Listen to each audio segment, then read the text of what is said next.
Chapter 1742. You still know that you can't be outdone. Look at what you're like outside. You idle around every day. Now that you have something to do, it's not bad. Madam Ching snorted softly and crossed her arms in front of her chest. Actually, when she heard about the basketball game, she really hoped that old Ching would participate. Firstly, it would give this guy something to do so that he wouldn't idle around all day.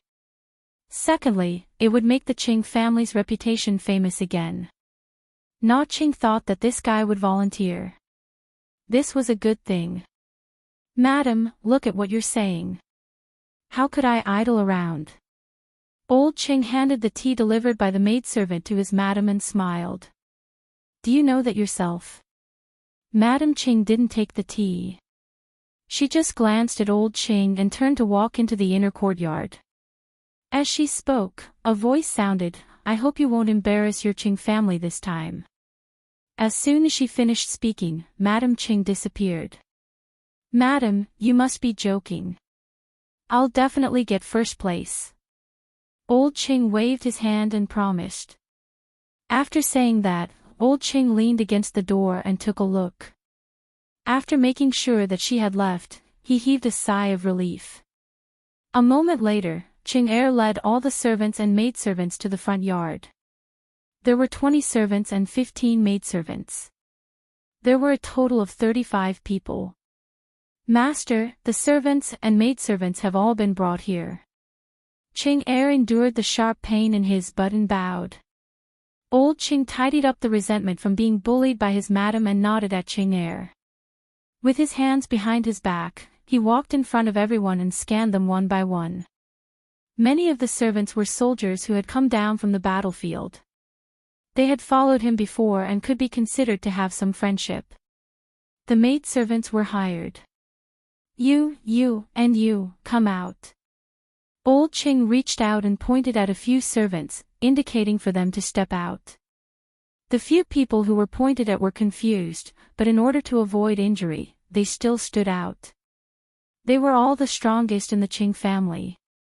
Such people had good physical fitness and would be good at playing basketball.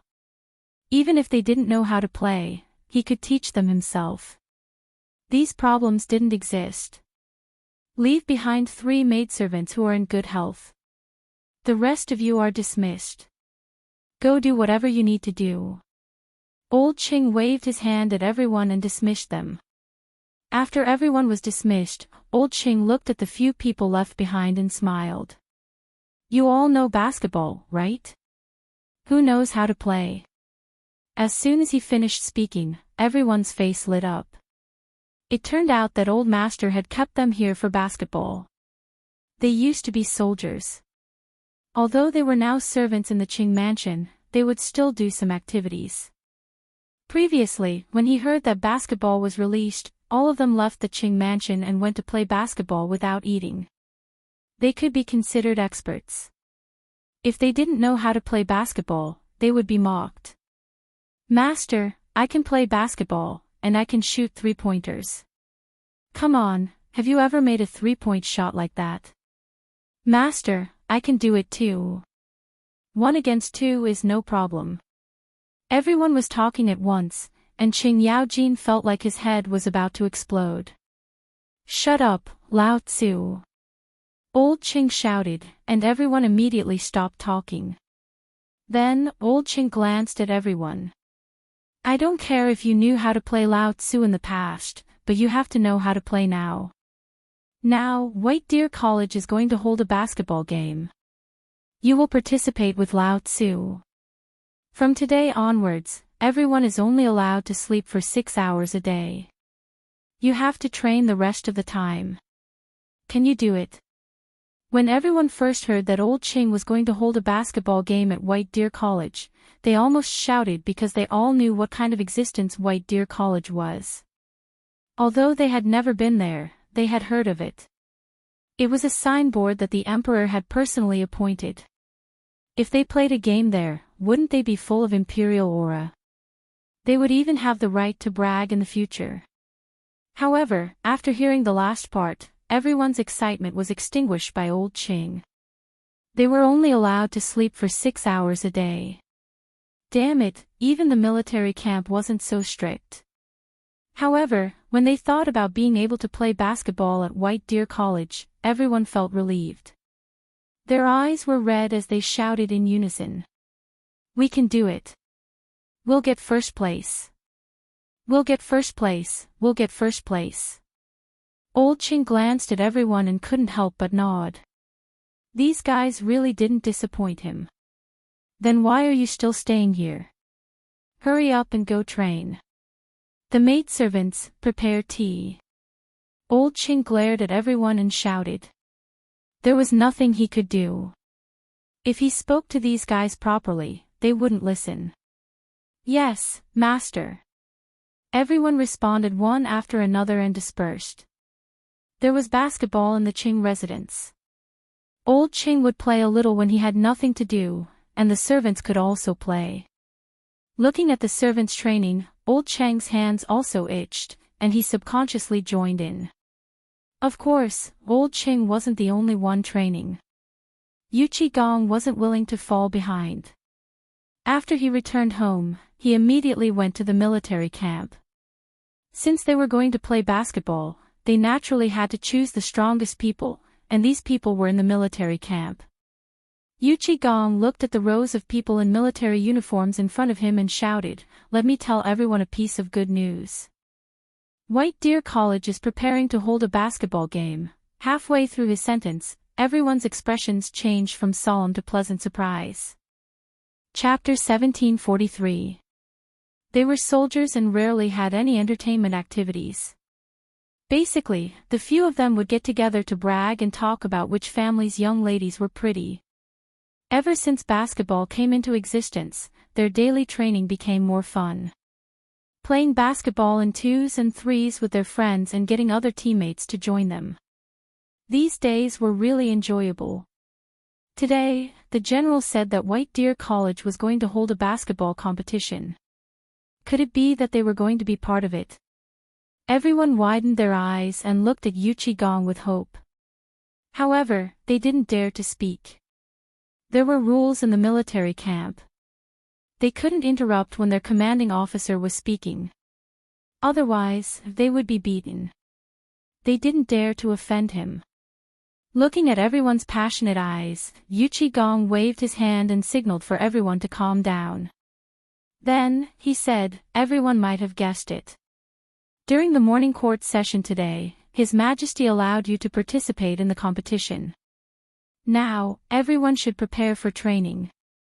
I will pick out the most outstanding soldiers to participate in the basketball competition." Just as he finished speaking, all the soldiers couldn't hold back their excitement and roared. "Long live His Majesty! I can go to White Deer College. I want to participate in the basketball competition. I want to win first place." Although they were usually in the military camp, they didn't block off the news. In fact, they were very well informed. The news that they could enter White Deer College as long as they won first place in the basketball competition had already spread throughout the military camp. They deeply understood what this meant. If they played well, they might be able to reach the heavens in a single step.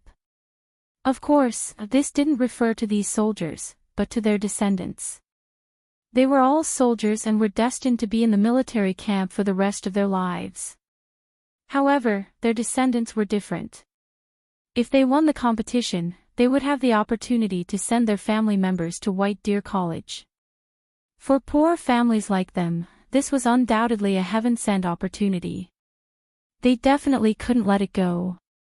Everyone pumped their fists and cheered as they made various decisions in their hearts.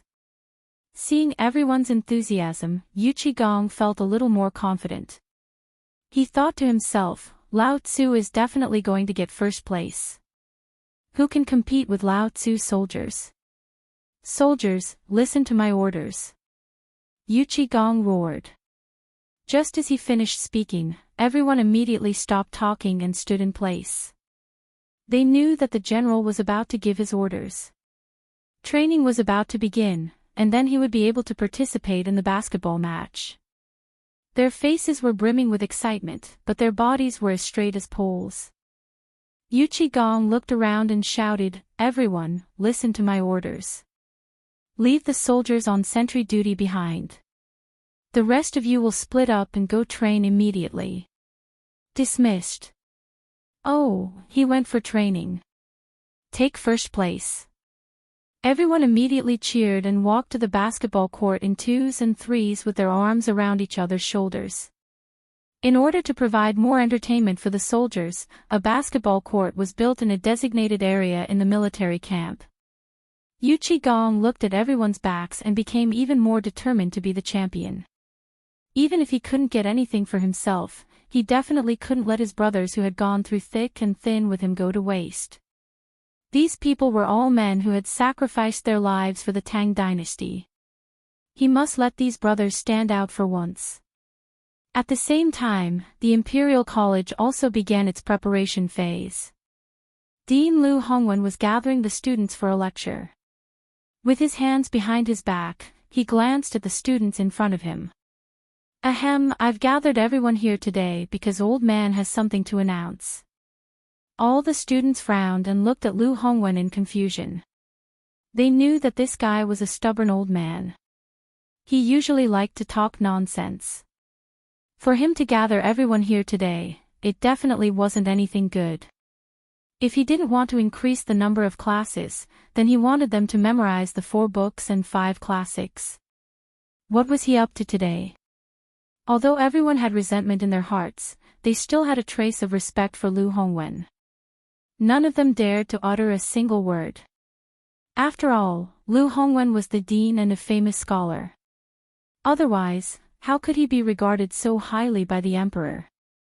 During the morning assembly today, His Majesty announced that White Deer College will be holding a basketball match in the next few days. After Old Man's pleading, His Majesty has agreed for Imperial College to participate. Lu Hongwen stroked his beard with his right hand. There was a hint of pride on his face. It was as if he had painstakingly begged for a place in the competition.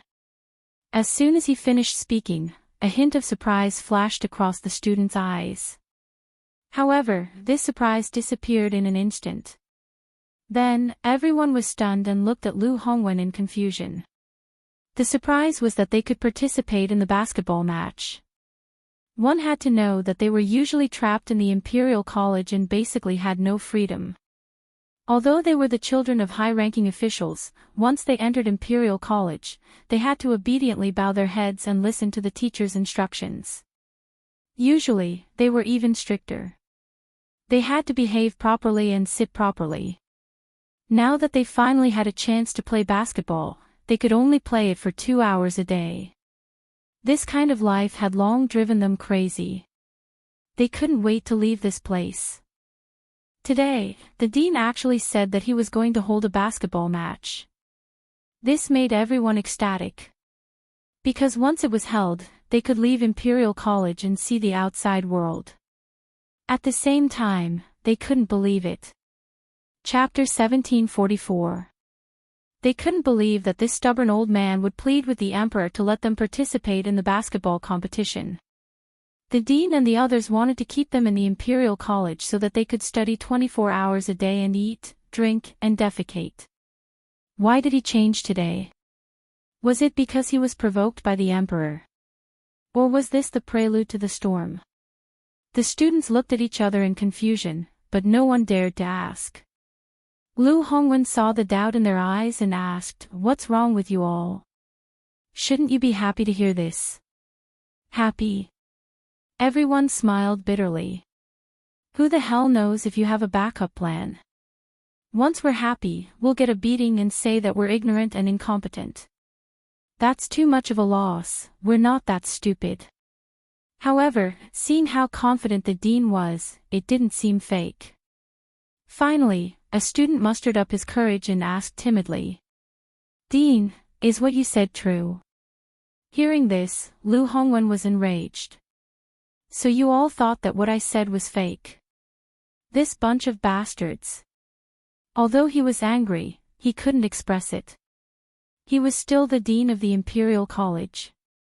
He took a deep breath and his face darkened. It's true. White Deer College will be preparing for the competition in a few days. Go and prepare for your training. With that, Lu Hongwen snorted and turned to walk into the inner hall. Seeing the dean walk away, everyone finally reacted. So there was really a basketball competition and they were going to be part of it. This was simply a dream for them who had been training hard in the Imperial College. Like runaway horses, they galloped toward the outer court, cheering. Get first place. Oh. They were the children of high officials. Although they didn't have to worry about food and clothing, who didn't want to become an official? Unfortunately, most of the titles couldn't be inherited. Many of them had to rely on their own hard work to get a chance. Today, as long as they got first place in the White Deer College competition, it was equivalent to getting the right to become an official. With the support of their parents, what was there to worry about? Everyone was cheering and jumping in the courtyard. They were hitting the basketball, not caring about their image at all. What he didn't know was that Lu Hongwen hadn't gone far. He leaned against the door and sighed. This is outrageous. What a disgrace to the educated. He did not object to the scholars playing basketball, but these fellows did not even care about etiquette. They were rolling around in the courtyard, and some of them were even topless. How could a Confucian scholar like him not be angry? Not only had the Imperial College started their training, but Hongwen Guan, which was on the same level as the Imperial College, had also started their intensive preparations. Hongwen Guan was a bit different from the Imperial College. This was a place that was in charge of correcting maps and records. Therefore, most of the deacons here were members of the royal family. Each of them had an extraordinary status. If they weren't the nephews of the concubines, then they were the nephews of the nobles. These people were usually arrogant because they were pampered. They were famous tyrants in Chang and city. However, due to Ouyang Kai's reputation and status in the imperial court, these people knew their place in Hongwen Guan. However, once they were out of Hongwen Guan, they were existences that no one dared to interfere with, except for people like Qing Yao Jin. Today, these people with extraordinary status were all gathered together by Ouyang Kai. Everyone, during the imperial court today, His Majesty revealed that White Deer College will be holding a basketball competition soon. Old Man made a request to His Majesty, and His Majesty decreed that Old Man would be leading the people of Hongwen Guan to participate in White Deer College's basketball competition. As soon as he said that, it immediately caused an uproar. What? White Deer College is holding a basketball competition. I've been waiting for this competition for years. It's finally starting. Everyone cheered in surprise. Logically speaking, they were all members of the royal family. They did not lack official positions or money. As long as they did not court death, they would be able to eat as long as Li Shimin was able to eat. Why were they still looking forward to the basketball competition? There was only one thing. They wanted to make a name for themselves in the competition. White Deer College was personally named by Li Shimin. It was different from other places. The entire college was tainted with the aura of royalty. As long as they won first place in this competition, they would definitely attract the attention of the whole world. More importantly, they would also attract the attention of Li Shimin. At that time, their family's reputation would be known. Li Shimin would definitely reward them well. Their official positions would also be low. When they thought of this, they could not suppress the excitement in their hearts. Hall Master, when do we start training? Yes, Hall Master. I can't wait. Everyone was talking at once. These people were all members of the royal family. Ouyang Kai could not say much. He waved his hand and said, "Go train now." Everyone cheered and ran to the courtyard. They were determined to win this competition. Not for anything else, but because of their status, who would dare to steal their ball on the court? Of course, this was only what they thought. If they were to meet a troublemaker like Qing Yao Jin, they would be rolling on the court. As everyone prepared meticulously, the news spread like wildfire. Soon, it reached the streets of Chang'an. Chapter 1745.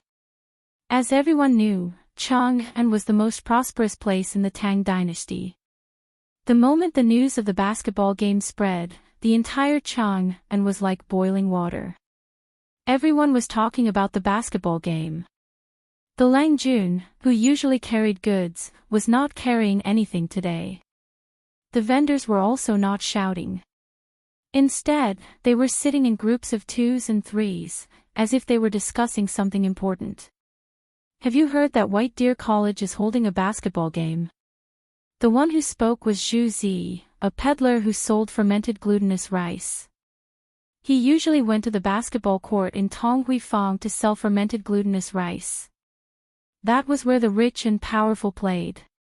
He would occasionally hear a few words, so he was the most well-informed. Is it true? This news has been spreading for a few years, but it hasn't been held yet. Could it be fake this time? A man who was selling white steamed buns put down his cart. His name was Hu Zi. Although his name sounded scary, he was very timid. Of course it's true. I go to Tonghuifang often, so how could I not know about it? I heard that the news only spread this morning. If I'm lying to you, I'll treat you to fermented glutinous rice for a month. Zhu Zi pointed in the direction of Tonghuifang and said solemnly. Hu Zi naturally did not doubt Zhu Zi. Moreover, he said such words, treating him to fermented glutinous rice for a month. Just thinking about it made his heart ache. But when he thought about it, once the basketball game was held, everyone would go to Shao Mountain. Then, he would not be able to sell his white steamed buns. His heart ached. That's bad. Then, I won't be able to sell my white steamed buns. Zhu Zi rolled his eyes at Hu Zi. Why are you so stupid? Shao Mountain is a mountain. There isn't much food on it. When the time comes, those rich and powerful people will go to the mountain. There won't be enough food to eat. You can take it to the mountain to buy.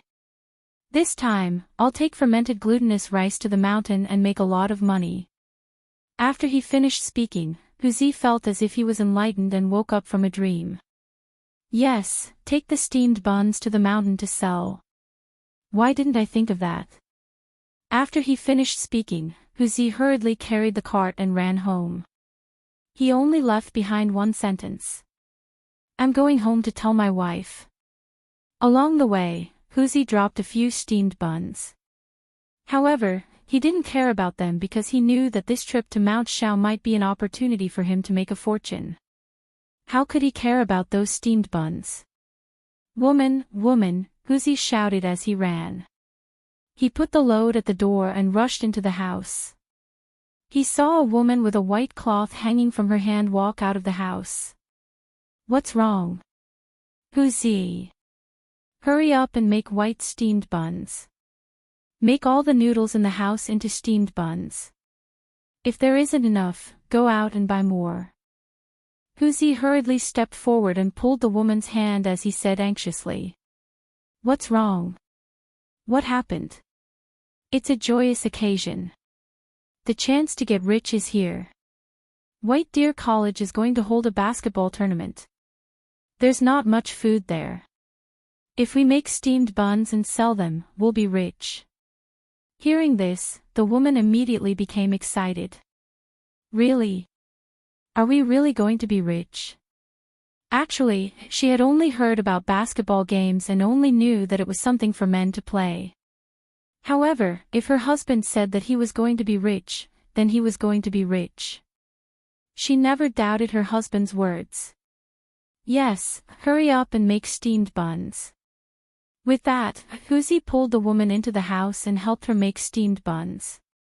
The entire Chang'an city began to talk about White Deer College's basketball tournament. In an instant, everyone in the streets and alleys knew about it. I heard that the dean of White Deer College is going to hold a basketball tournament. Did you guys know? This news started to spread this morning. Why did you only hear about it now? This is an unprecedented grand occasion in Chang'an. I heard that many officials from the imperial court are going to participate. They're even practicing basketball at home. It seems like they want to get first place. That goes without saying. If they get first place, they'll get a chance to study at the college for free. This is something that many people want but can't get. Not to mention those officials. Their descendants also need this opportunity. No, I have to go take a look. Forget it. Would White Deer College let a commoner like you in? Then you're wrong. White Deer College's tournament is open to everyone. Anyone can enter. Damn it, why didn't you say so earlier? My steamed buns will be sold somewhere. Yeah, I have to go back and prepare some food for those officials and nobles. When the time comes, I'll make a fortune. Countless people were discussing on the streets of Chang'an City. At this moment, their hearts were filled with anticipation. They were looking forward to climbing Shao Mountain when the basketball tournament started. One had to know that the emperor had chosen them. As long as they climbed Shao Mountain, they would have the imperial aura. Therefore, at this moment, everyone was hoping that this moment would come sooner. At the same time, there were many peddlers who saw this opportunity and wanted to sell their goods on Pyrolite Mountain to make a profit. They had no choice. They were commoners and couldn't participate in the tournament. They could only use this opportunity to take a look at Shao Mountain. Fortunately, Shao Mountain didn't restrict commoners from entering. Chapter 1746. At the same time, Shao Shan also started to make preparations. As the organizer, White Deer College naturally had to set an example by displaying talents. Therefore, Zhang Feng hadn't been idle during this period of time. Ever since he returned, he started to gather the students of the college. First, he put up a banner at the entrance of the college and invited Yu Shinan to write the words, "White Deer College is holding a basketball competition." The next day, he invites the officials of the Tang Dynasty to come and sightsee. No matter how the basketball competition was held, the brand had to be displayed first. Moreover, Zhang Feng had heard that His Majesty had told all the ministers in the imperial court that all of them would participate. This was giving White Deer College a lot of face. Therefore, the basketball competition this time became the most important thing in the eyes of everyone in White Deer College. They couldn't be careless. Therefore, Zhang Feng gathered Yu Shinan, Ouyang Xiu, and the other scholars together to discuss what talents to display. Gentlemen, now that the basketball competition has started, as the organizer, what should we display? Zhang Feng looked at everyone and asked. In fact, he already had a plan in mind. He asked the gentlemen so that they wouldn't be dissatisfied in the future. Yu Shinan stroked his beard. When the time comes, all the officials and commoners will come to White Deer College. Even the royal family and nobles should be prepared. After he finished speaking, he looked at the other three as if asking for their suggestions. Ouyang Xiu nodded. The royal family likes martial arts. Why don't we find a few martial artists to display their skills? No. Xueji rejected. He glanced at the crowd. Those who come are all high officials and nobles. What if there are people with bad intentions mixed in? As soon as these words were spoken, the place immediately fell silent. Everyone was speechless. Indeed, most of the people who came on the day of the competition were people of high status. If something happened, they couldn't bear the responsibility. Even if they were scholars, they couldn't avoid the blame. Then what do you think we should do? Ouyang Xiu rolled his eyes at Xueji and said unhappily. Xueji frowned and didn't say anything. Zhang Feng glanced at everyone and smiled. This kid has a good idea. If you have a solution, just say it. Don't keep me in suspense. Yu Shinan glared at Zhang Feng. The other three also looked at Zhang Feng. They all knew that this kid was a crafty little fellow. Who knew what kind of tricks he was hiding? Zhang Feng chuckled as he looked at the crowd. I wonder if all of you still remember the music of King Qin breaking the array. As soon as he finished speaking, everyone was shocked. Especially Yu Shinan, who had participated in the editing of the lyrics. He was all too familiar with this song and dance. The music of King Qin breaking the array was originally a military song from the beginning of the Tang Dynasty. When Li Shimin was still the king of Qin, he led his troops to defeat the rebel Lu Wuzhou and consolidated the newly established regime of the Tang Dynasty.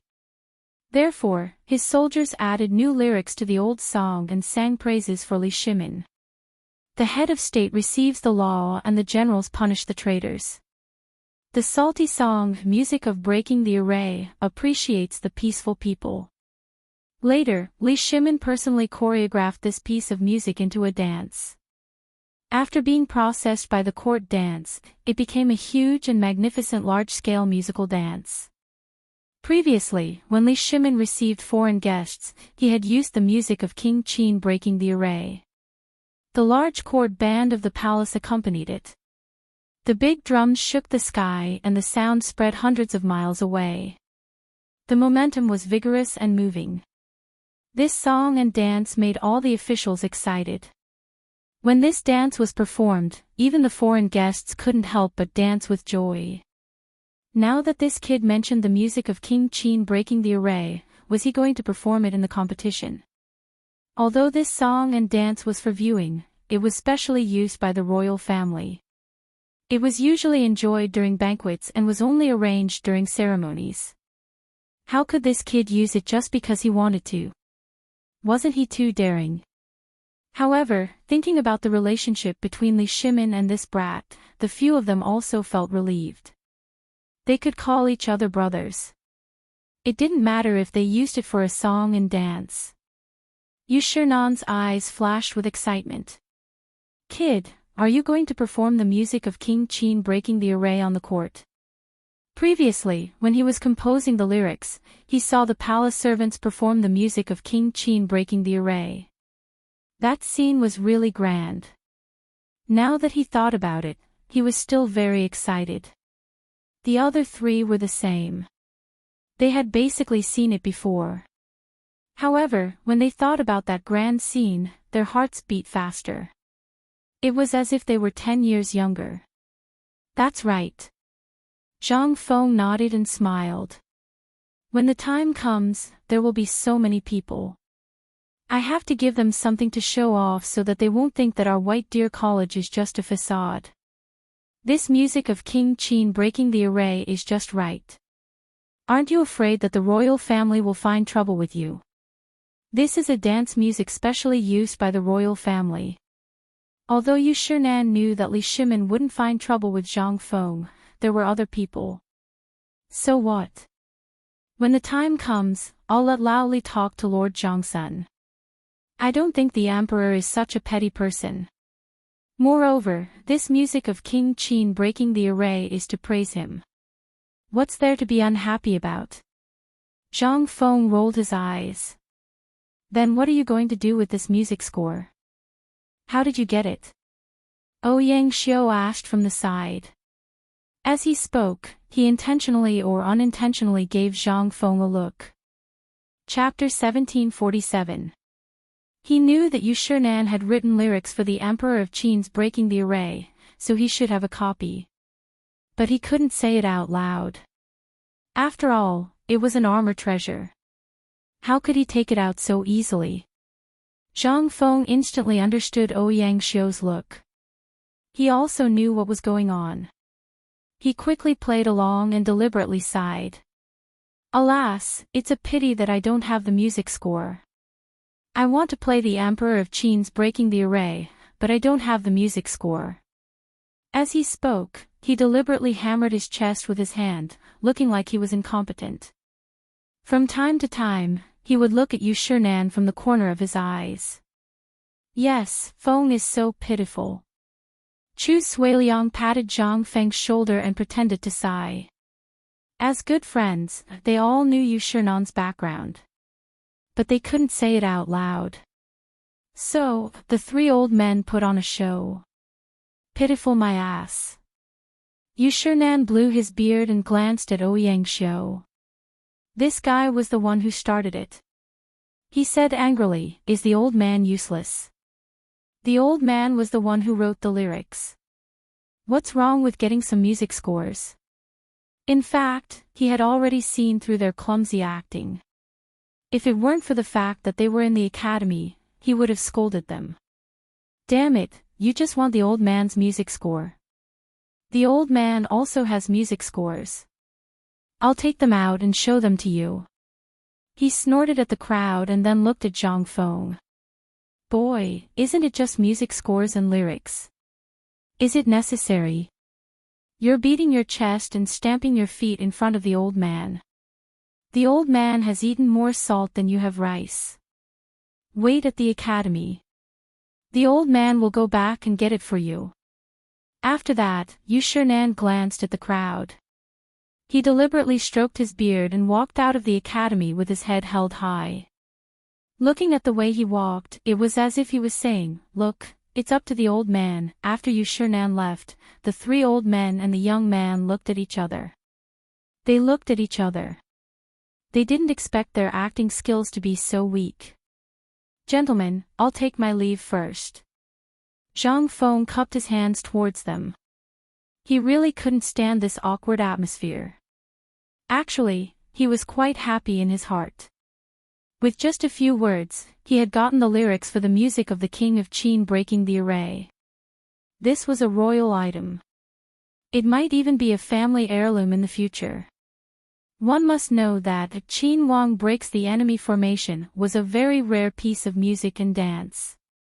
It included the right side, the first side, the second side, the second side, the first side, the second side, the second side, the first side, the second side, the second side, the second side, the second side, the second side, the second side, the second side, the second side, the third side, the third side, the third side, the third side, the third side, and the third side.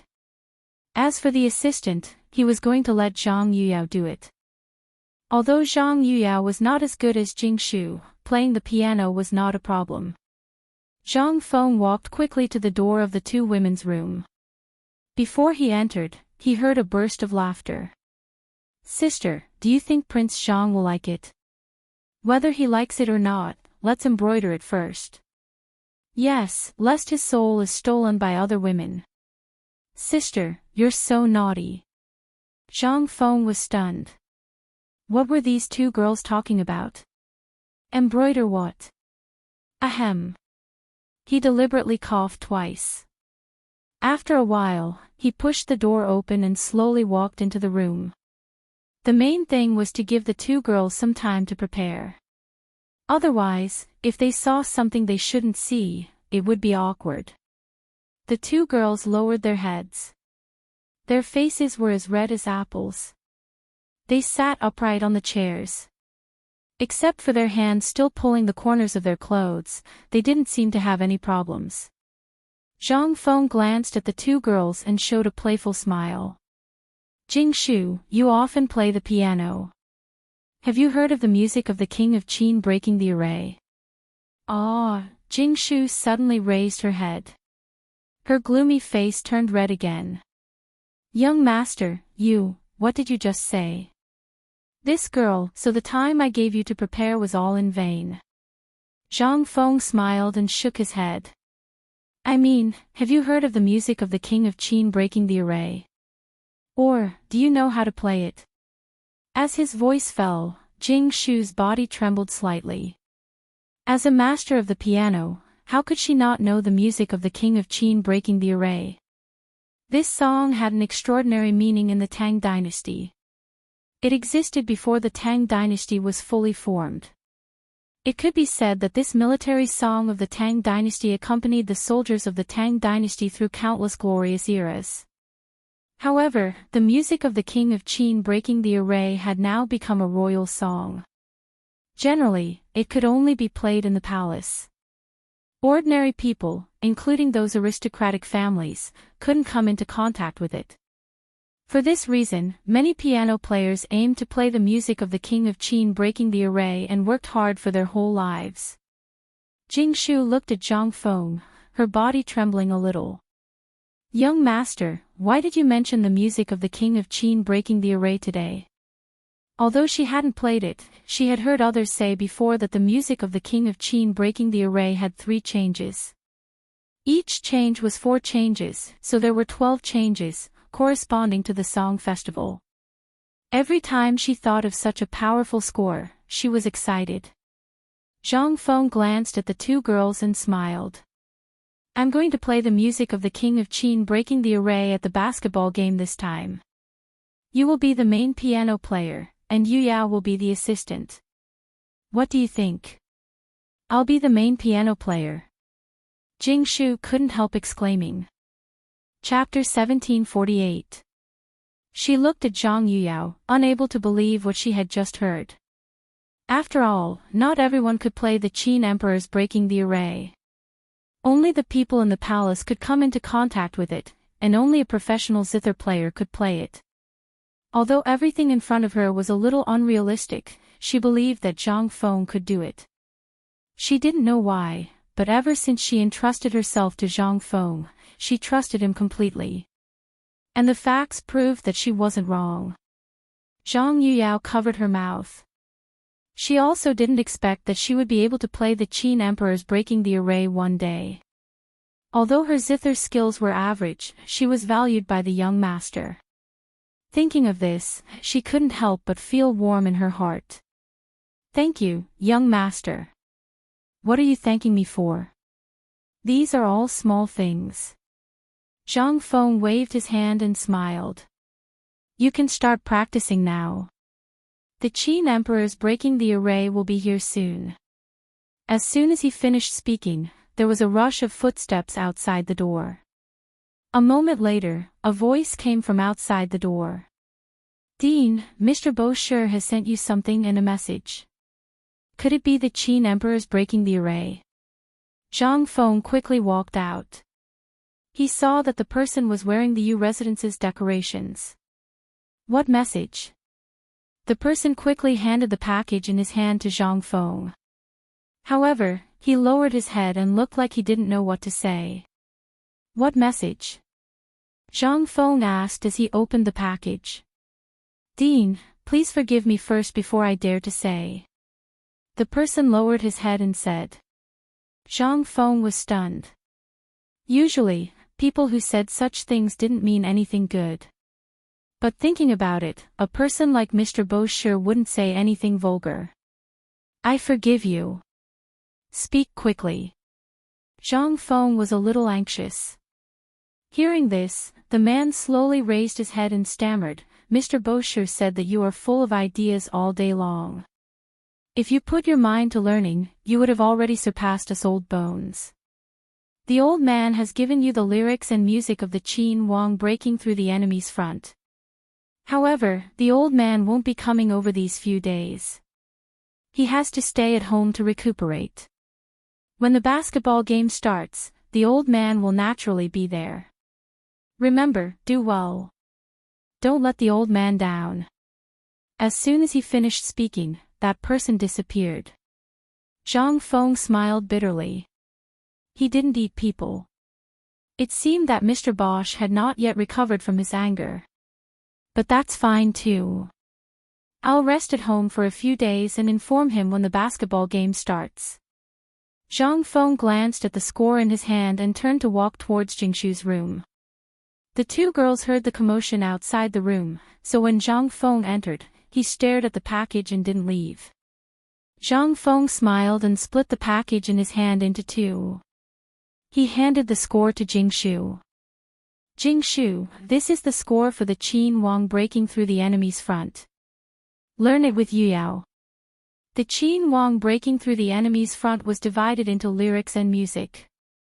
Jingshu and the rest only had to learn the music. The lyrics had to be learned by the students of White Deer College. It also included singing and dancing, sticks, swords, and so on. This is the Qin Wang breaking through the enemy's front. Jingshu took the package, her eyes filled with surprise. She couldn't wait to open the package. When the words, Qin Wang breaking through the enemy's front, appeared in front of her eyes, she exclaimed excitedly, "It really is the Qin Wang breaking through the enemy's front." "Thank you, young master." Zhang Yuyao's eyes flashed with surprise. Then, she looked at Zhang Feng. "Thank you, young master." "You're welcome." Zhang Feng waved his hand and smiled. "You can start practicing now. You'll have to perform on stage." "Okay." Jingshu nodded at Zhang Feng and hugged the score tightly, afraid that someone would snatch it away. After that, Zhang Feng bade farewell to the two girls and walked to the basketball court.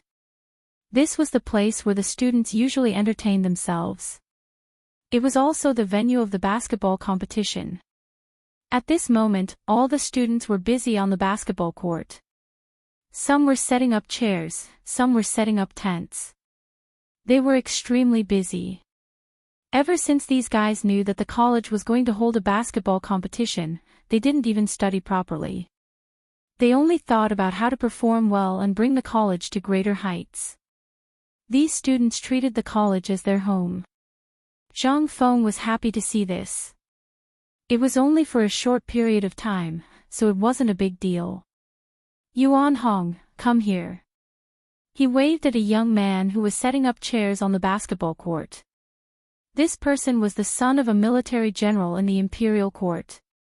He usually performed well and was considered a top student. When Yuan Hong heard that, he quickly put down the chair in his hand and ran to Zhang Feng. "Dean, what's the matter?" He scratched his head and smiled foolishly. Perhaps it was because of this that this guy was very popular. He could play a leading role in the college. Zhang Feng smiled. "Gather everyone. I have something to say." Yuan Hong nodded and scampered off. After a while, the basketball court was filled with people. They formed a neat line. These were the students of the college. Some of them were hired laborers. There were a total of 5,000 people. Chapter 1749. Zhang Feng swept his gaze over the crowd as he spoke in a loud voice. "Everyone should know that the White Deer Institute is going to host a basketball tournament this time around. The officials of the Imperial Court, as well as the commoners of Chang'an, will all return at that time. As long as the preparations for the White Deer Institute are completed, the tournament will be held immediately. For the sake of this grand event, I specially invited the Qin Emperor to come and cheer for the White Deer Institute." As soon as his voice fell, it immediately caused an uproar. "What? The Qin Emperor's breaking the array music? Is the dean going to perform the Qin Emperor's breaking the array music at the basketball competition?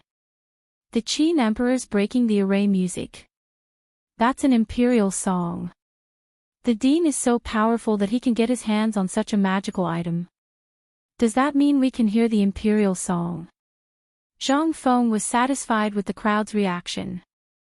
At least it meant that they knew the Qin Emperor's breaking the array music. It would be more convenient for them to rehearse. He cleared his throat and said loudly, "Everyone is right. This time, the college is going to perform the Qin Emperor's breaking the array music. You are the main actors." After saying that, Zhang Feng waved the lyrics sheet in his hand. Everyone was stunned. They could not believe it. They could not believe that they could perform the Qin Emperor's breaking the array music. Many of them were commoners. They would never be able to come into contact with such an item from the imperial family, let alone sing it. This was a great honor. The academy, which was full of royal aura, was performing the lyrics of the royal family. It was really the manifestation of the ancestors. Looking at the excited crowd, Zhang Feng quickly said, "Everyone, calm down. This is just a song. We need you to perform it on the opening day. Just treat it as normal." He was afraid that these people would do something in the heat of the moment. After all, the emperor was supreme in their hearts. Ordinary people could not touch the emperor's things. In other words, those who touched the emperor's things were not ordinary people. They would have something to brag about. Lao Tzu had performed the Qin emperor's breaking the array music before. Thinking of this, everyone was filled with pride. The basketball court gradually quietened down.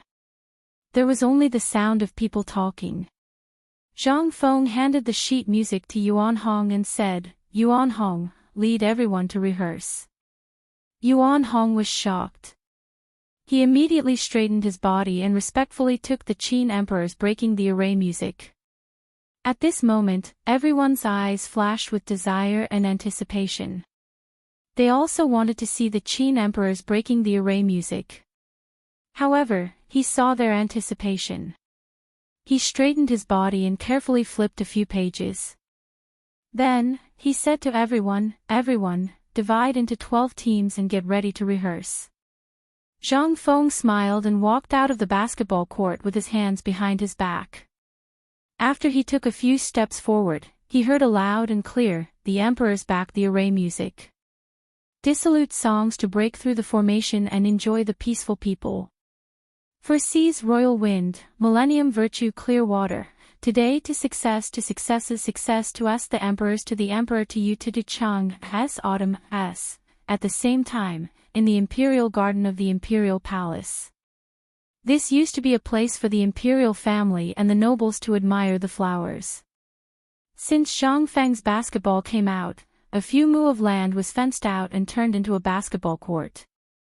The original flowers were cleared out and the ground was raised to the ground for people to play on. At this time, there was a team of women playing on the court in the imperial garden. They wore short sleeves and tied up their hair. They ran freely on the court like elks, looking valiant and formidable. Not far away, Li Shimin sat in a pavilion. He watched the women on the court attentively and cheered from time to time. Good play. Xiao Zi, slam dunk. These female generals were all carefully selected by him from the palace. Especially this one called Xiao Zi. Her three-point shot was amazing. She hit 4 out of 10 shots. With these people, he had absolute confidence to win first place in this basketball game. Li Shimin picked up a cigarette from the table and prepared to light it. Behind him, Xiao Gizi's eyes were sharp. He immediately took out a match and hurriedly lit it. Ever since the emperor took a liking to this, he never left the fire. Li Shimin took a deep breath and unconsciously revealed a smile. Xiao Gizi, what do you think of this army of women that Jin chose? Can they win first place this time? Hearing this, Xiao Gizi hurriedly bowed and smiled. Your Majesty's army of women is naturally 1 in a million. This time, they will definitely win first place. Who dares to compete with your Majesty's army of women for first place? Li Shimin lightly snorted, but the corners of his mouth revealed a trace of a smile. Zhen's army of women will naturally win first place. He naturally knew that Xiao Gizi was flattering him. However, he was still happy to hear praise for the army of women. Come, help Zhen undress. Zhen wants to play a few games. Li Shimin stood up and stretched out his arms, indicating for Xiao Gizi to undress. At this time, the sound of footsteps could be heard. A moment later, Zhangsun Wuji walked over. Your Majesty, this subject has something to report. Li Shimin glanced at Zhangsun Wuji and smiled. What is it? Chapter 1750. Zhangsun Wuji lowered his head. Your Majesty, I don't know where Fengzi got the battle formation music from. He's going to play it at the basketball game. He's been rehearsing it for the past few days. Li Shimin's smile disappeared. His expression became serious. He took a deep drag on his cigarette and let the smoke stimulate his body. The battle formation music was originally a war song that accompanied him on the battlefield. It was only after he defeated the rebel Lu Wuzhou that it was rewritten and became the current battle formation music. Every time he heard the battle formation music during the sacrifice, he would think of his brothers who had died on the battlefield. Back then, he saw with his own eyes how his brothers died under the enemy's sword, but he couldn't do anything about it. Thinking of this, his heart ached. Who said that since ancient times, emperors were the most heartless? Emperors were also human and had 7 emotions and 6 desires. They just wouldn't show it in front of others. Li Shimin took another drag on his cigarette and calmed himself down. He looked at Zhongsun Wuji.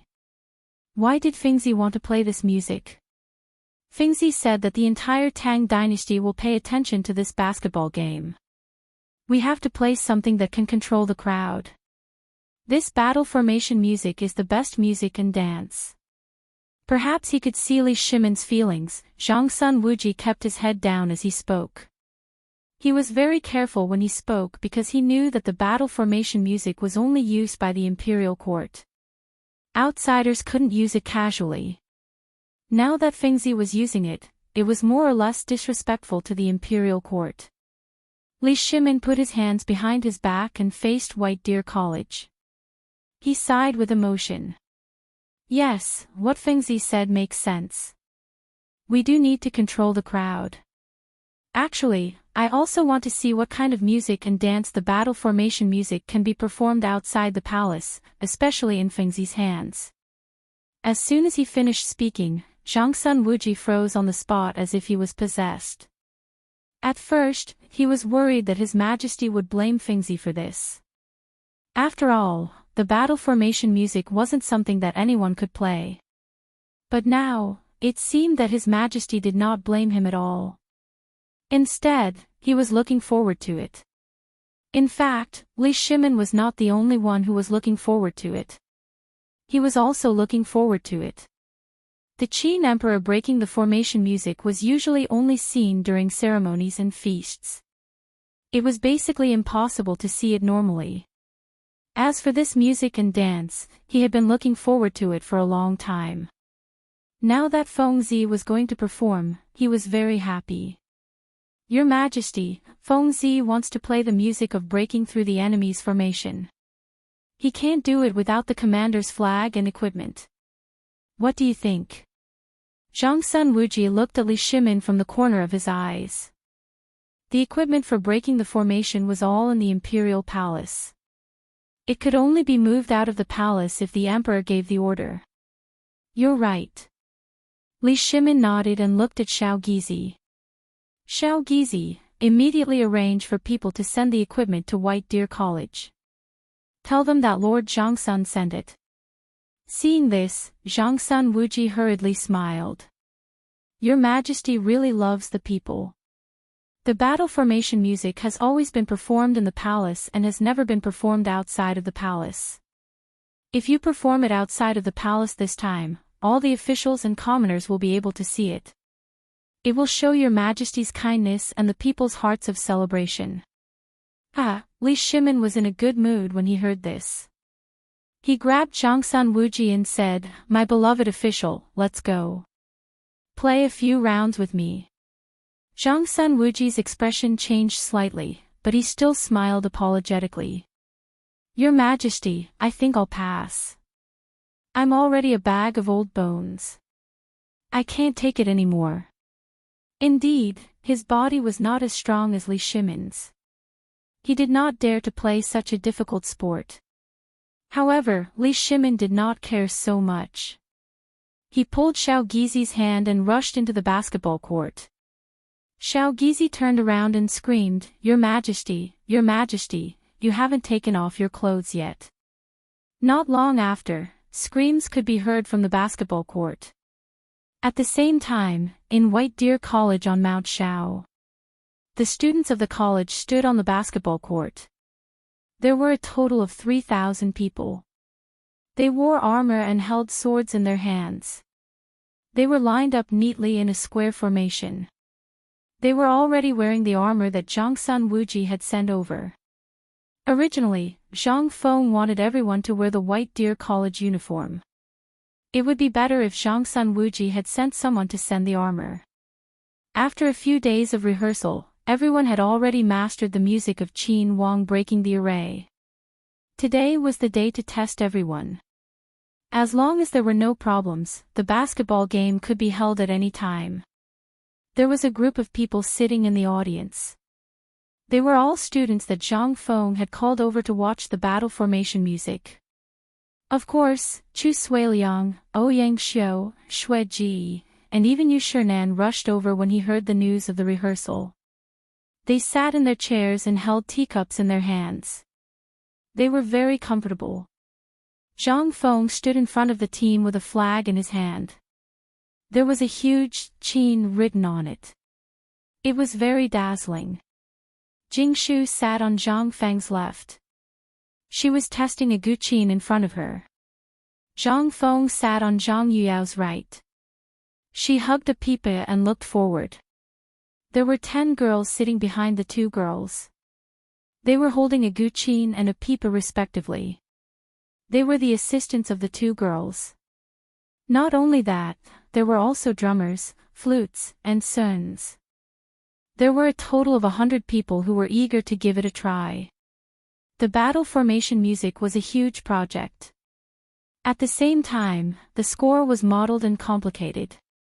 It required 5 instruments to play at the same time. The guqin and pipa were the main instruments, while the drums, flutes, and suns were the secondary instruments. Otherwise, the essence of the music would not be revealed. Chapter 1751. Is everyone ready? Zhang Feng turned around and glanced at the crowd as he asked. Everyone nodded in response, indicating that they were ready. Zhang Feng waved to Yuan Hong, who was at the front of the group, and then handed the flag to him. On the battlefield, the flag was a symbol of command, and so was the performance of the Qin Emperor breaking the enemy formation. Because the Qin Emperor breaking the enemy formation was a military song, even if the lyrics had been changed, it was still performed according to the original song and dance, restoring the scene of the battlefield. Yuan Hong held the Qin Emperor flag and walked to the front of the group. He was waiting for a signal, waiting for the music to play. For music and dance, the music had to be played first before the dancers or performers could go on stage. Zhang Feng nodded to Jing Shu and Zhang Yuyao. The 2 girls immediately understood and placed their slender fingers on the strings. Ding ding, xing xing, as the 2 girls played the guqin and pipa, the drummer behind them also beat the drums. Dong dong, dong dong dong, this was only the prelude. There needed to be an introduction. As the formation changed, the other instruments would start to play. As the music started, Yuan Hong waved to the crowd and shouted. Left circle, rise. As soon as he finished speaking, the 4 groups immediately split into 12 groups. They stood facing each other, holding their swords in the air and roaring. There were 12 variations of the Qin Emperor breaking the enemy formation. They were the left circle, the right side, the first side, the second side, the second side, the first side, the second side, the second side, the first side, the second side, the second side, the second side, the second side, the second side, the second side. The left circle was the first variation, and it was also the simplest. During the opening ceremony, no one was allowed to speak. They could only wave the flag. Every time the flag changed, it meant that the formation had to be changed. That was the most difficult time. Yuan Hong held the flag tightly with both hands and waved it forcefully, allowing it to float freely in the air. Everyone kept changing their formation. Their footsteps were deafening, and their shouts were deafening. Roar, roar, following the crowd's performance, the students at the side of the field seemed to have been ignited. They were young people and had restless hearts. At this moment, looking at the field, they were extremely excited and kept waving their clenched fists. Although they had never been on the battlefield before, the scene in front of them seemed to have infected them. Yu Shernan, Ouyang Xiu, Chu Suiliang, Shui Ji, and the others were also extremely excited. Their expressions changed slightly, and their bodies trembled slightly. They were all old officials, so they naturally knew the meaning of the music. In the past, it represented the invincible and invincible Qin army. Now, it represented the Tang Dynasty. On the stage, the music reached its climax. The Guqin's depth, the pipa's delicacy, the big drum's brightness, the zhao's serenity, and the sun's simplicity. Sometimes it was low, sometimes it was cheerful. The 5 musical instruments instantly collided in White Deer College, producing waves of beautiful notes. Everyone was immersed in the singing and dancing of the students. Coupled with the beautiful music by the side of the stage, this was a perfect visual feast. After a while, Yuan Hong waved the Qin King's flag again, indicating for everyone to stop. The music by the side of the stage slowly came to an end. The performance finally ended, and everyone let out a long sigh of relief. The audience at the side of the stage also slowly sat down. However, they were still unable to calm down. After all, this kind of singing and dancing was rarely seen. They used their hands to pat their chests, trying to calm their uneasy hearts. Even Yu Shinan, Ouyang Xiu, and the others had to hold their hands together when they were serving tea. They were afraid that in a moment of excitement, they would drop the teacup. Yuan Hong held the Qin King's flag and walked in front of Zhang Feng. He said respectfully, "Dean, the drill is over." Zhang Feng nodded in satisfaction. He glanced at the neat team. In this drill, he didn't find any problems. This was enough to show that everyone had put in their efforts. The basketball game could be held at any time. He shifted his gaze to Yuan Hong and said, "You will temporarily take care of the Qin King's flag until the game ends.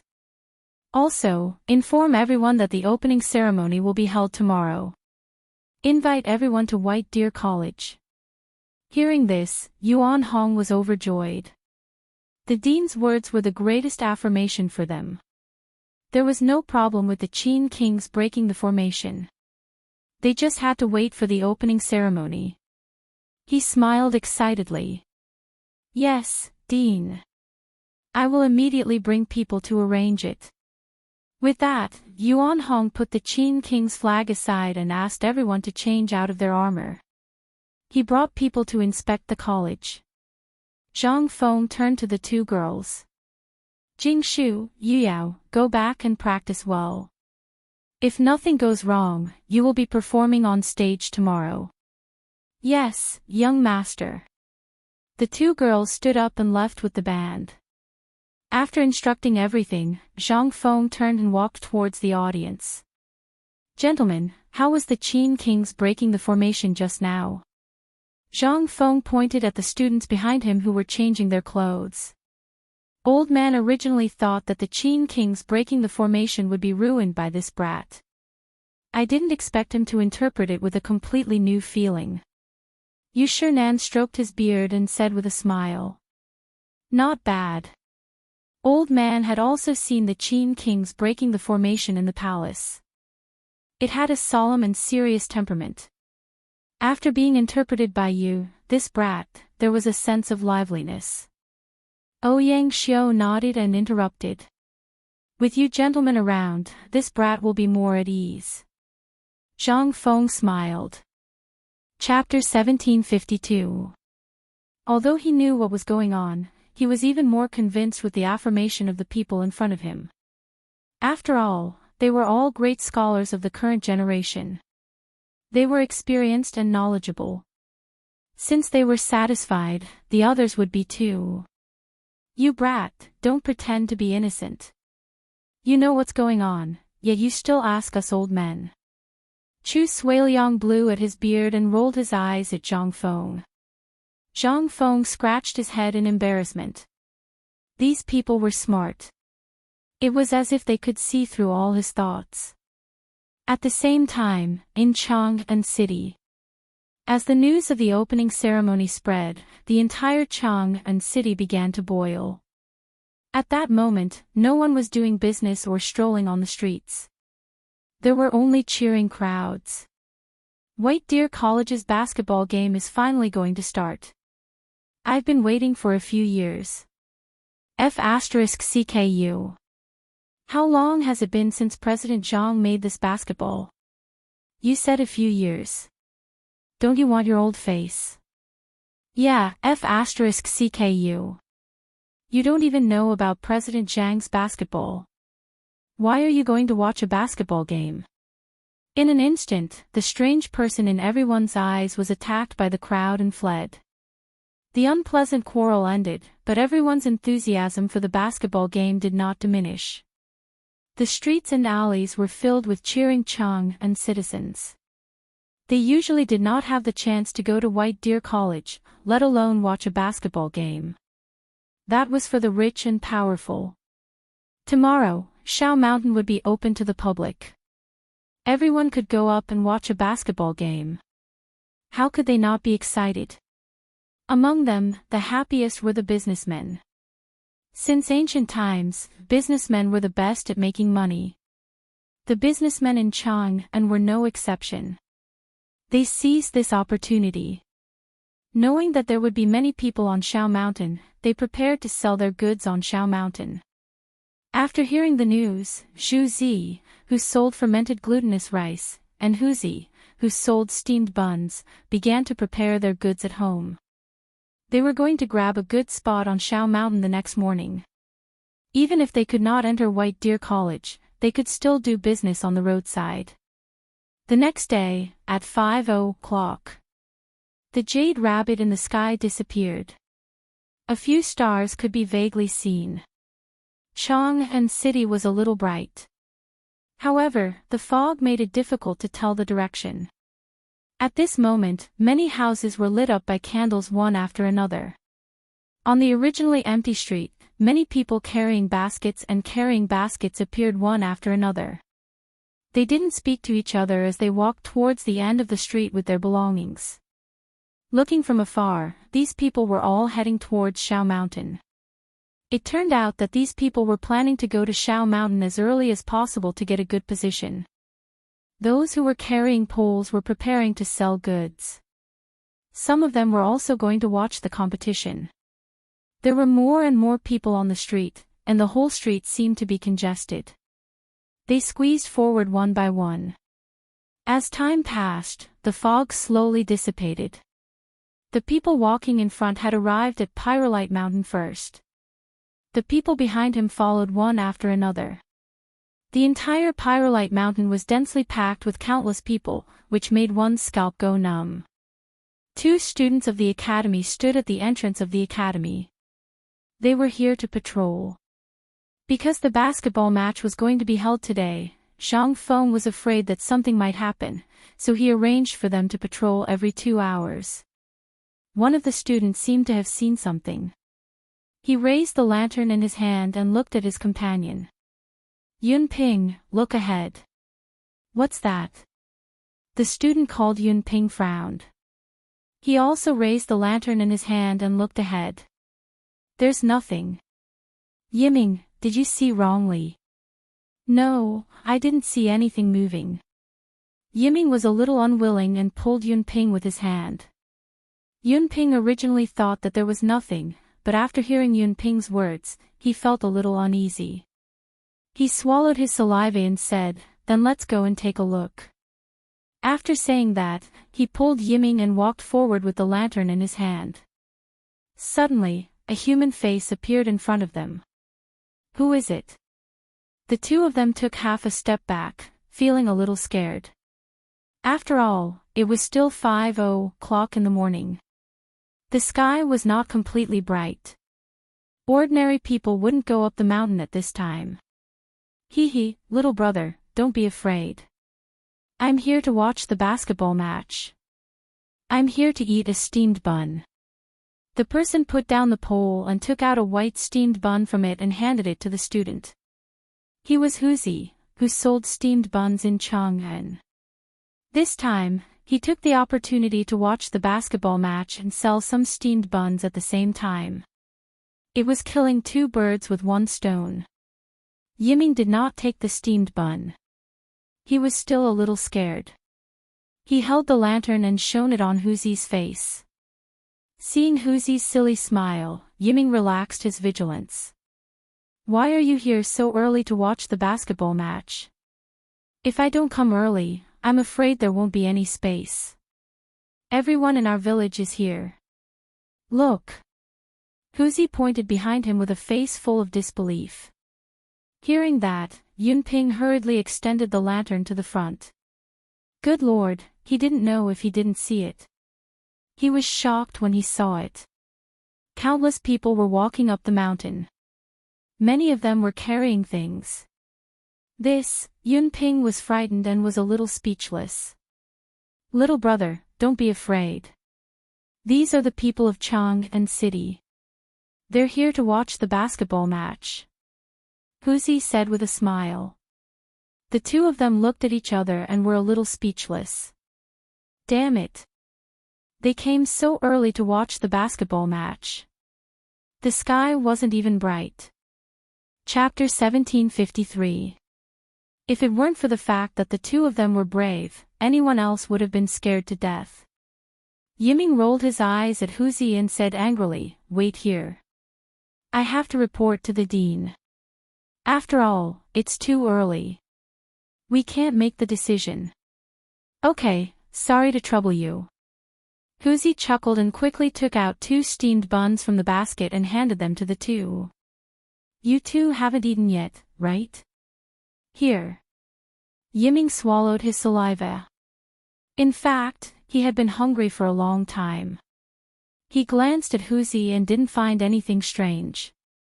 He took the white steamed bun and took 2 bites. He said vaguely, Wait here.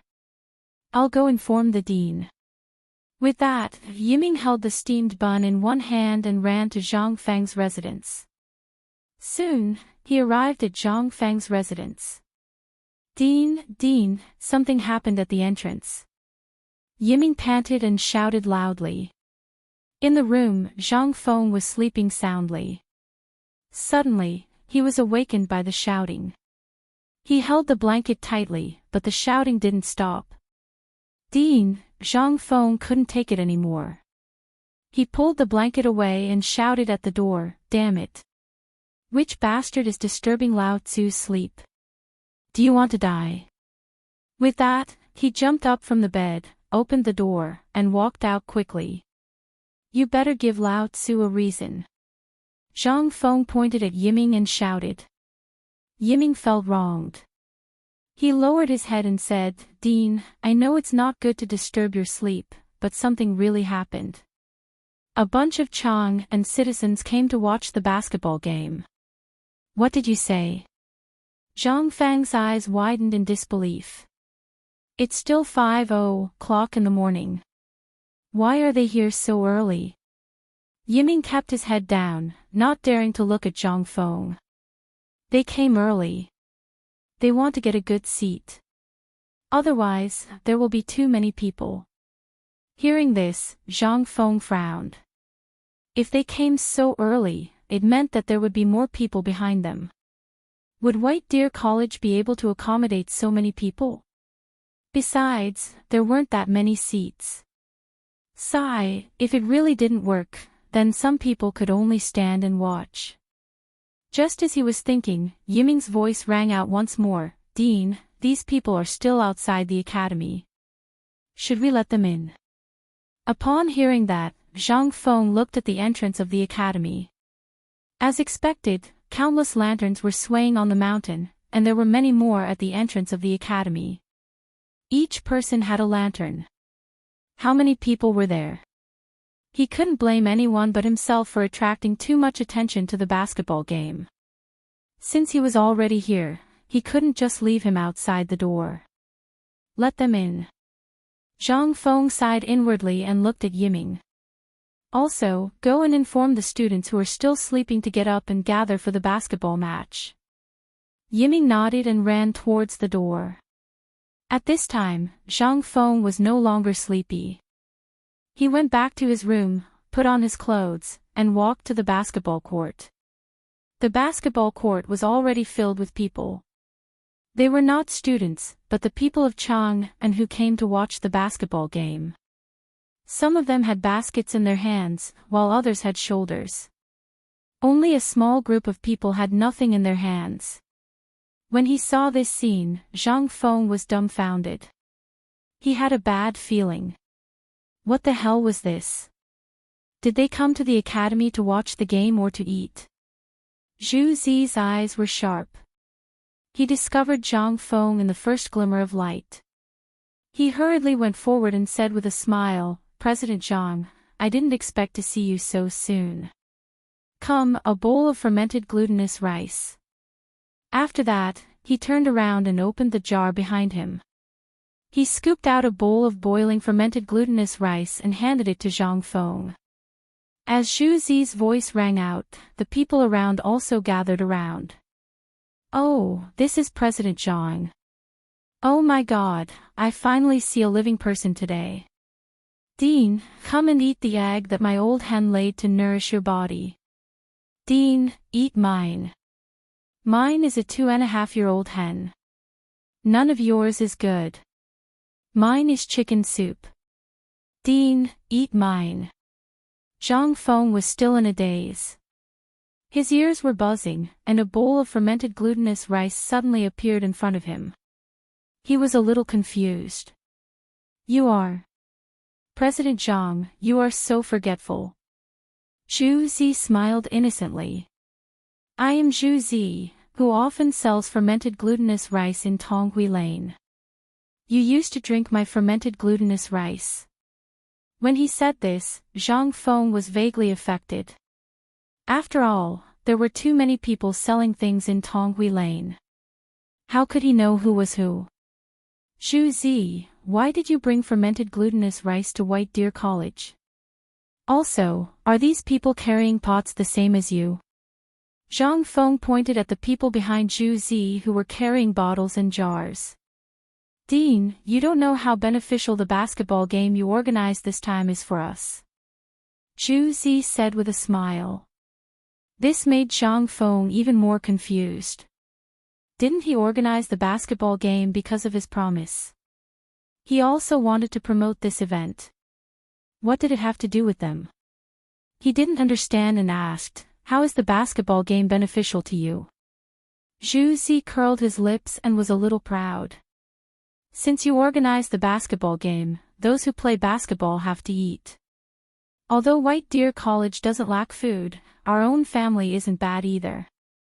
That's why we brought some over to sell and earn some money." Zhu Zi lowered his head. He was a little ashamed.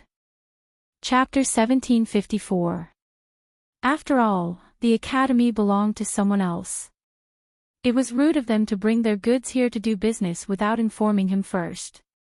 Zhang Feng finally understood that these people were here to make money during the basketball game. Lao Tzu organized the basketball game for them to watch. If they were not here to do business, they could have just brought their own eyes. Why did they bring their own goods here? Did they think that Lao Tzu was a wet market? However, even though they scolded him, these people were still smart. They knew that they had to seize this opportunity to make a fortune. "Here, Dean, give me a bowl of fermented glutinous rice." Zhu Zi was indeed a businessman. Seeing that Zhang Feng's expression was not right, he quickly handed over the fermented glutinous rice in his hand. Zhang Feng rolled his eyes at Zhu Zi. He now suspected that this guy was the one who started it. However, he could not say it out loud.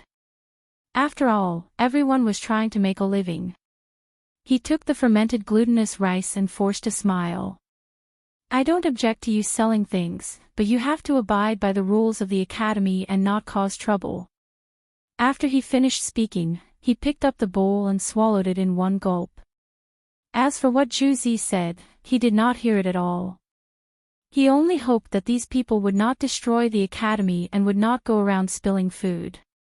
Seeing that Zhang Feng had eaten the fermented glutinous rice, the others could not stand it and took their own food. "Dean, have a bite of mine." "You haven't eaten my eggs yet, Dean." Seeing this, Zhang Feng quickly waved his hand and fled. If he ate any more, he would be stuffed to death. Just as he was about to leave the basketball game, Yuan Hong came over with a group of students. Zhang Feng did not have a place to vent his anger, and now there was a punching bag. He quickly stepped forward and said with a gloomy face, Yuan Hong, why are you only here now? Do you only know how to sleep the whole day? Yuan Hong rubbed his sleepy eyes and was a little confused. I'm sorry, Dean. Seeing this, Zhang Feng could not vent his anger. He pointed to the commoners behind him and said, Yuan Hong, these are the commoners who came to watch the competition. Get some people to make arrangements for them. Leave 3,000 seats and distribute the rest to the commoners. With that said, Zhang Feng was about to leave when he suddenly remembered something. Also, you can't eat the food of the common people. By the way, help me pay for a person called Zhu Zi's wine. After hearing all this, Yuan Hong, who was still in a daze, became even more confused. What did he mean by not eating the food of the common people? How could the commoners get food to watch a basketball match? And what fermented glutinous rice? Just as he was about to ask for clarification, he realized that Zhang Feng had left without looking back. Yuan Hong had no choice but to lead his students to the basketball court. However, as soon as he walked to the side of the court, he was stunned. The others behind him were also stunned. At the same time, in the mansion of High Duke Liu, the lights in the mansion gradually brightened. The servants on night duty were replaced by a new batch of servants. Qing Yao Jin was sleeping. To be precise, he was sleeping on the floor. Last night, because he drank a little too much before going to bed, he was kicked off the bed by Madame Qing. He hugged the blanket that could not cover his body and shivered on the floor. Even so, the cold weather could not stop his persistence to fall asleep. His snores shook the sky. At this moment, there was a series of knocks and shouts outside the door. Master, something bad has happened. Master, wake up. Inside the room, Qing Yao Jin was sleeping soundly. How could he hear the servants' voices? However, the voices woke Madame Qing up. She frowned and shouted at the door, What are you making so much noise for? Are you tired of living? The servants were startled. He did not dare to provoke the famous tigress of the Tang Dynasty. However, after thinking about the matter at hand, he hurriedly said, Madam, please forgive me. I didn't do it on purpose. Something has happened. I just received a report that the commoners of Chang and City have all gone to White Deer College. Shao Mountain is full of people. If you don't go now, you won't be able to go up later. What? The commoners of Chang and have all gone up Shao Mountain? Madame Qing exclaimed in surprise and sat up straight. She knew how powerful the commoners of Chang and were. Once the mountain was full of people, no one could go up. Not to mention a duke, even a prince might not be able to squeeze in. There were so many commoners on the mountain. How could it be so easy to get out of the way? You couldn't possibly kill them. Besides, old Qing still had to participate in the basketball game. If he was late, he could only King watch from the foot of the mountain. Thinking of this, she wanted to look at old Qing, who was sleeping soundly on the ground. She was instantly furious. This guy knew that he was going to the game today, but he still dared to drink last night. Bastard, are you still sleeping? Madame Qing got off the bed and went to old Qing. She grabbed his ear and said fiercely, Bastard, get up quickly. Old Qing, who was still dreaming, suddenly felt pain and sat up. Who the *CK hit me? It's your mother. Madame Qing did not let go and used even more strength. Old Qing turned around and quickly squeezed out a bitter smile. Madam, what's wrong with you? Didn't you get angry last night? Hearing this, Madame Cheng's expression turned even uglier, and she used even more strength. You bastard, you still have the face to say that. You only know how to drink and sleep every day. The commoners of Chang and have all gone to White Deer College. If you were a little later, you wouldn't even be able to catch up with the heat. Chapter 1755. As soon as she finished speaking, old Chang's expression changed. What? The people went up Shao Mountain so early. After saying that, he ignored the pain in his ear and hurriedly grabbed his clothes, ready to run out of the house. Seeing this, Madame Chang let go and said in a slightly gentler tone, "Remember to call Old Hay and the Emperor later. Otherwise, let's see how you'll end up after the competition." Old Ching chuckled and kissed Madame Ching. He smiled and said, "Don't worry, my good wife."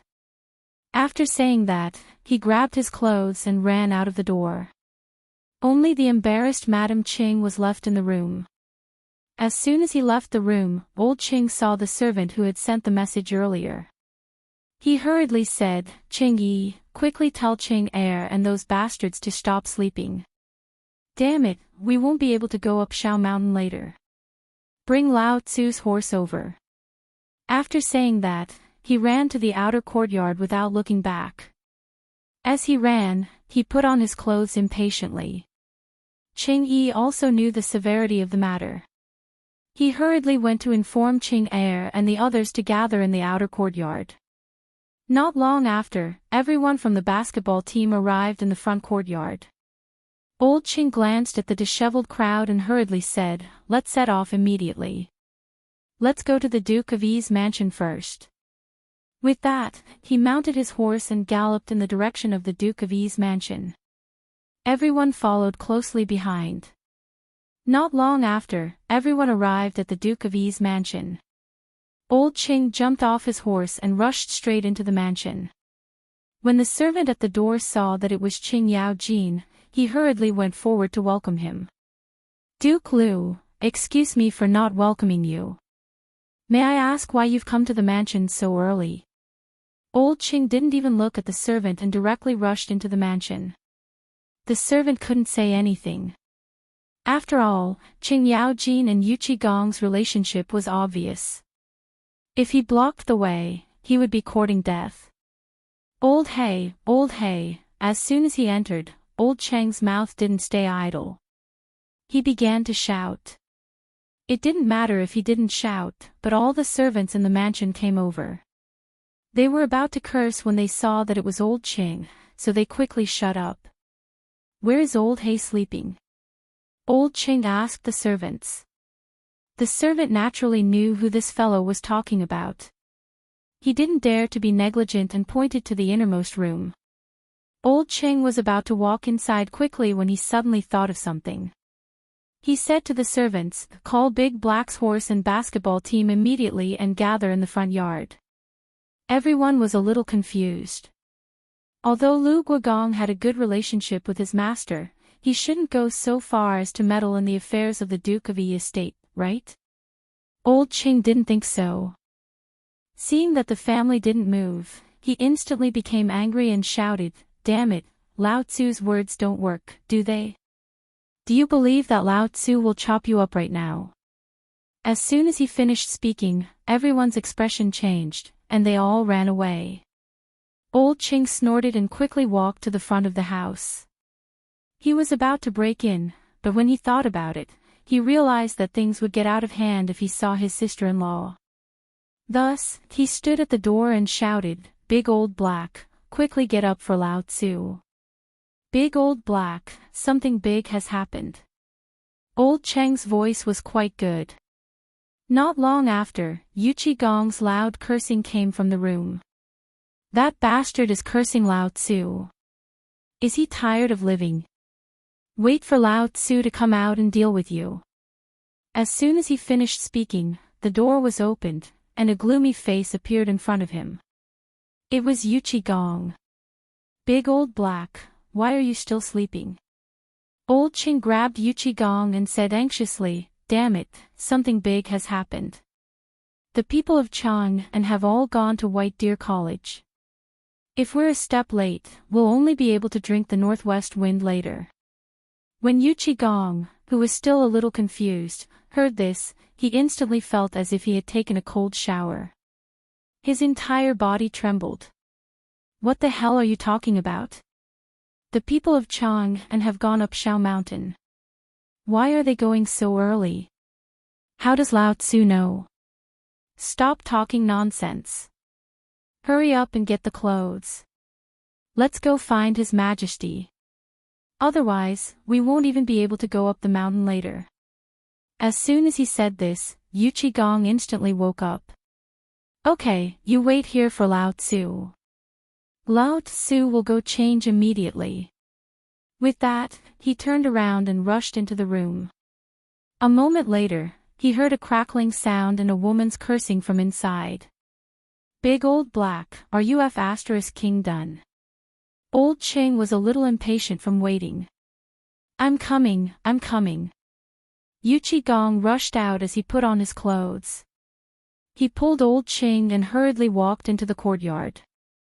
Let's go find His Majesty. The two of them rushed to the front courtyard. At this moment, the horses and basketball team had been waiting here for a long time. Old Ching was quite useful when he was fierce. Let's get on the horse and go to the palace to find His Majesty. Old Ching mounted his horse, said something to Yu Qigong, and galloped away. Yu Qigong led a group of people and followed closely behind, afraid that they would fall behind. The two of them set off in the direction of the palace. However, they had just taken a few hundred steps when they discovered a serious problem. Chang'an Street was filled with people. They were all carrying goods on their shoulders as they set off in the direction of Shao Mountain. How the hell were they going to get there? Old Ching suddenly had a headache. He turned around to look at Yu Qigong and found that he was still in a daze. Yu Qigong didn't pay much attention to it just now. After all, what did the people of Chang'an know? They were just here to join in the fun. Chapter 1756. Na Qing thought, *CK, the entire street of Chang'an is filled with commoners. This is too scary. However, Old Cheng's anger flared up. He slapped the back of Yu Qigong's head and roared, Big Old Hey, I'll charge at the front later. You'll be closer to the back. Don't King get lost. After saying that, he didn't wait for Yu Qigong's reaction and roared at the commoners. Get out of the way. All the commoners in front, get out of the way for Lao Tzu. The commoners who were rushing along were so frightened that they turned around abruptly. When they saw that it was Old Ching, they instantly cried out in alarm. Oh my God, the great demon king is here. Quickly make way for the great demon king. Those in front who don't know death, quickly get out of the way. The commoners immediately dodged to the side of the road, afraid that they would be hit by Old Ching. Soon, a wide road was cleared out on the main street. Seeing this, Old Ching whipped his horse, shouted, and ran in the direction of the palace. Not long after, the two of them arrived at the palace. At this time, it was already morning. The sky was starting to brighten, and everything within a radius of half a mile could be seen.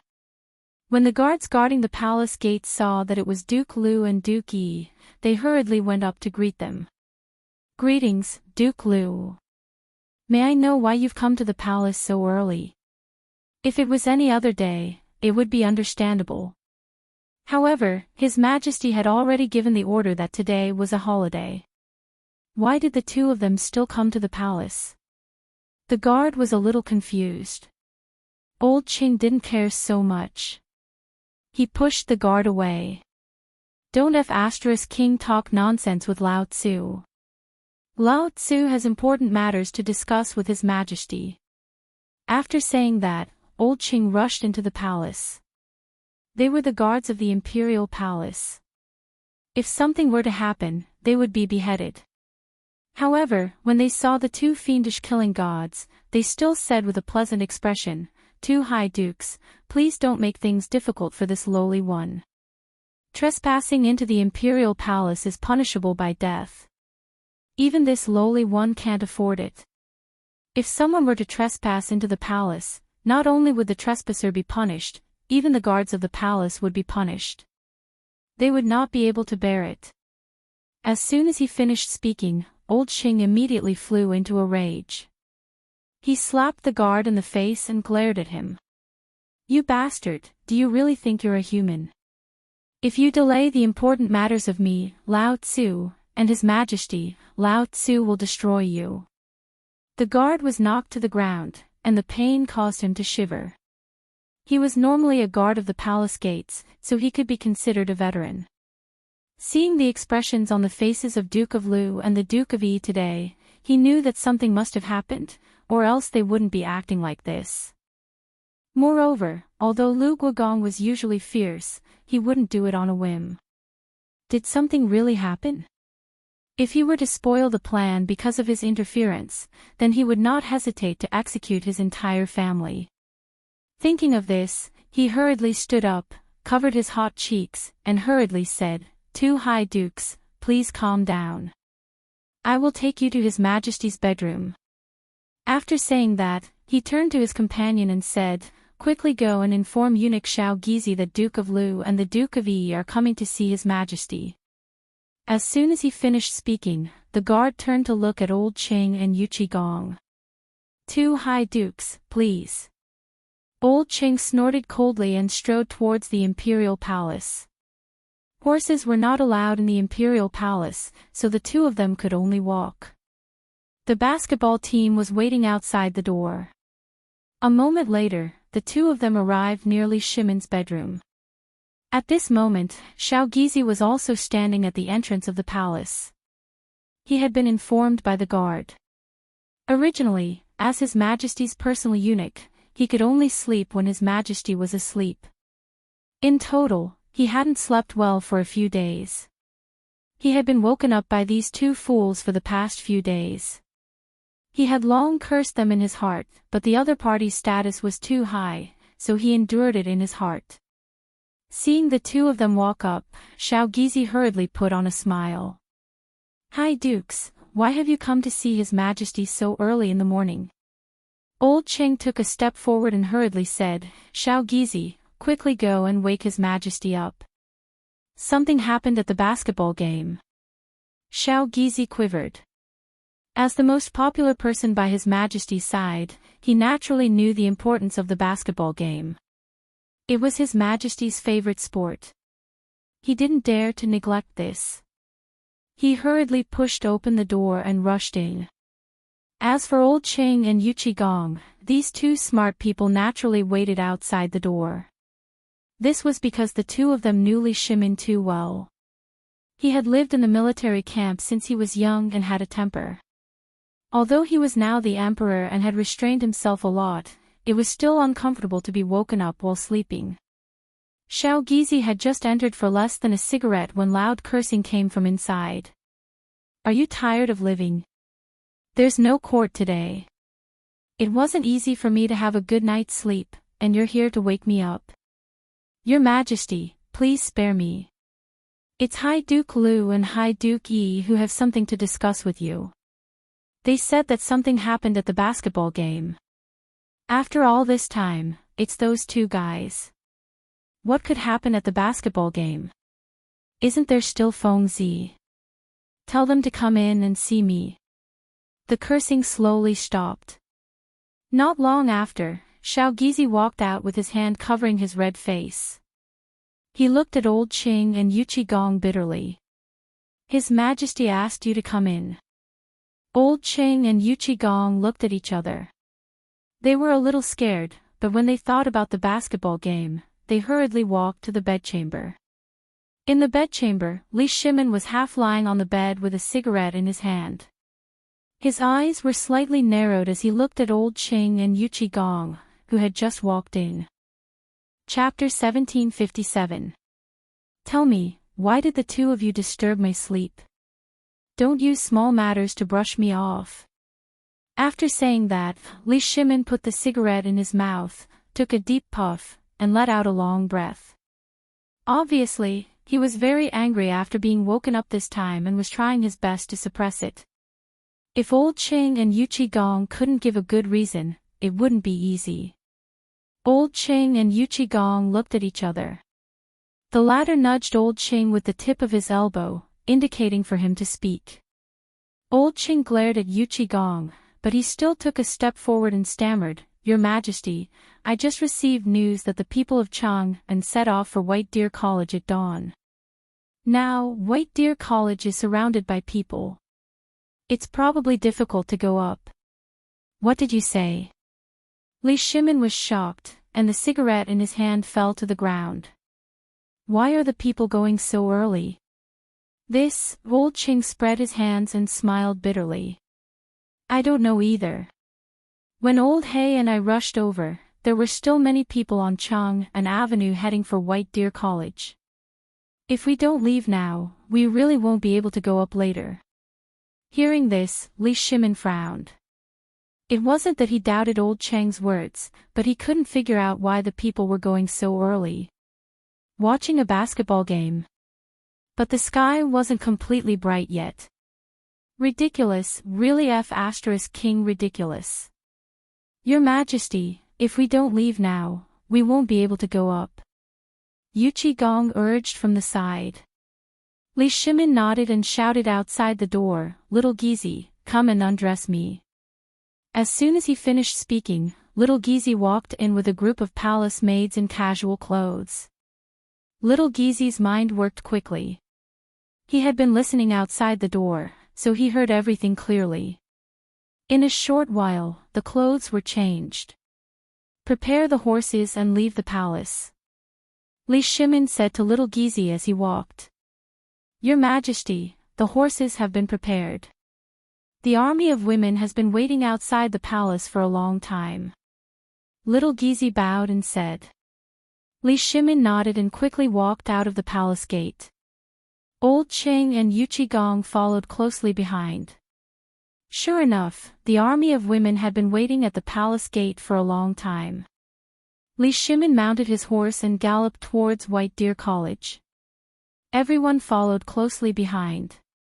As soon as he exited the palace, he saw countless commoners walking on the streets in the direction of White Deer College. This scene made Li Shimin's scalp tingle. He looked at Old Ching beside him and hurriedly said, "Old Ching, hurry up and lead the way." Old Ching nodded and shouted to the front, "The people in front, get out of the way." It had to be said that Old Cheng's voice was still effective. When the people saw such a formation, they quickly moved to the side. Old Ching squeezed his horse's belly and rushed forward to open the way for Li Shimin. Only then did the group set off for White Deer College. Finally, they arrived at the foot of the mountain. However, the scene in front of them made them stop in their tracks. Huff, Li Shimin reined in his horse and stared at the scene in front of him. Humans. There were people all over the mountains and plains. The entire Shao Mountain was filled with a dense crowd of people. There were people carrying loads and baskets. Basically, no one was empty-handed. These commoners had to bring food to watch a basketball game. Were they planning to live on Shao Mountain? Everyone was stunned. After a while, Li Shimin finally reacted. He got off his horse and stopped a man who was about to go up the mountain with a load. "Brother, what are you carrying?" The man stopped and said with a smile, "What? You want to sell my steamed buns?" Li Shimin shook his head and continued to ask, "Brother, why did you bring so much food up the mountain?" The man looked at Li Shimin strangely. "You're not from here, right? You don't even know this. Today, President Zhang is holding the opening ceremony of the basketball game. We're all going to watch the opening ceremony and sell some of our things." Li Shimin was even more confused when he heard this. He subconsciously asked, "What does the opening ceremony of the basketball game have to do with you selling things?" The man glanced at Li Shimin and said proudly, "It's obvious that you don't know how to do business. Today is the opening ceremony. There will definitely be a lot of high-ranking officials and nobles coming. When the time comes, these high-ranking officials and nobles will definitely eat. Although our things aren't very good and we might not be able to sell them, we might be able to sell them if we try our luck." Hearing this, Li Shimin finally understood. These commoners had originally planned to use this competition as an opportunity to go up the mountain to do business. It had to be said that the working people were still very smart. However, with so many people, Shao Mountain was already full. How could he go up the mountain? He couldn't chase these commoners away, right? Are you going to sell my steamed buns or not? The man was a little unhappy. Then I'll buy some. Li Shimin was a little embarrassed. After all, he had been asking the man for so long. He turned to look at Qing Yaojin. Old Qing, give the money to this young man. After traveling all morning, old Qing was already hungry. He quickly took out some copper coins and stuffed them into the man's hand. I want all your steamed buns. The man looked at the money in his hand and was instantly overjoyed. He put down the burden in his hand, turned around, and ran up the mountain. Seeing this, Li Shimin said to Qing Yaojin, Old Qing, old you, eat some steamed buns. Wait for a while and lead the way. Chapter 1758. The two of them laughed mischievously and distributed the steamed buns. After a while, everyone was full. Qing Yaojin and Yu Qigong took on the heavy responsibility of being the two guardians and led the basketball team to open a path. The two of them were born in the military and were not cultured people. They pushed and shoved to open a path. When the surrounding commoners saw their attire, they knew that they were not to be trifled with. They suppressed their anger. After walking for about 5 minutes, they finally arrived at White Deer College. They did not linger and walked directly to the basketball court. When they arrived at the basketball court, they saw another scene that made them dumbfounded. There was not a single person sitting on the basketball court, but there were countless commoners surrounding the court. They placed their items on the ground to sell.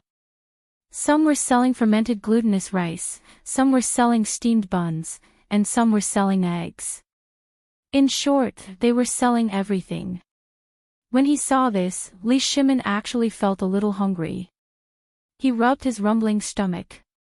It turned out that he had not eaten a single grain of rice since he woke up. Let's go, old Qing, old you, get a bowl of fermented glutinous rice. After he finished speaking, Li Shimin quickly walked to the store that was selling fermented glutinous rice. The person selling fermented glutinous rice was Zhu Zi. He had occupied a good spot, but he had not opened for business the entire morning. When he saw Li Shimin and the rest walking over, he was delighted and quickly went to greet them. Oh, you must be the officials who came to play basketball. You're really lucky. My fermented glutinous rice just came out of the oven and is still warm. Li Shimin nodded and replied, yes, serve the fermented glutinous rice. We'll count according to the number of people and get something that can fill our stomachs.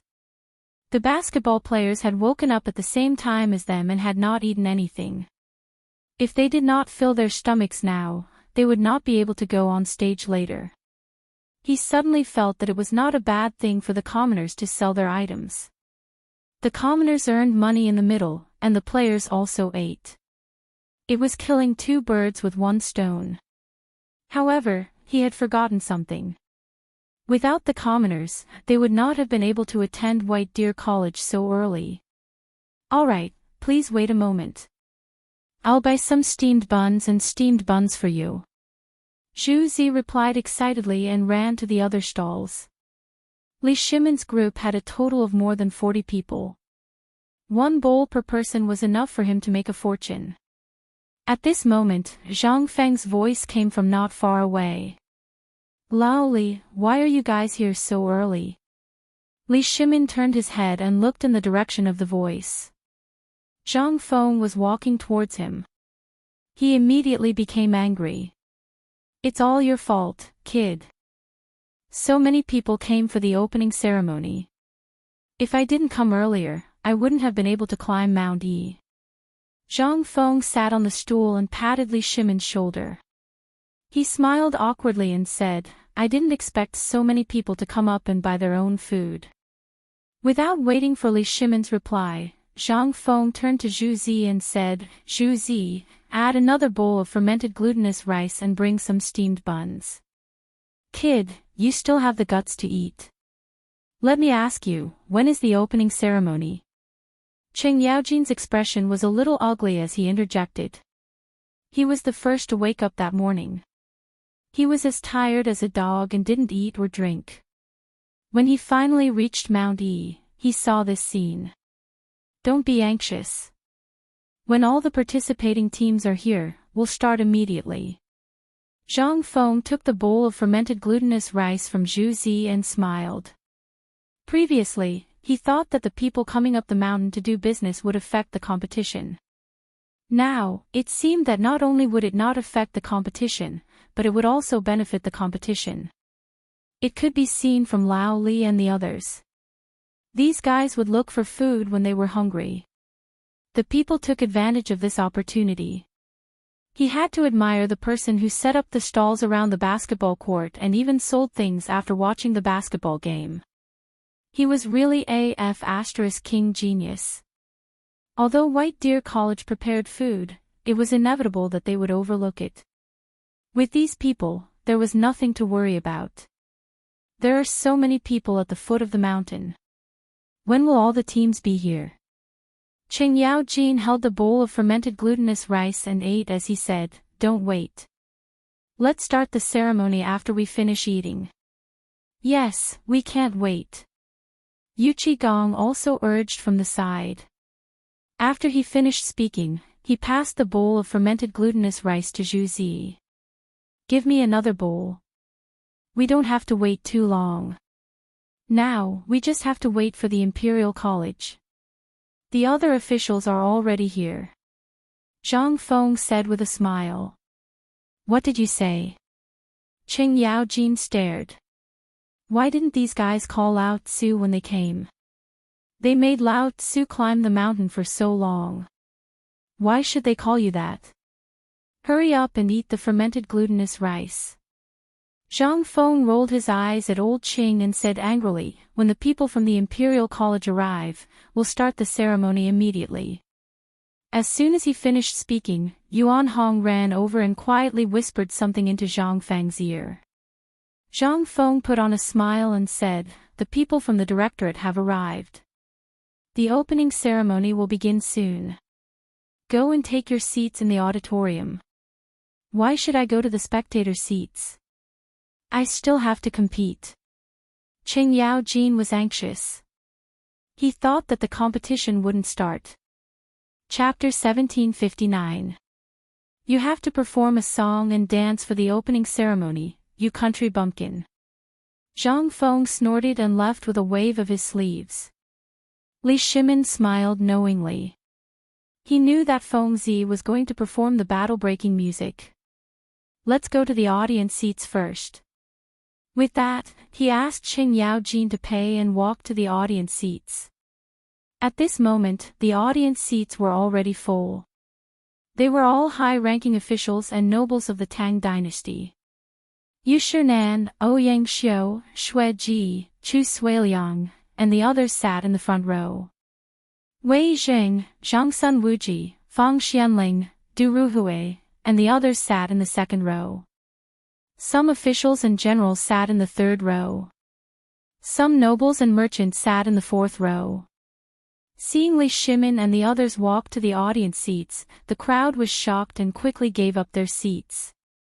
Yu Shernan, Ouyang Xiu, and the others in the first row snorted coldly and ignored them. Li Shimin didn't mind. He was already used to these old guys being stubborn. Once they had a bad impression of you, it wouldn't change for the rest of your life. He shook his head and sat in the second row with Cheng Yaojin and the others. Back in the audience seats, Zhang Feng slowly walked up the stage with a strange object in his hand. The reason why it was strange was because it was round on one end and pointed on the other. It looked like a cylinder. In fact, this was a temporary microphone that Zhang Feng asked the students to make. There was no choice. There were too many people in the audience. If he spoke in a low voice, no one could hear him. Ahem, hello everyone. Welcome to the opening ceremony of White Deer College. As soon as he finished speaking, there was a round of applause from the audience. Looking at the source of the applause, it was the people who were selling things. To them, Principal Zhang was their benefactor who had helped them earn money this time. Although they couldn't understand what was being said, it was necessary for them to applaud. Zhang Feng waved his hand, indicating for everyone to stop. Then, he placed the microphone by his mouth and announced loudly, in order to thank everyone for participating in the opening ceremony, White Deer Institute has specially prepared a musical performance, Qin Wang breaking the formation, for everyone to enjoy. As soon as these words came out, the audience that was still extremely noisy just now instantly became silent. Before they came, they all knew that they were going to perform the Qin Wang breaking the array. But when they heard it with their own ears, they couldn't help but feel a little excited. This was especially true for the commoners. With their qualifications, they would never be able to come into contact with such a divine tune in their lifetime. And today, he could actually see it with his own eyes. This was a gift from the heavens. Some of the older elders' eyes were already starting to tear up. Looking at the spectator stands, they were different from the commoners. They were all solemn. Everyone had a solemn expression on their faces. Because they knew that this was the military song of the Tang Dynasty. As for them, they were the officials of the Tang Dynasty, so they had to watch the show with awe. At this moment, the melodious sound of a guqin was heard. It was like a gentle breeze caressing a willow tree. Following the sound of the guqin, the delicate sound of a pipa was also heard. The two were mixed together, as if a couple were telling each other their hearts. Everyone looked towards the direction of the sound. There was a group of people sitting at the edge of the basketball court. Each of them was holding a guqin, pipa, drum, flute, sun, and so on. The leaders were Jingshu and Zhang Yuyao. The two girls didn't care about what was going on outside. They were focused on playing the guqin, as if they had entered a state of selflessness. At this moment, the man playing the drum picked up the hammer in his hand and hit the frame of the drum. Then, the guqin and pipa started to play faster, as if there were 10,000 horses galloping. The flute and sun started to play as well. They played along with the guqin and pipa's fast rhythm. Dong dong, dong dong dong, the drums were beaten, and the drum beats were like whips, raising the speed of the 10,000 horses. In an instant, the entire basketball court was filled with the perfect movement of everyone. In the audience, a man in armor suddenly jumped up from the bottom of the court. If one looked carefully, he was carrying a flag with the word Qin written on it. This man was Yuan Hong. In this performance, he would play the role of the Deputy General of the King of Qin, giving orders. Yuan Hong stood still and pulled out the King Qin flag on his back. He held it tightly with both hands and kept waving it in the air. After a while, a group of armored soldiers rushed up the court. It looked chaotic, but in fact, there was a hidden array. This was the secret of the King of Qin's breaking the array. After everyone got on the court, they immediately divided into 12 teams. Each team had 250 people. There were a total of 3,000 people. They were all students of the academy.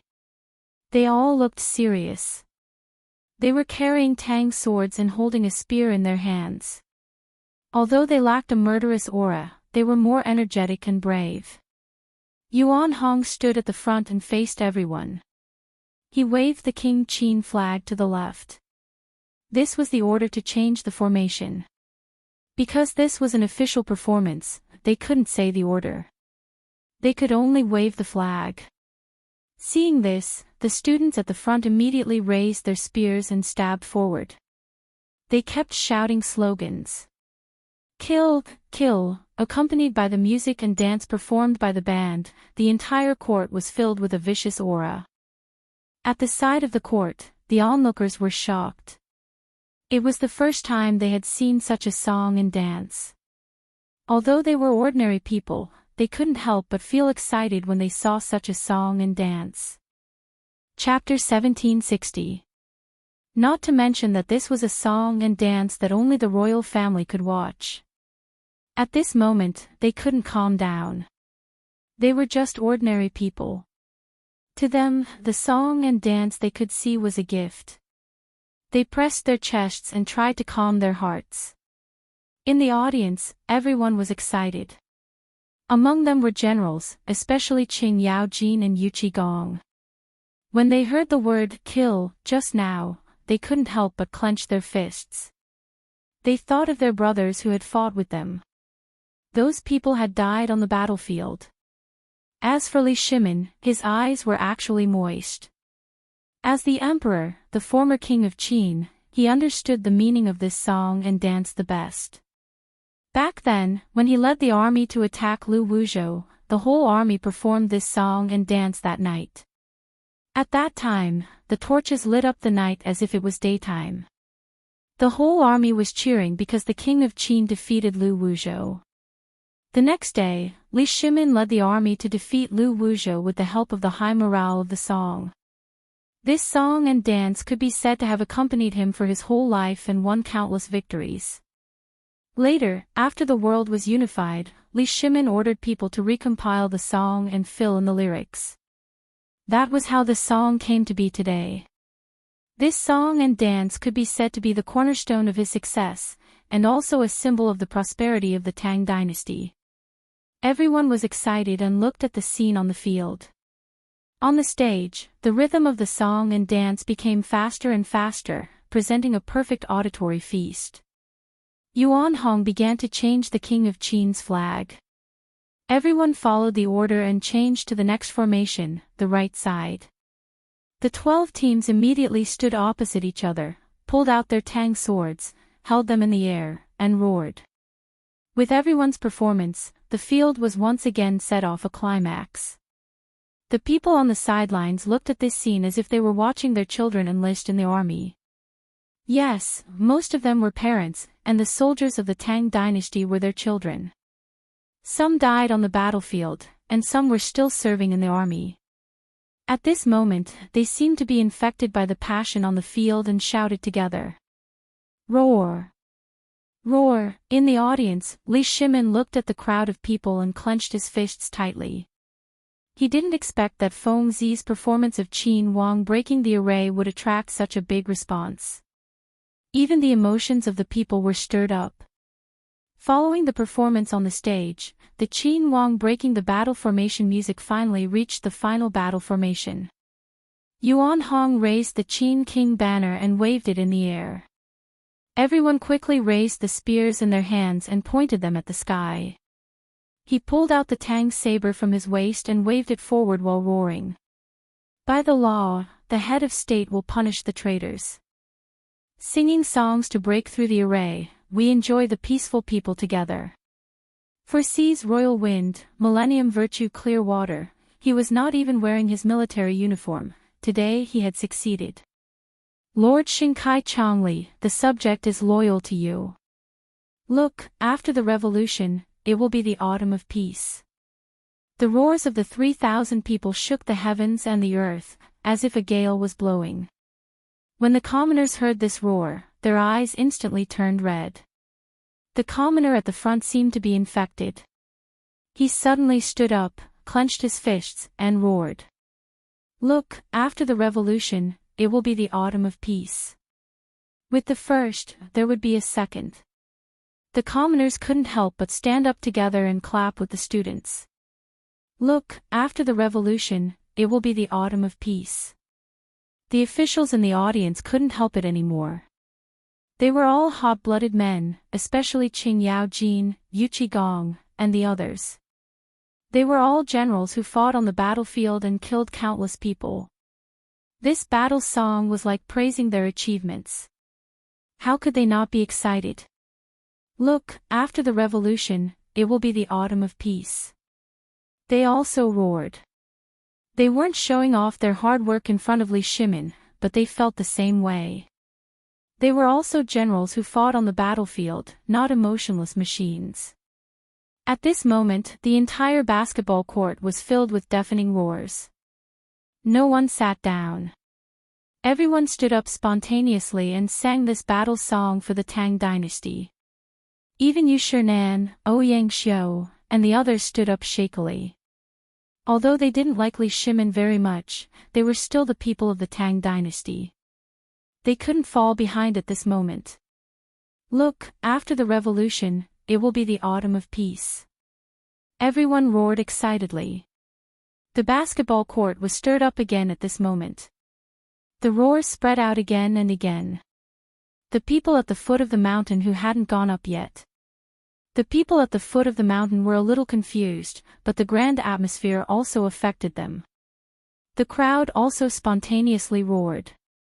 Soon, the entire Shao Mountain was filled with roars that shook the sky. After about 15 minutes, the voices gradually quieted down. Everyone's mood was not so high. They used their palms to calm their restless hearts. They slowly sat down and waited for the next part of the basketball court. Zhang Feng walked out of the crowd. He slowly walked to the basketball court and picked up the microphone. Everyone, the opening ceremony is over. What do you think? As soon as he said that, the audience became excited again and cheered. President Zhang is a genius. He actually interpreted the music of the King of Qin breaking the enemy's front with a new feeling. Chapter 1761. That's right. President Zhang is more than just a genius.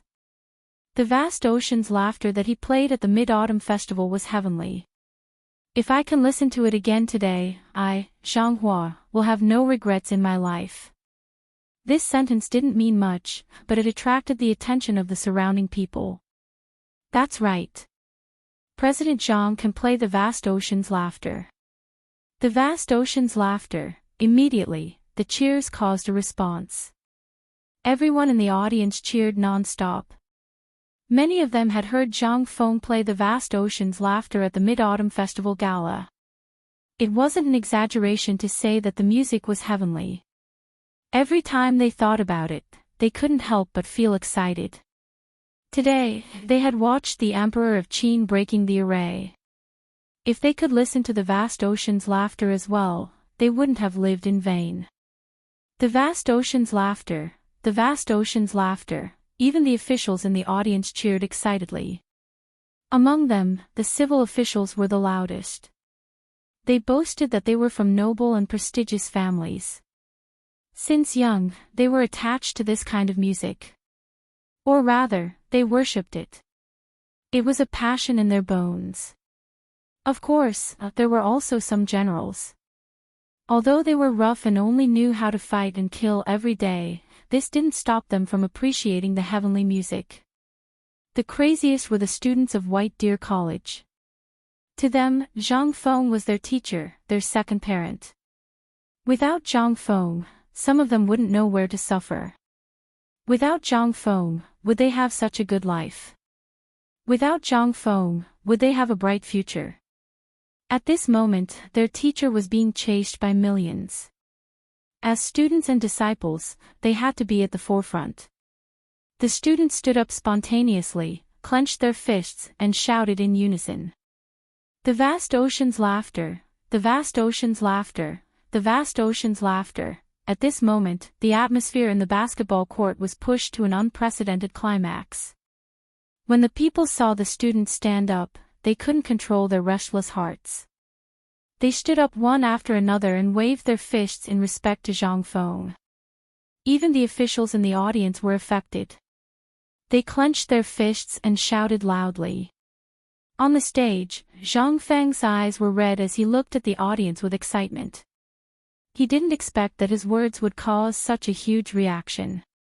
This was everyone's affirmation of their results. This was the trust that everyone had in his character. It was also everyone's appreciation of his work. At this moment, how could he disappoint everyone? He resolutely walked to the front of the band, picked up a flute, and then walked to Jingshu with a smile. At this moment, there was no need for too many words. Just a look and a smile was enough for the other party to understand. Jingshu blushed and nodded at Zhang Feng.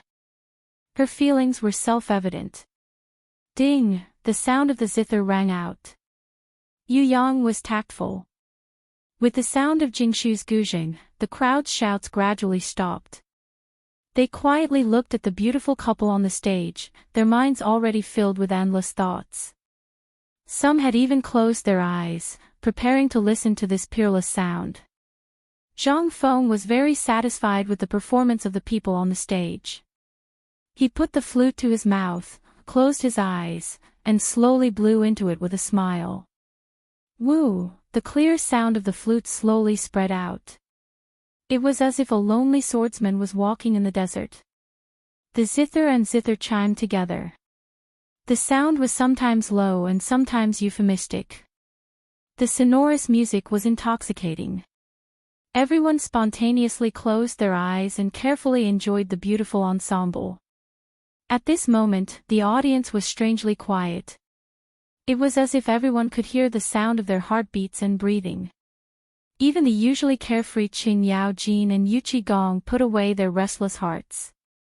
This was because they felt that Feng Zi's laughter seemed to be able to defeat the hostility in their hearts and purify their souls. At first, Qing Yao Jin and Yuqi Gong thought that it was an illusion. However, after listening to it, they simply couldn't extricate themselves. The zither string seemed to be able to pluck at one's heart, and the flute seemed to be able to blow away the evil thoughts in one's heart. The lingering sound was beautiful and moving.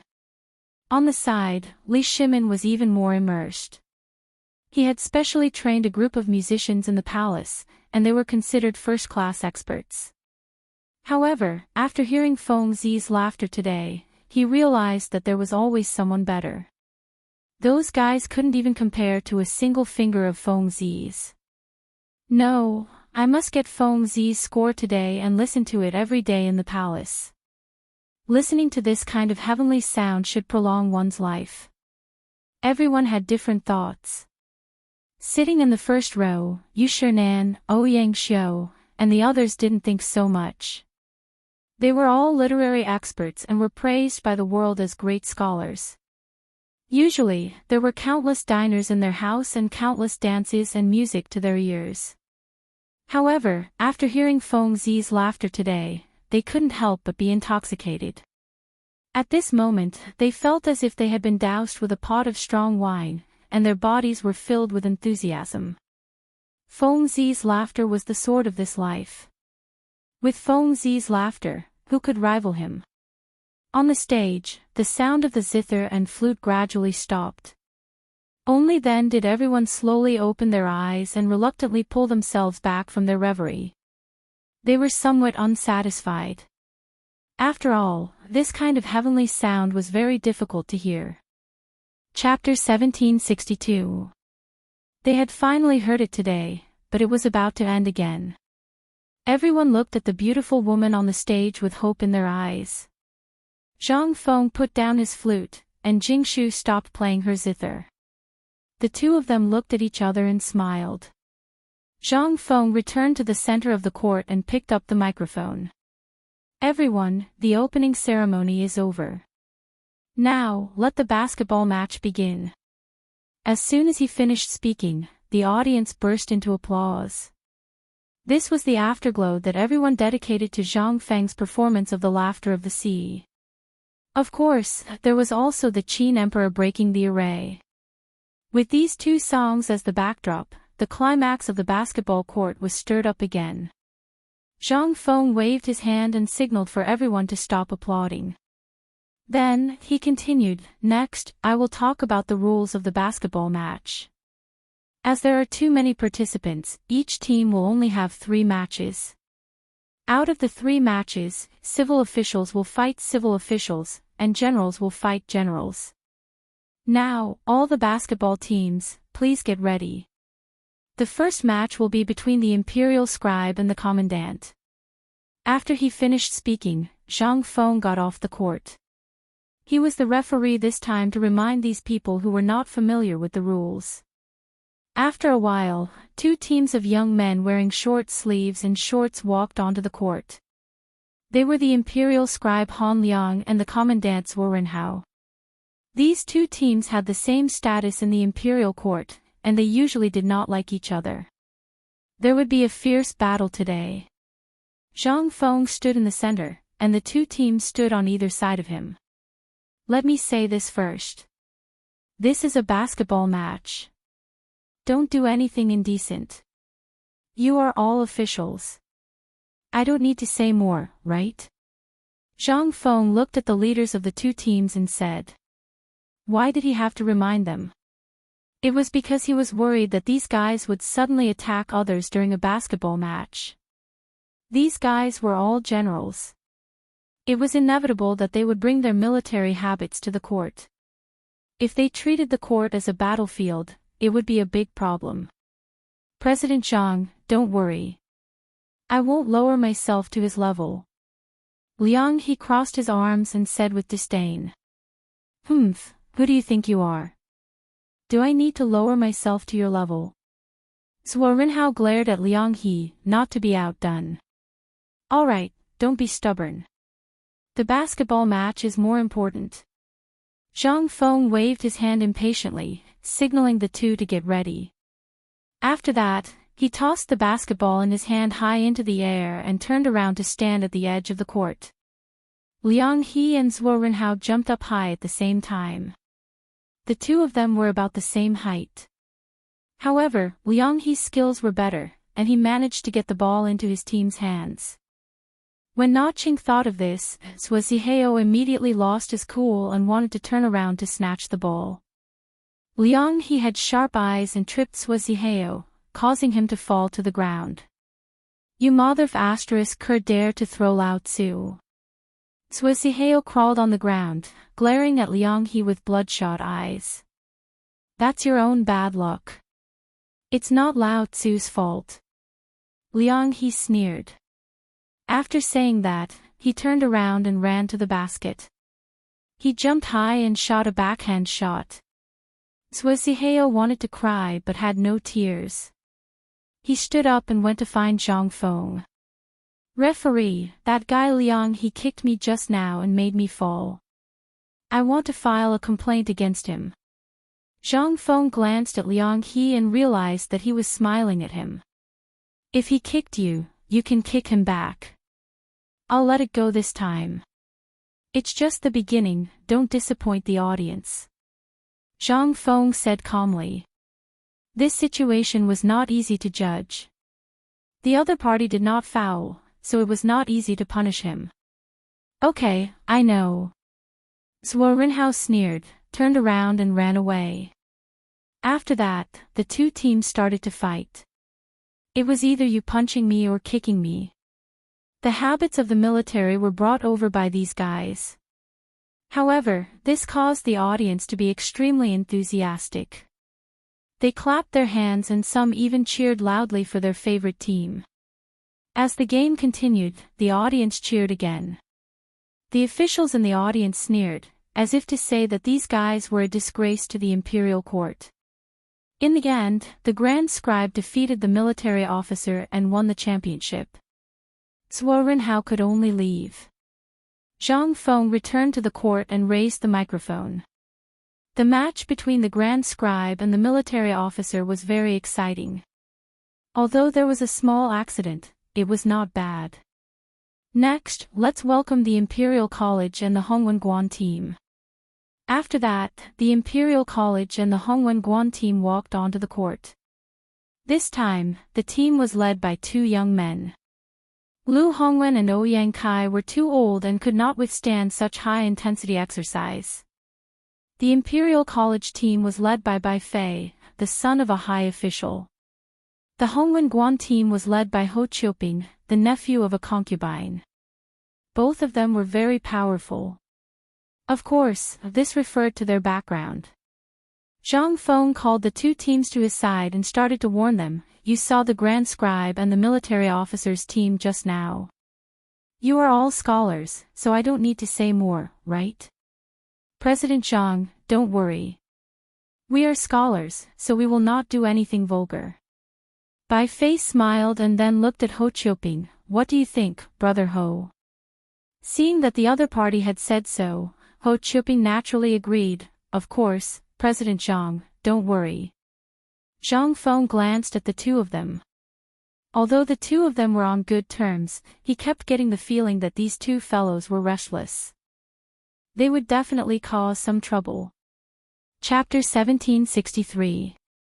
He didn't know if it was an illusion, but he decided to wait on the sidelines. After all, a scholar was no less ruthless than a general. The basketball was thrown up high, and Bai Fei took the lead to catch it with his height advantage. Ho Chuping was also defending. The two teams played in a very orderly manner, with one attacking and one defending. Zhang Feng also felt that he was overthinking, so he let down his guard and prepared to drink a bowl of fermented glutinous rice. However, before he could drink it, he heard a loud shout. Bai Fei, what the F***ck are you doing? Can you kick that place? If you break it, you'll have no descendants. As soon as he said that, Zhang Feng was no longer in the mood to drink fermented glutinous rice. He quickly put down the bowl and ran to the court. There were many people around the court, and Zhang Feng quickly pushed the crowd away. Ho Chuping was half lying on the court, curled up like an earthworm, and sweat was pouring down his face. Bai Fei, what the F***ck did you do to Ho Chuping? Zhang Feng glared at Bai Fei, who was watching the show. Bai Fei was a little weak, but he still pretended to be calm. What can I do to him? I just kicked him. I didn't expect this guy to be so weak, so he was lying on the ground. Zhang Feng didn't want to talk nonsense with this guy. He wasn't afraid anyway. Hurry up and carry Ho Chuping to the infirmary for treatment. After that, Zhang Feng looked at Bai Fei and said sternly, if anything happens to Ho Chuping, you don't have to participate in this game. Bai Fei's face changed color, and he quickly begged for mercy. President Zhang, I didn't do it on purpose. I didn't know that guy would be like this. At most, I'll kick him back. Can you not deprive me of the right to participate? However, Zhang Feng didn't want to listen to this guy's nonsense. He walked to the center of the court and said loudly, there was an accident just now. Now, let's welcome the next team, the Vice Protector General. As he spoke, two teams walked up. These two teams were also made up of generals, but they were obviously better than the previous two teams. They came up and cupped their fists. This made Zhang Feng feel a lot more at ease. At the very least, these guys wouldn't be in the same situation as the previous two teams. However, for the sake of safety, after Zhang Feng threw the ball to the other side, he stood not far away and watched. If anything happened, he could immediately go on stage. Fortunately, the two teams had been playing in a civilized manner and no accidents had happened. They were all soldiers and had great strength. A casual slam dunk would cause the audience to cheer. And these shouts were like catalysts, making the valiant players keep running on the field. In the end, the Protector team won the competition. The attendants even cupped their fists politely to each other. It had to be said that the quality of each team could not be lumped together. Zhang Feng walked onto the stage with satisfaction and raised the microphone again. The first half of the competition has ended. Now is the halftime break. Please enjoy my cotton-padded clothes show. As soon as he finished speaking, the audience was dumbfounded. They knew about cotton-padded clothes, but what was a cotton-padded clothes show? He had never heard of it before. Everyone looked at Zhang Feng with puzzled eyes, unable to understand. Zhang Feng didn't say anything. He just smiled faintly and waved to the audience. A moment later, dozens of students in bright red cotton-padded clothes stood on the stage. There were both men and women. They stood on the basketball court and walked back and forth one by one, stroking their cotton-padded clothes from time to time. Everyone's eyes lit up instantly. This was a visual feast. For these people, cotton-padded clothes were priceless treasures. They usually couldn't bear to wear them. Notching thought that President Zhang would arrange for these cotton-padded clothes to be displayed today. Today's game was so worth watching. Not only was there the music of the King of Qin breaking the formation, but there was also the laughter of the sea and the cotton-padded clothes show. The officials cheered even more. They were used to watching singing and dancing. Suddenly watching a cotton-padded clothes show made them feel refreshed. Seeing that everyone was happy, Zhang Feng hurried off the stage and went to the academy's cafeteria. He had been informed that during the halftime break, the cafeteria would provide free food. "Boss, give me 2 steamed buns and a bowl of mutton soup." Zhang Feng yelled at the cafeteria boss. The boss really wanted to curse out loud. "Motherf **Ker, who is disturbing me from watching the cotton-padded clothes show?" In the end, when he saw that it was Zhang Feng, he hurriedly ran over with a smile on his face. "Yo, it's Principal Zhang. Why have you graced our shop with your presence today? What would you like to eat?" "It's my treat." The boss patted his chest and said each word with a resounding voice. Zhang Feng smiled. He didn't hear what the boss said and was only watching the cotton-padded clothes show. "You don't have to treat. Just give me 2 steamed buns and a bowl of mutton soup." "All right, please go ahead."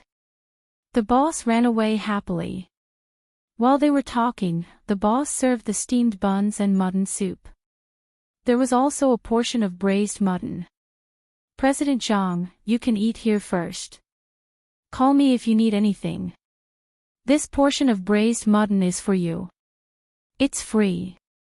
After saying that, the boss ran to the front to watch the cotton-padded clothes show without waiting for Zhang Feng's reply. Zhang Feng shook his head and ignored him. He continued to eat and drink. At this time, a guy in the audience saw this scene and walked over with a hunched body. "President Zhang, are you eating?" Chapter 1764. With a steamed bun in his mouth, Zhang Feng turned around and saw that it was Lu Hongwen from the Imperial College. Damn it, Lao Tzu was eating. Why was this old fellow here? Could it be that he wanted to freeload? Even though he was cursing this fellow in his heart, he still had to agree. "So it's Chancellor Lu. Please take a seat here. May I know why you're looking for me?" Lu Hongwen stroked his beard and smiled so much that the creases on his face could be seen. President Zhang first performed the Qin Emperor breaking through the battle array, then played the laughter of the vast sea, and then made a cotton-padded clothes show. You really opened old man's eyes. Zhang Feng was stunned on the spot. This fellow couldn't be flattering him, right? But he quickly denied this answer. Because Lu Hongwen didn't answer directly.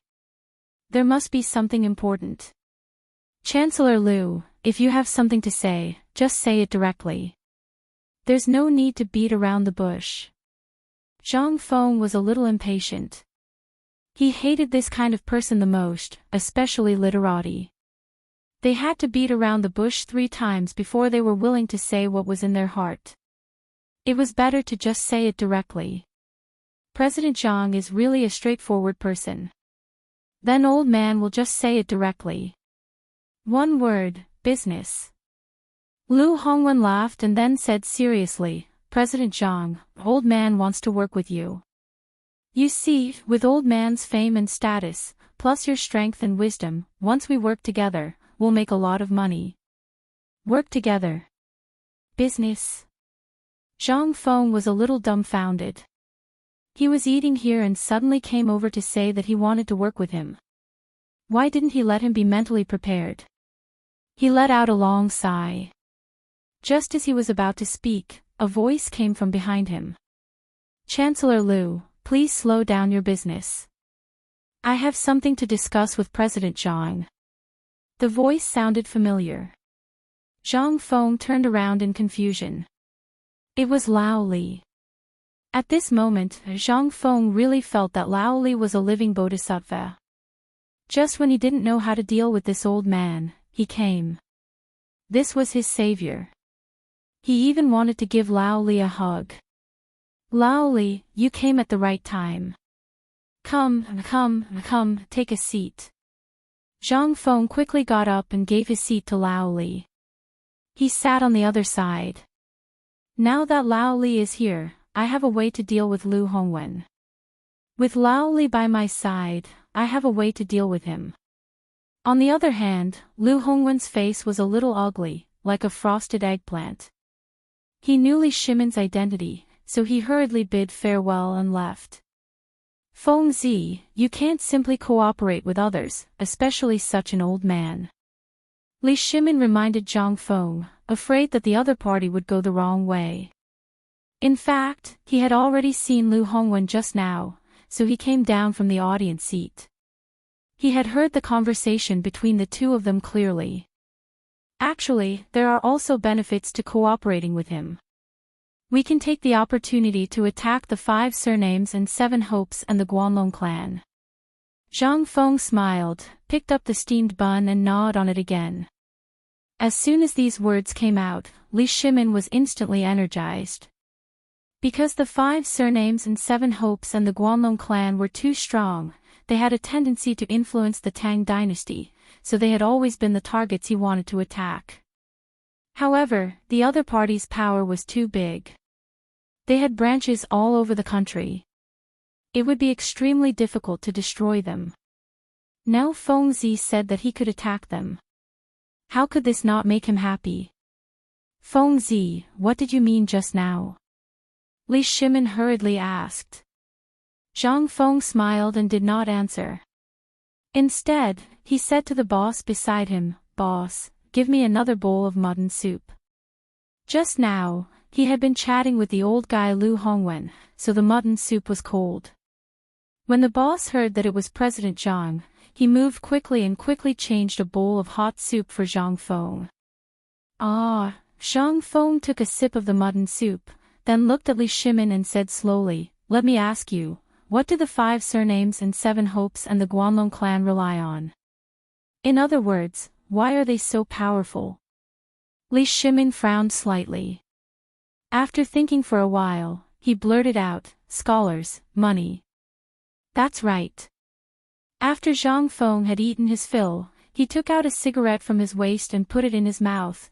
Most of the scholars in the world come from the 5 surnames, 7 hopes and 7 hopes, and the officials chosen by the imperial court must be knowledgeable people.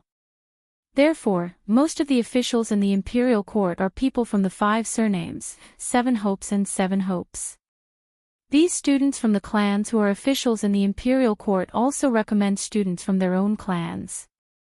This is why the 5 surnames, 7 hopes and 7 hopes occupy the imperial court. After saying that, he took out a lighter, lit the cigarette, and took a deep breath. Then, he took out a cigarette and handed it to Li Shimin. However, Li Shimin was not in the mood to take the cigarette. He frowned and thought about Zhang Feng's words. Zhang Feng was right. In the past, 60 to 70% of the officials in the imperial court were people from the 5 surnames, 7 hopes and 7 hopes and 7 hopes. Why did officials have to be knowledgeable people? Books were so expensive that poor people could not afford them at all. Only people from the clans could afford them. This caused the officials in the imperial court to be people from the clans. This was something that could not be helped. The imperial court could not use illiterate men. However, in recent years, the number of officials from the clans in the imperial court had decreased. He knew that this was because of Zhang Feng. After graduating from White Deer College, one could enter the imperial court and become an official. Chapter 1765. White Deer College had very few people from the clans. Even if there were, they were in the minority. There aren't that many officials from the clans in the court now. It's all thanks to you. Li Shimin took the cigarette from Zhang Feng and said with a smile. This isn't enough. The clans have a deep foundation. This alone is unshakable. Zhang Feng took a deep breath and looked at Li Shimin. The scholars can be suppressed for now. The most important thing is the wealth of the clans. Most of their wealth comes from their own businesses. From what I know, these clans have businesses such as silk, clothes, wine, restaurants, brothels, and so on. Therefore, I've decided to unite all the businessmen in the world to fight against the clans. Fight? Li Shimin took a deep breath and said subconsciously, isn't this a bit difficult? The clans were good at doing business, which was why they were able to win over so many clans. They had people all over the world. It was unrealistic to use business to defeat them. Zhang Feng sighed. I know this method is difficult, but other than this, there's no other way to fight against the clans. You know their strength. Even the emperor has to be wary of them. As his voice fell, Li Shimin was stunned. That's right, even he felt that the strength of the clans was terrifying. Back then, when he led the army to quell the rebellion, there was no food in the army. He even borrowed food from the clans. Later on, when he ascended the throne, most of the people in the court were from the clans. Any big decision had to go through these people. Although a portion of these people had been eliminated, there were still some left in the court. That's right. Even the emperor has to be wary of the strength of the 5 surnames, 7 hopes and clans. However, I believe you can do it. Li Shimin gave Zhang Feng a look of trust. Of course I can do it. Do I need you to tell me that? Zhang Feng smiled and took a deep breath. Then, he stood up. Let's go. The cotton-padded clothes show is about to end. It's your turn to perform in the second half. Li Shimin nodded, stood up, and walked toward the audience. When Zhang Feng returned to the stage, the cotton-padded clothes show had already ended. He picked up the microphone and shouted again, the cotton-padded clothes show is over. The second half has begun. Let us welcome the next team. After that, Qing Yaojin and Yu Qigong led their team members over. Neither of them was willing to submit to the other. They crossed their arms in front of their chests and glared at each other. Even their teammates had fierce looks on their faces. Old Qing, old Yu, you two are familiar with the rules, so I won't say much about them. I just hope that you two play well and don't fight on the court. Zhang Feng glanced at the two of them and said seriously. He knew that the two of them were like old urchins. He was quite old, and his temperament was like that of a child. Don't worry, Big Black, and I won't cause trouble for you. Qing Yaojin was all smiles.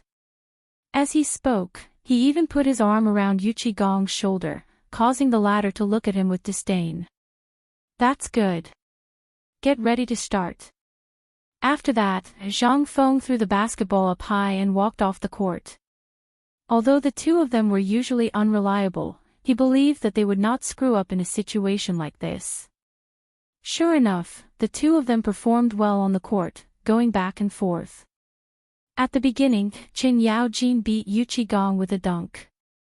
Although the latter's team members were all soldiers, they were not as slick as Qing Yaojin's team members. They were always taken advantage of. Seeing that his team was at a disadvantage, Yu Qigong immediately yelled at his team members.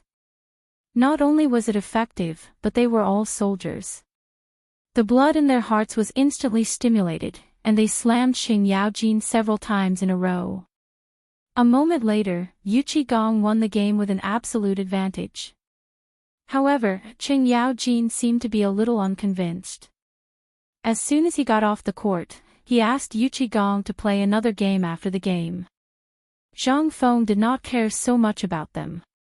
He directly walked onto the court and raised the microphone. Let's welcome the next team. The team that walked onto the court was Li Shimin's army of women. The other team was a team of wealthy businessmen from Chang and City. There was no other way. The officials of the imperial court did not dare to play against Li Shimin's army of women. If they won, it would be disrespectful to the emperor. If they lost, they had to lose in a dignified manner. It was too difficult. At this moment, a wealthy businessman from Chang and City stood up. This made the officials very happy, and they immediately pushed the businessman up. Zhang Feng glanced at the two teams and said slowly, the game comes first, friendship comes second. Lao Li's team was made up of women. Naturally, he had to tell the other side first. It was to avoid unnecessary trouble. After that, he threw the basketball up and stood on the sidelines, paying close attention to every movement on the court. Although the army of women led by Xiao Zi was all women, they were not weak at all. They got a rebound on the court. In the end, the wealthy businessmen's team basically did not touch the ball except for offense and defense. The entire court was dominated by the army of women. This scene caused Li Shimin, who was in the audience, to repeatedly praise. The result was without a doubt. The army of women took the first place with an absolute advantage. Zhang Feng walked onto the court again and said loudly, "After many rounds of games, there are now only 4 teams left. The Grand Historians team, the Protectors team, the Army's team, and the Army of Women. Now, the finals will be held. The Grand Historians team will fight against the Protectors team, and the Army's team will fight against the Army of Women." Chapter 1766. As soon as he finished speaking, the Grand Scribes team and the Protectors team were already on the court.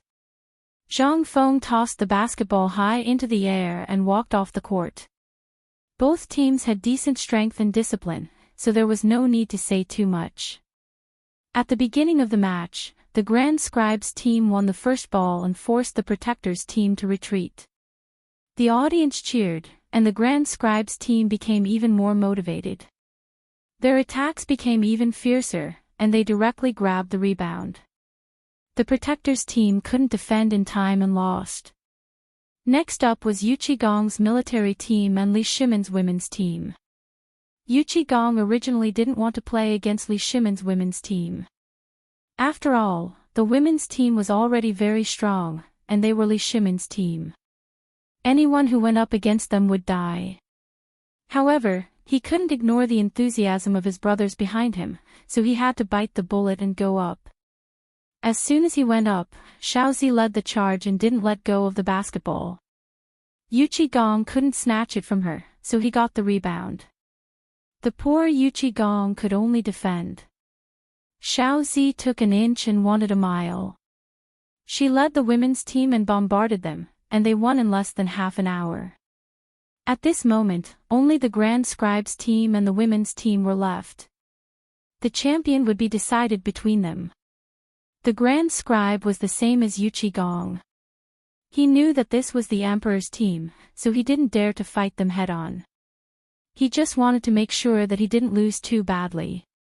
After all, he still had many brothers behind him. On the court, Xiaozi led the women's team to attack again. The Grand Scribe's team was clearly inferior to Yu Qigong's team. At the beginning, he was still defending, but later on, he almost begged for mercy. However, the women's team didn't give him the chance. They attacked even more fiercely, and the Grand Scribe's strength gradually fell short of his desire. In the end, the Grand Scribe was defeated, and the women's team took first place with an absolute advantage. After the match, Zhang Feng walked up the court and stood next to the women's team. He picked up the microphone and said loudly, "Today's basketball match is officially over. Congratulations to the women's team for taking first place." As soon as he finished speaking, the crowd cheered. The women's team. The women's team is really strong. I had high hopes for them when they first came on the court. Yeah, look at the legs of that female army, tsk tisk. Even Li Shimin, who was in the audience, kept applauding. Although he knew that part of the reason why the female army could win was because of him, winning was something worth being happy about. Who cared about how they won? Qing Yaojin and Yu Qigong had bitter smiles on their faces. How could they not be heartbroken when the team they had painstakingly trained had lost just like that? Sitting in the first row, Yu Shernan, Ouyang Xiu, and the others coldly snorted and ignored him. There were happy people, sad people, and even those who were unconvinced and prepared for a fight. It was very noisy. Zhang Feng held the microphone high and said again, "The basketball game has officially ended. The Academy's canteen has prepared free food for everyone. If you want to eat, you can go now. If you don't want to, you can go down the mountain at any time. As soon as he finished speaking, the audience cheered. They didn't expect that there would be free food while watching a football match. Who wouldn't be happy? The people rushed into the canteen. It wasn't that they were greedy, but that they didn't have any extra food. They either sold it or ate it themselves. Now, Zhang Feng's words immediately aroused their interest. The canteen was immediately crowded. Except for the people, everyone else went down the mountain, including Li Shimin and the others. They wanted to go back and celebrate. It was a happy thing to win the first place today. They had to have a big banquet. Qing Yaojin looked for Yu Qigong with an angry face and said that he wanted to fight. Yu Qigong naturally wouldn't back down. The two of them randomly found a place to fight. The food in the canteen was very popular with the people. It didn't take long for them to finish everything. Everyone went down the mountain with satisfaction, burping from time to time. Chang'an City regained its peace. Peddlers walked on the street, and the stalls moved out tables and chairs. Servants shouted from time to time in the streets and alleys. The prosperous Chang'an once again appeared in front of everyone. The next day, the golden crow was born, and the jade rabbit had fallen. The golden sunlight shone on Mount E, as if the whole mountain was covered in golden bricks. The sounds of students reading aloud rang out from the White Deer Institute. This was their morning lesson, and also the time when they were the most serious. The old scholar stood on the podium, and from time to time, he would say something. On the basketball court, a few scantily dressed students were chasing each other. Suddenly, a loud shout came from not far away. The students quickly turned around and saw that someone was staring at them. They quickly threw down the basketball and ran to the classroom. There were always a few mischievous students in the college who would risk punishment to do what they liked. The basketball students were one of them. The last dormitory in the college was Zhang Feng's residence. He had just woken up. Zhang Feng yawned and drowsily washed his face with the water that the student brought over. Then, he picked up a cigarette from the bedside and lit it. He took a deep puff and said, "This feels so good." He walked to the classroom with his hands behind his back. He checked his homework. This was something he did every day. Chapter 1767. Disciple Rules, Sage Teachings. First, filial piety. Second, sincere faith. Love the masses, kind-hearted. If you have spare energy, you should learn literature. Clear sounds of recitation could be heard from the classroom. Zhang Feng stood at the window and glanced around. Seeing that there was nothing out of the ordinary, he flung his sleeves and left. At this moment, he felt hungry. He rubbed his stomach and realized that he had not eaten. Without hesitation, he quickly walked to the cafeteria. "Boss, give me a bowl of braised meat noodles." He randomly found a seat and shouted at the boss. When the boss saw that the dean had arrived, he naturally did not dare to delay. In a short while, he served a bowl of piping hot braised meat noodles. Zhang Feng finished the delicious food in his bowl quickly and even burped. After eating and drinking to his heart's content, he lit another cigarette. Unknowingly, he thought about the forging workshop. Previously, he had brought Lao Li and the others to experiment with firearms. Unfortunately, the firearms had too many flaws. Not only were they loud, but they also emitted white smoke when they were fired. Damn it, they had been discovered by the enemy before they were even killed. Before he left, he had instructed Alkinan to improve the firearms. He wondered how the kid was doing. However, even if the kid had done it, the firearms were still very loud. If he gave the firing pin firearms from the future to Alkinan, the results might be much better. With Alkinan's intelligence, he would not disappoint him. At this thought, he hurriedly stood up and walked to the back of the mountain. The forging workshop and White Deer College were both on Pyrolite Mountain. The only difference was that the forging workshop was in a cave on a cliff. Thus, the two were not very far from each other. Zhang Feng walked for less than half an hour before he saw a huge cave. It was the entrance to the forging workshop. Zhang Feng did not hesitate and directly stepped into the cave. The cave was the same as before. The moment he stepped in, he smelled a pungent odor. This odor was none other than the smell of gunpowder and various smelting materials. It smelled very uncomfortable. As he walked in, the temperature rose and the environment became increasingly stuffy. It felt like he was taking a bath in boiling hot water. An ordinary person would not be able to withstand such an environment. However, there was nothing he could do about it. If he wanted to forge steel, he had to do it under high temperatures. He couldn't help but give Arcanon and the others a thumbs up. They were really King awesome. They could still persevere in such a hot environment. It showed how much they loved forging. At the same time, it also proved that he hadn't misjudged them. Ding ding, sounds of metal clashing could be heard. Zhang Feng knew that he had arrived.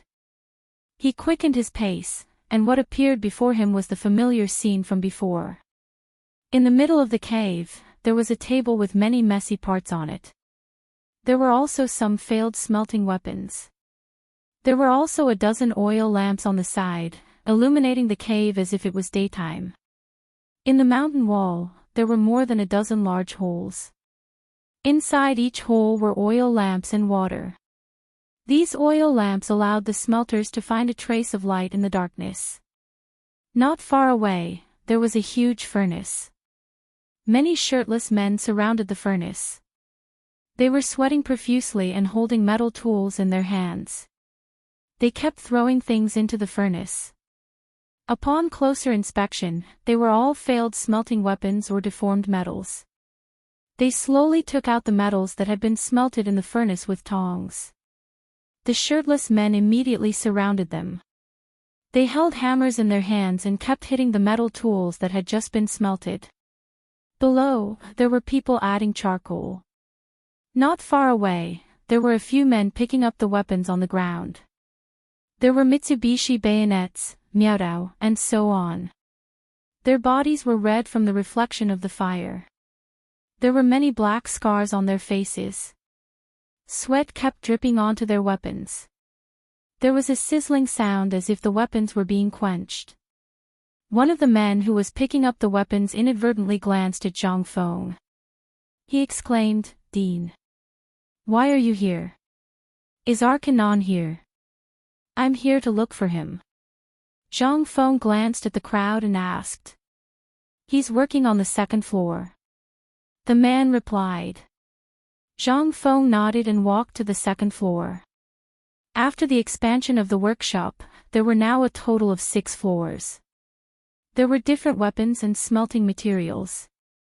On the second floor, Zhang Feng had just walked to the entrance of the cave when he saw Arcanon holding a gun.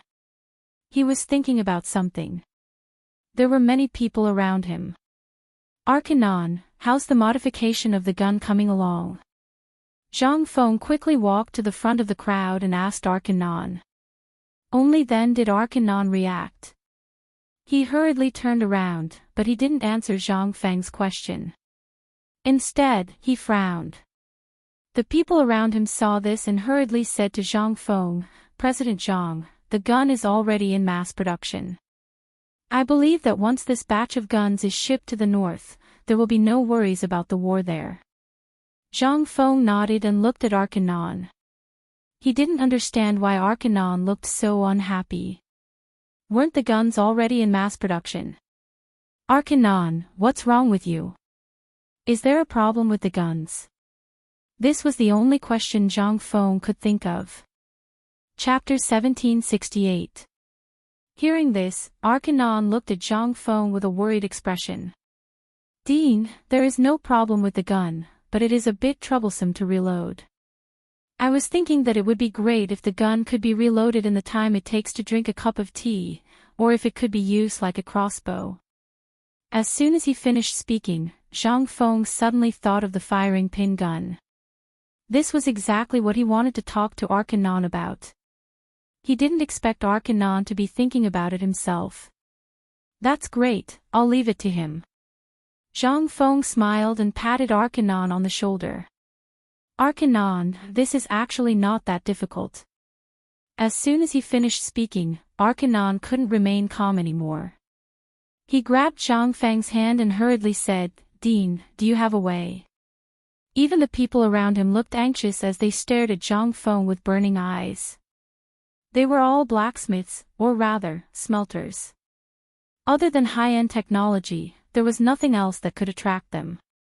They had racked their brains to perfect the gun, but there were still a lot of flaws. This was a knot in their hearts. But now, the dean said that he had a way. How could they not be excited? Zhang Feng glanced at the crowd and waved his hand to signal them to calm down. Then, he said solemnly, First, you have to know how the firing pin works. Hearing this, the crowd looked at Zhang Feng in confusion. Then, they looked at Arcanon. The latter helplessly spread his hands, indicating that he didn't know either. Then, the crowd turned back to Zhang Feng, waiting to hear more. Zhang Feng smiled faintly and continued, The gun can only hold one bullet, which is a steel ball. You only need to add a spring, a spiral groove, a spiral chamber, and a bullet chamber to hold 6 steel balls at a time. Then, the trigger will push the iron, and when the iron moves back, it will compress the metal spring in the stock. The compressed metal spring will eject the iron forward, and the iron will hit the primer behind the steel ball. At that time, the primer will ignite the propellant, and the propellant will ignite, instantly pushing the steel ball to kill the enemy. However, there is a flaw in this principle. It can only hold 6 steel balls at a time. Every time you pull the trigger, you have to pull the trigger every time, and the steel ball will have to be reloaded. After speaking, Zhang Feng glanced at the crowd and found that they were all looking at him in confusion. Do you understand? Zhang Feng asked. Arcanon frowned and slowly said, I understand half of it. Half is not bad. Zhang Feng nodded and continued, You just follow my method and perfect it. If there is anything you don't understand, you can come to me at any time. After speaking, Zhang Feng walked to the table next to him, picked up a pen, and wrote down the principle he had just explained for Arcanon. This is the principle of the firing pin. Look carefully. Zhang Feng handed the paper to Arcanon and turned to leave. Arcanon took the paper and began to admire it. For him, it was simply a treasure. He was a person who was obsessed with technology. With this, he was very confident that he could improve the gun and reach the level that the director had mentioned.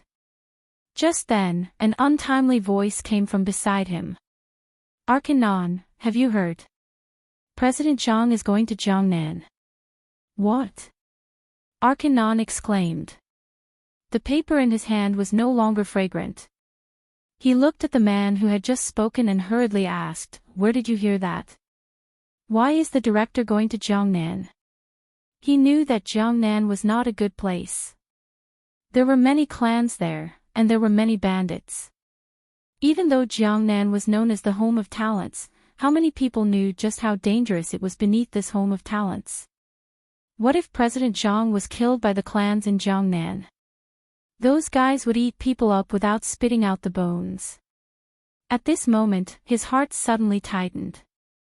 He was very worried about Zhang Feng. This. The man looked at the ferocious Arcanon and stammered, I don't know. In fact, he really did not know. He had only heard it from a student of the academy. Hearing this, Arcanon furrowed his brows. He had planned to ask the director why he was going to Jiangnan and perhaps persuade him. However, after half a day, he could not say anything. He also wanted to persuade the director directly, but according to the director's temper, he probably would not listen to him. What should he do? Suddenly, an idea appeared in his mind. The director is going to Jiangnan. According to his temper, we can't persuade him. Since this is the case, we have to make something for him to protect himself. Hearing this, the gloomy faces of the crowd suddenly became joyful. There was a burst of exclamations. That's right. We are indebted to the director. This time, the director is going to Jiangnan. It's time for us to repay his kindness. But how can we make something for him to protect himself? You know, the director doesn't lack anything. Everyone shifted their puzzled gazes back to Alkinen. Arkanon narrowed his eyes and pondered for a moment. He seemed to have thought of something and suddenly said, I have an idea. We can think of a way to make this gun shorter. It will be easier to hide. This way, the director can protect himself. Chapter 1769. As soon as he finished speaking, everyone was shocked. They stared at him in disbelief. They remembered that the dean had told them about it, but it was just a casual remark. After all, it was a big deal. No one could be sure whether it was true or not. However, when they thought of the fact that the dean was going to Jiangnan and how dangerous it was, they knew that the dean would be in danger without their own people. Immediately, they clenched their fists and expressed their opinions. Arkanon is right. Jiangnan is so dangerous. Do you want the dean to die? Since the dean said so, there must be a chance to shorten the gun. I'll do it. Me too. If I can't repay the dean's kindness, I won't be able to rest in peace. Arkanon nodded with satisfaction. He looked at the crowd and said, in that case, we have to make it before the dean goes to Jiangnan. Only then can we give it to the dean to protect himself. Just then, a shirtless man came forward and asked, Arkanon, should we mass produce it? Maybe it'll be a big profit. Hearing that, Arkanon grabbed the Tang knife on the ground and put it against the man's neck. He said fiercely, do you want to die? I'm warning you. Apart from the dean, if you tell anyone about this, I'll chop you off. The man looked away and kept glancing at the Tang knife. His forehead was covered in cold sweat and his face was pale. Don't worry. I won't. Hearing that, Arkanon slowly put down the Tang knife. Then, he glanced at the crowd and said coldly, think about it. If it weren't for the dean, we wouldn't have had the chance to touch such a magical object. The dean gave us a chance, so we have to have a conscience. We can't bite the hand that feeds us. Anyway, I'll say it again. If anyone dares to tell anyone about this, I'll chop him off first. Hearing this, everyone's body trembled. They were all men. They were all brave. Who didn't understand what Arkanon was saying? Without the dean, they wouldn't have been able to touch such a thing. Today, the dean had told them about the principles, which meant that he didn't treat them as outsiders. If they spread what the dean taught them, they wouldn't be human anymore. Arkanon, Wu Jing, hereby swear that if I speak a single word about what happened today, I will die without a complete corpse. You can come and take my head at any time. A man who called himself Wu Jing knelt on the ground and faced White Deer College. He raised 3 fingers and swore to the heavens. With the first, there would soon be a second. In an instant, everyone in the cave knelt down. They faced White Deer College, raised 3 fingers, and muttered something. I, Sharan, swear to the heavens that if I reveal a single word of what happened today to anyone, I will be destroyed by the heavens and the earth, and fall into the 18 levels of hell forever. I, Zhu Wei, swear to the heavens today that if I reveal a single word of what happened today to anyone, I will be destroyed by the heavens and the earth, and fall into the 18 levels of hell forever. Fu Zhuan swears to the heavens today that if I reveal a single word of what happened today to outsiders, I will definitely be destroyed by the heavens and the earth and fall into the 18 levels of hell forever. Alkinen nodded in satisfaction, but he was worried about something else. Although everyone had sworn an oath, the temptation of the gun was too great. It was inevitable that there would be some people with bad intentions. At present, there was only one way, and that was to follow the method of manufacturing the gun. Everyone was responsible for the parts. They only knew the parts they made and didn't know about the other parts. Even if all the parts were put together, they wouldn't know how to assemble them. This was the safest method. Otherwise, if the parts were leaked, it would be a big problem. When the dean left, he would pass the gun to him. That would be a satisfactory answer for the dean. White Deer College. After Zhang Feng returned from the workshop, he was alone in his room, thinking about the gun. He had given the gun to Arcanon. He believed that Arcanon had the ability to perfect it. However, he was still somewhat worried. He took a deep breath and slowly exhaled the smoke. Just as he was about to go out for a walk, he heard footsteps outside. Zhang Feng opened the door and saw the stooped figures of Yu Shinan, Ouyang Xiu, and the others. However, there was something strange. They were all hugging quilts and clothes. He didn't know what they were doing. The cotton-padded clothes and blankets weighed them down, making it difficult for them to walk, but they still refused to put them down. "Gentlemen, what are you doing with the quilts?" Zhang Feng raised his head and asked. "You still have the nerve to say that? These are all for you. Come, take them." Yu Shinan threw the quilts to Zhang Feng. When the others saw this, they also put the quilts on Zhang Feng's body. They didn't care if he could take it or not. The sudden arrival of the quilts made it hard for Zhang Feng to breathe. He wanted to throw the quilts on the ground, but after thinking about it, he remembered that the quilts were rare items. Who knew how many lives it could save? Moreover, the quilts were put up by the gentleman, so he couldn't throw them away. But, why did the gentleman put the quilts up? "Gentlemen, what are you doing? The quilts are making it hard for me to breathe." Chapter 1770. Zhang Feng struggled to poke his head out of the quilt, panting heavily. "Brat, this is our gift to you. You can just put it down." Yu Shinan stroked his beard as he made some sarcastic remarks. Zhang Feng rolled his eyes, turned around, walked into the room, and threw the cotton-padded clothes on the bed. Yu Shinan and the others slowly entered the room and saw Zhang Feng standing there angrily. He smiled and said, "Boy, come here. We have something to tell you." After that, they found a chair and sat down.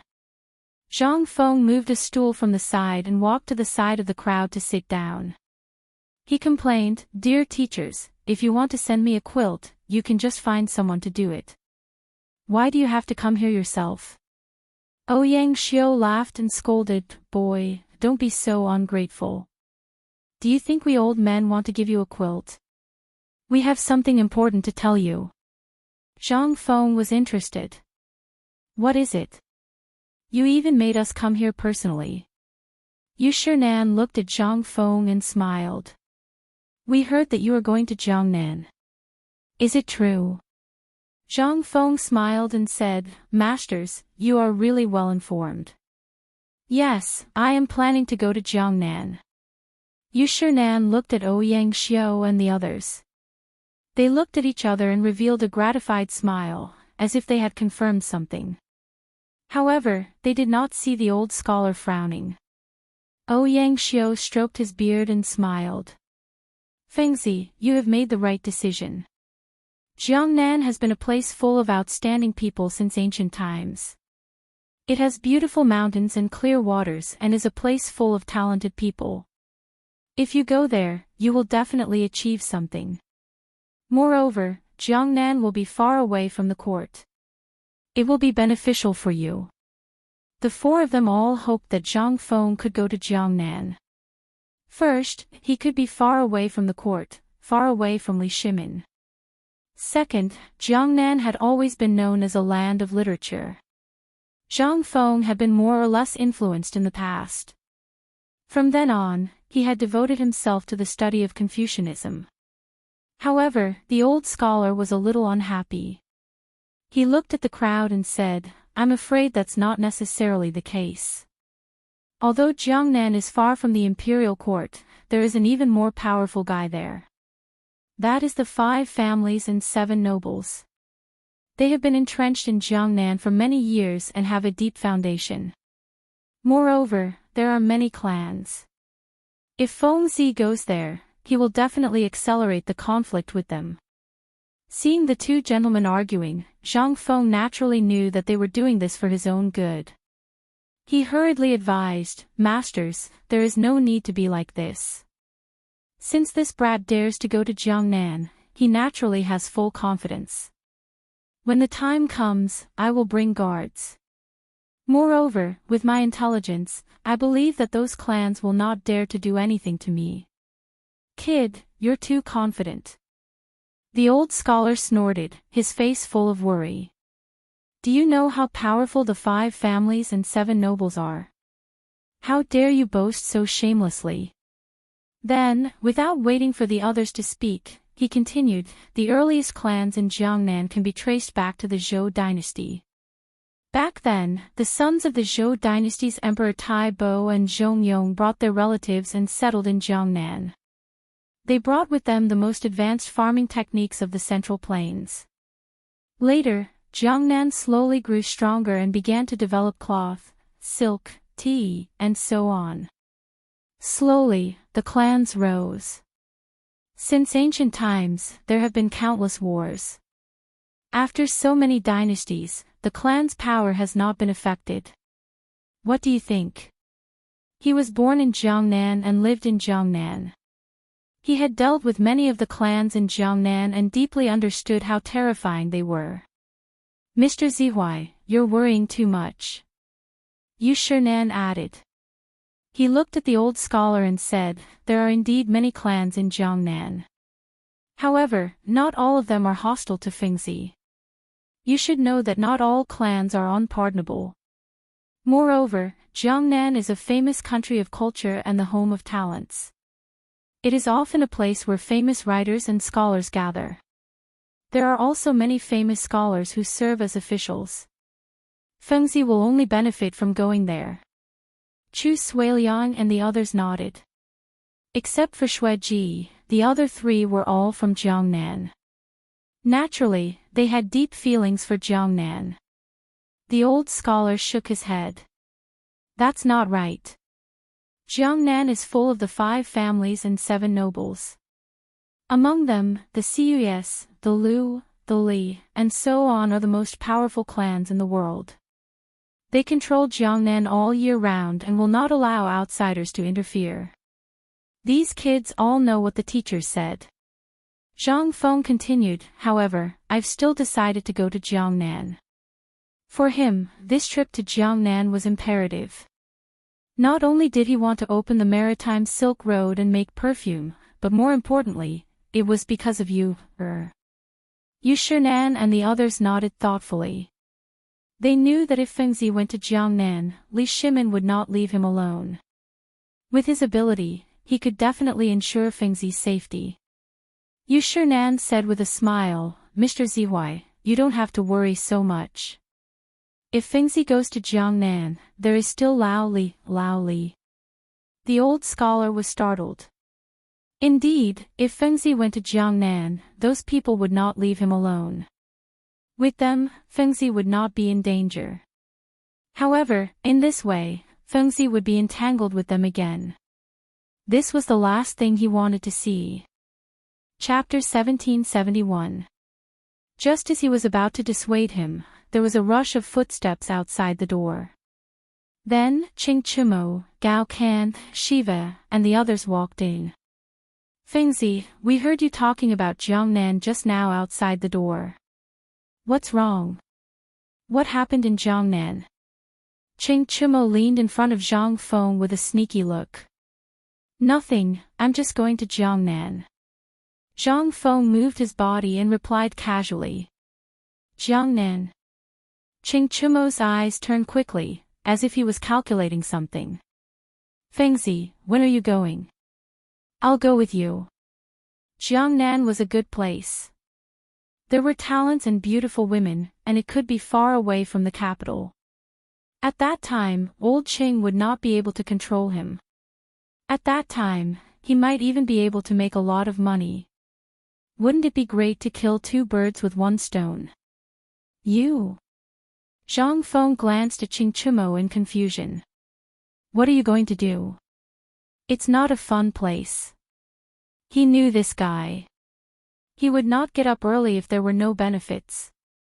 There must be something he did not say. Qing Chumo patted his chest and said without blushing, "Hey, we are good brothers. If you want to go to Jiangnan, of course I have to escort you." As soon as he finished speaking, Gao Can also put on a smile and leaned in front of Zhang Feng. Yes, Jiangnan is full of people from the clan. With us helping you, you won't be bullied. I don't need you to escort me. I'll find guards. Zhang Feng said with a little disdain. Who knew what these guys were up to? They wanted to go to Jiangnan with him for no reason. It was definitely not a good thing. Although he did not know why they wanted to go to Jiangnan with him, according to their character, it was definitely not a good thing. Boy, you don't know what's good for you. Gao Can deliberately said with a dark face, you're not familiar with Jiangnan. With Chumo and me, you can get along well. Hearing this, Zhang Feng frowned. Jiangnan was not for fun. His life might be in danger.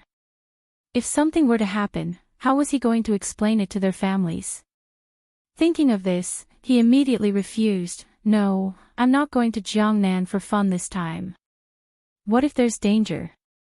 How am I supposed to explain this to your family? I say, Feng Zi, aren't you worrying too much? Qing Chumo patted Zhang Feng's shoulder, raised his head and said proudly, who am I? How can I be bullied by others? It's good enough that I don't bully others. Which bastard dares to bully me? He was right. Who would dare to bully Qing Yaojin's son? He must be tired of living. Zhang Feng pursed his lips, not wanting to bother with this arrogant guy. At this time, Shiva looked at Zhang Feng with a pleading gaze. Teacher, please let us go with you. I've been in the Tang Dynasty for so long, and I've always heard that Jiangnan is the home of talents. I've always wanted to see it for myself. He was different from Qing Chumo. He really wanted to see it. He had been in the Tang Dynasty for so long, and he had always heard that Jiangnan was full of talents and beauties. It was rich and vast, and he had long yearned for it. Today, his teacher said that he was going to Jiangnan. How could he let go of this opportunity? Looking at Shiva's sincere eyes, Zhang Feng was a little hesitant. If it weren't for Shiva, he might have agreed. After all, Shiva was the prince of Jinla. If anything happened to him in Jiangnan, it would be hard to explain. However, on second thought, if he had these guys to escort him, it might be much better. Just as he was hesitating, Yu Shernan said, Feng Zi, what Chumo and the others said makes sense. After all, Jiangnan doesn't have your power. Take more people with you, just in case. Even the old scholar, who had been against it, nodded and said, yes, it's better to be prepared. It's always good to take more people with you. He finally understood that this guy had made up his mind to go to Jiangnan. No matter how he persuaded him, it would be useless. In addition, these troublemakers next to him were making trouble. It was better to let him be free. Hearing this, Zhang Feng nodded and agreed, all right then, but you have to listen to me when the time comes. He still had to give face to these gentlemen. In addition, it was not a bad thing to take these guys with him, so he took them with him. However, Qing Chumo, like Lao Tzu, was a restless master. Everything had to be said in advance. Otherwise, there would be trouble. Okay. We will listen to you. Qing Chumo agreed with a happy face. He was overjoyed at the thought of being able to get away from old Chang's evil hands. Gao Can and Shiva also nodded quickly to show that they were very obedient. Zhang Feng was relieved. Later, they sat together and chatted about some trivial matters of the academy. Then they left. Zhang Feng went to Chang'an University. Before going to Jiangnan, he had to make some arrangements. Chang'an University. As soon as Zhang Feng walked into the school gate, he saw students wandering in the school. It was the end of class. Many students were resting on the playground, and many were playing basketball. When they saw Zhang Feng, they all looked at him with respect. "Hello, Director," Zhang Feng nodded to the crowd. He looked at a student next to him and asked, "Where are Ma Zhou and Hao Chujun?" Chapter 1772. Reporting to the dean, "They are in the laboratory," the student said with a respectful expression. Zhang Feng thanked him and walked to the laboratory. The laboratory was a place for everyone to do experiments. Ma Zhou and Hao Chujun would usually be here. As soon as he entered, he saw the two of them lying on the table with glass bottles in their hands. He didn't know what they were doing. "Ma Zhou, Hao Chujun, what are you doing?" Zhang Feng asked curiously. The two of them turned their heads and looked at Zhang Feng with surprise. "Benefactor, why are you here?" After that, the two of them quickly put down the glass bottles in their hands and walked to Zhang Feng. "I have something to tell you." Zhang Feng looked at the two of them and smiled faintly. "I need you to develop a device for heat transfer." The two of them frowned and looked at each other in confusion. "Benefactor, what do you mean? Can you explain?" Ma Zhou scratched his head and didn't understand. Zhang Feng glanced at the two of them and explained patiently. "Simply put, it is the flow of high-temperature gas or the gas composition changes and the interaction between the gas and the object. What kind of changes will happen when an object encounters a strong airflow? For example, why can a kite fly in the sky? It is affected by the airflow. Now I need you to make a device to transfer the heat to the other side." This, Ma Zhou and Hao Chujun were even more confused after hearing this. Zhang Feng didn't blame the two of them. Instead, he continued, "Actually, this isn't very difficult. Go and prepare an oil lamp, tweezers, wire, and paper. I will show you the experiment." When the two of them heard that there was an experiment to watch, they immediately ran off. After a while, the two of them brought the oil lamp, tweezers, wire, and paper over and placed them on the table. Zhang Feng took out a lighter and lit the oil lamp. Then, he took out a cigarette from his waist and flicked it over the oil lamp. He took a deep breath and exhaled the smoke. He looked at the two of them and said, "Watch carefully. Cough, cough." "Okay, benefactor." Ma Zhou covered his mouth and nose and said with difficulty. Obviously, the smell of the cigarette choked him. Hao Chujun wasn't any better. He pursed his lips and nodded vigorously. Zhang Feng smiled and shook his head. He put the cigarette in his mouth and picked up the paper and wire with both hands. He put the wire through the paper, leaving a gap of 2 centimeters in the middle. After doing all this, he used a pair of tweezers to clamp one end of the wire and placed the other end on the oil lamp to heat it up. After a while, the iron wire turned black. Then, it slowly turned red until it was completely red. "It's red. Benefactor, it's red." Ma Zhou exclaimed excitedly. For someone like him who was obsessed with academics, this was probably the only thing he was interested in. "I know it's red." Zhang Feng was grinning with a cigarette in his mouth. His words were a little unclear. After saying that, he took the iron wire from the oil lamp and looked at Ma Zhou seriously. "Feel the difference between the two ends of this iron wire. Touch it." Ma Zhou was a little confused. Although he was simple-minded, he wasn't stupid. Wouldn't he be scalded to death if he touched it? He shook his head to show his refusal. Seeing this, Zhang Feng showed a harmless smile. "Listen to me. I'm doing this for your own good. You can only experience the results of the experiment by touching it. After experiencing it, you can remember it forever. Besides, this iron wire isn't very hot. Look, I'm also holding it, right? Ma Zhou glanced at Zhang Feng with a little suspicion. There was a huge struggle in his heart. In the end, he stretched out his hand. Hiss, a sudden pain hit him, and he jerked his hand back. He looked back and saw a black mark on his hand. Ma Zhou glanced at Zhang Feng with disdain. What happened to not being hot? It was all a lie. Who would believe you? Zhang Feng didn't know these thoughts. He handed the iron wire to Hao Chujun. Do you want to touch it? Hao Chujun quickly waved his hand and took 2 steps back. I'll pass. Ma Zhou will remember the results of the experiment. Zhang Feng nodded with a faint smile and looked at Ma Zhou.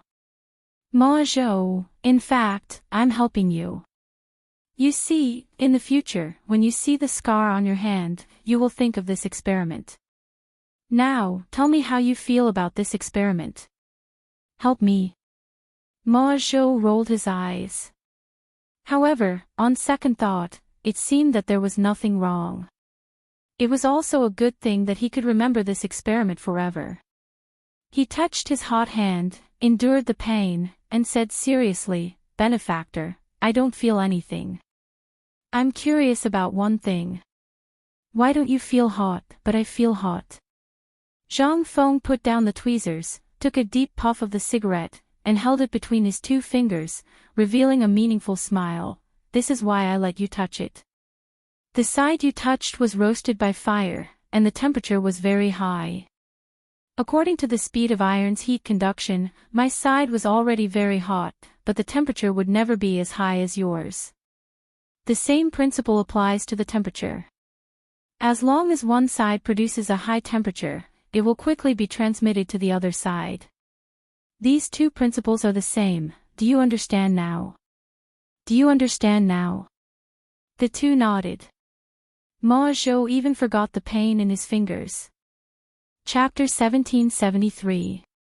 Since you 2 have understood, then go and prepare some coal, iron basins, coarse cloth, live pigs, and thick ropes. I will teach you how to make a heat conduction device. When you are ready, wait for me at the sports ground. Zhang Feng smiled with satisfaction and waved to the 2. When he was about to turn and walk to the sports ground, he suddenly thought of something and turned to look at the 2. By the way, the pig must be more than 100 pounds, or else it won't work. After that, he turned and walked to the sports ground. Live pigs. More than 100 pounds. Ma Zhou and Hao Chujun were confused. They could understand other things, but what was with a live pig? Could it be that their benefactor wanted to eat pork? Then he didn't need to kill the pig on the sports ground. Although they didn't know what their benefactor wanted to do, they always thought that their benefactor was right. Their benefactor asked them to touch the iron wire for their own good. Hao Chujun didn't have the good fortune to remember this experiment forever. Ma Zhou glanced at Hao Chujun, and then went to prepare the materials.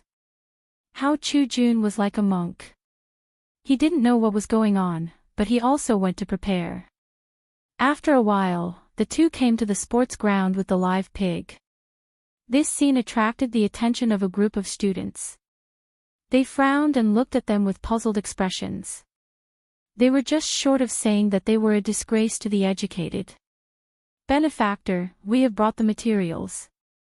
And this live pig, how do you want to kill it? Ma Zhou put the rope and other things on the ground and looked at Zhang Feng, panting. How to kill it? Zhang Feng curled his lips. So these 2 guys thought that he wanted to eat pork. Who said we want to kill it? Tie the pig up. We will use it for the experiment later. He rolled his eyes at the 2 of them. The 2 of them heard the dissatisfaction in Zhang Feng's tone. They quickly pulled the pig and tied it up. You 2 put the coal into the iron basin, then ignite it and tie the rope. Zhang Feng glanced at the two of them and said with a smile. The two of them didn't suspect anything and quickly followed Zhang Feng's instructions.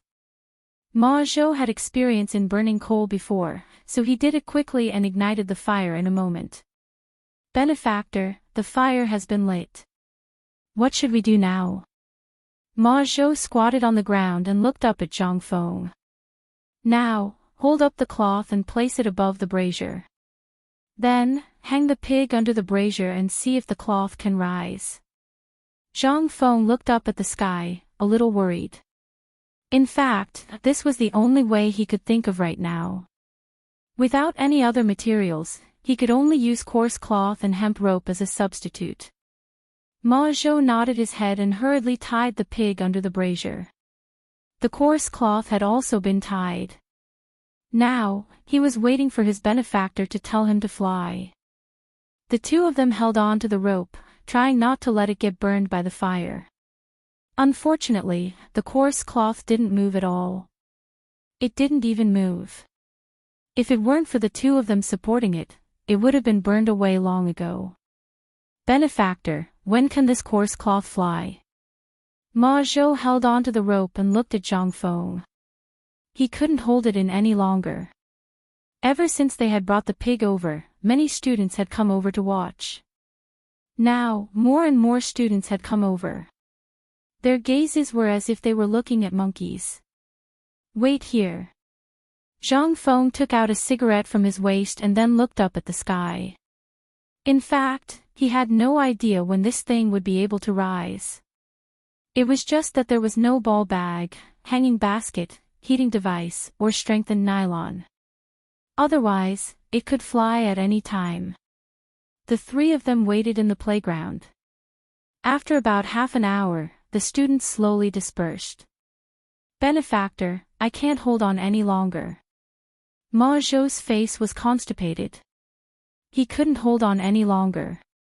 His arms were already sore. Wait a little longer. It will be done soon. Zhang Feng said impatiently. As soon as his voice fell, a gust of cold wind came. He was delighted. Once the wind blew, the hot air balloon would float easily. Hold up the coarse cloth, quick. Zhang Feng looked back at the two of them and said in surprise. Oh. Ma Zhou quickly called Hao Chu-jun. Each of them pulled a corner and held up the coarse cloth. At this moment, a strong wind blew and directly lifted the coarse cloth. The hot air balloon began to float in the air. However, the hot air balloon was a little crooked as if it was about to fall down. The pig was also kicking its legs in the air, making the hot air balloon look more unstable. However, this did not affect Ma Zhou's curiosity. He ran to Zhang Feng's side and exclaimed happily like a child. It's flying, benefactor, it's flying. Zhang Feng took a deep puff of his cigarette and nodded, putting on the look of an elder. See, this is a piece of cake. You can make it in the future. As soon as he finished speaking, the hot air balloon fell to the ground with a bang. Even the pig let out a scream and fainted. How did it fall? Zhang Feng looked at the fallen hot air balloon and was a little confused. Although he knew it wouldn't fly for long, he didn't expect it to fall so soon. He threw away the cigarette but in his hand, let's go and see what's going on. After that, Zhang Feng strode toward the hot air balloon. Ma Zhou and Hao Chu-jun followed closely behind. The fallen hot air balloon was not far away, about 10 meters away. The three of them quickly walked to it. Chapter 1774. Zhang Feng looked at the burnt rope and suddenly realized that it was burnt. It seemed that he had to find better experimental equipment. Just as he was thinking about a solution, Ma Zhou's voice came from behind him. Benefactor, the pig is dead. What should we do now? Zhang Feng glanced back. Sure enough, the pig was bleeding from its 7 orifices. It had fallen to its death. It has contributed to the research. You can give it to the cafeteria as its final contribution. Ma Zhou was surprised and said, okay, I will give it to the cafeteria later. Who would not be happy to eat pork? If it was in the past, they would have thrown it away. However, after Zhang Feng, pork was very popular now. No one would refuse. Zhang Feng nodded and looked at the two of them. Both of you were present in the experiment today. Do you have any feelings? Or do you have any questions? Tell me now. I will go back to the academy later. Benefactor, I understand the experiment just now. It is to use the wind to blow this coarse cloth into the sky. However, this coarse cloth will not last long. Is there any other way? Ma Zhou scratched his head and expressed his doubts. If there is a way, why would I take you to do the experiment? I did it myself. Zhang Feng rolled his eyes at Ma Zhou and said snappily, the reason why I'm taking you to do this experiment is that I hope you can find a better way or find something to replace this coarse cloth. Do you understand? Ma Zhou nodded sadly. What about you? Do you have any doubts? Zhang Feng looked at Hao Chujun and asked. Benefactor, I feel that airflow is unreliable. Coarse cloth is heavier. Once the wind stops, the coarse cloth will definitely fall. We should think of a way to create wind ourselves, or not use wind and let the coarse cloth float. Hao Chujun looked at Zhang Feng with a serious expression. He had to admit that this idea was very creative, but it was a little unrealistic. Well, this idea is good. I will leave this to you too. Zhang Feng nodded with a proud smile on his face. Hao Chujun's face was a little ugly. He was only proposing a point of view. There was no need to hand over the entire experiment to him. At this time, he only felt a chill on his back. He didn't know if it was a fear of the hot air balloon or an illusion. He turned around and saw Ma Zhou staring at him. He quickly turned his head and was about to refuse when Zhang Feng said, I'll leave this experiment to you too. Don't let me down. Also, remember to use pigs for the experiment. Don't use living people. This facility isn't complete yet. People might die. The two nodded reluctantly. It wasn't that they didn't want to do this experiment, but this experiment was too difficult. Not only did they need a live pig for an experiment, but they also had to lift this heavy rope. How were they going to do this? Until now, their arms were still sore, but now that their benefactor had spoken, they had to accept it even if they didn't want to. It seemed that they could only ask the students of the academy for help. Zhang Feng didn't care about their thoughts. He waved his hand casually, you two pack up and deal with this pig. Find a chance to continue the experiment. I have something to do, so I'll leave first. After that, he left without looking back, leaving the two helpless people behind. How do we do this? My arms are still sore. Ma Zhou looked at Hao Chujun and shook his arms. I'm sore too. Hao Chujun was a little dissatisfied. It's all your fault. If it weren't for you, how could our benefactor leave such a huge experiment to us? How long do we have to do this damn experiment? Ma Zhou pinched his sore arms and complained. How can you blame me? It's obvious that our benefactor wants to leave the experiment to us. It's useless to refuse. Hao Chujun rolled his eyes at Ma Zhou. He was also lazy just now and his arms were sore. Find someone to move it. I can't move it anyway. Ma Zhou curled his lips and turned to leave. In fact, he had already seen that his benefactor wanted to leave the experiment to him. He couldn't refuse even if he wanted to. Now he could only concentrate on the experiment. The two left one after another. In less than a moment, a large group of students came over. They were all called by Ma Zhou and Hao Chujun to move the equipment. Their arms were sore and they could only do manual labor. What's this? You don't understand. Just now I saw the Dean and Mr. Ma sitting on this coarse cloth and directly ascending to heaven. Ah, this thing can ascend to heaven. Everyone surrounded the coarse cloth like curious babies and kept talking. A leading man stepped forward and picked up a roll of coarse cloth. He looked at the others and said, "You said the dean used this thing to ascend to heaven." His name was Jean Kai, Ma Zhou's disciple. He was usually the diligent type. "Yes, I saw the dean use a coarse cloth to tie a hemp rope. The hemp rope was connected to the brazier below. When the wind blew, he directly ascended to heaven."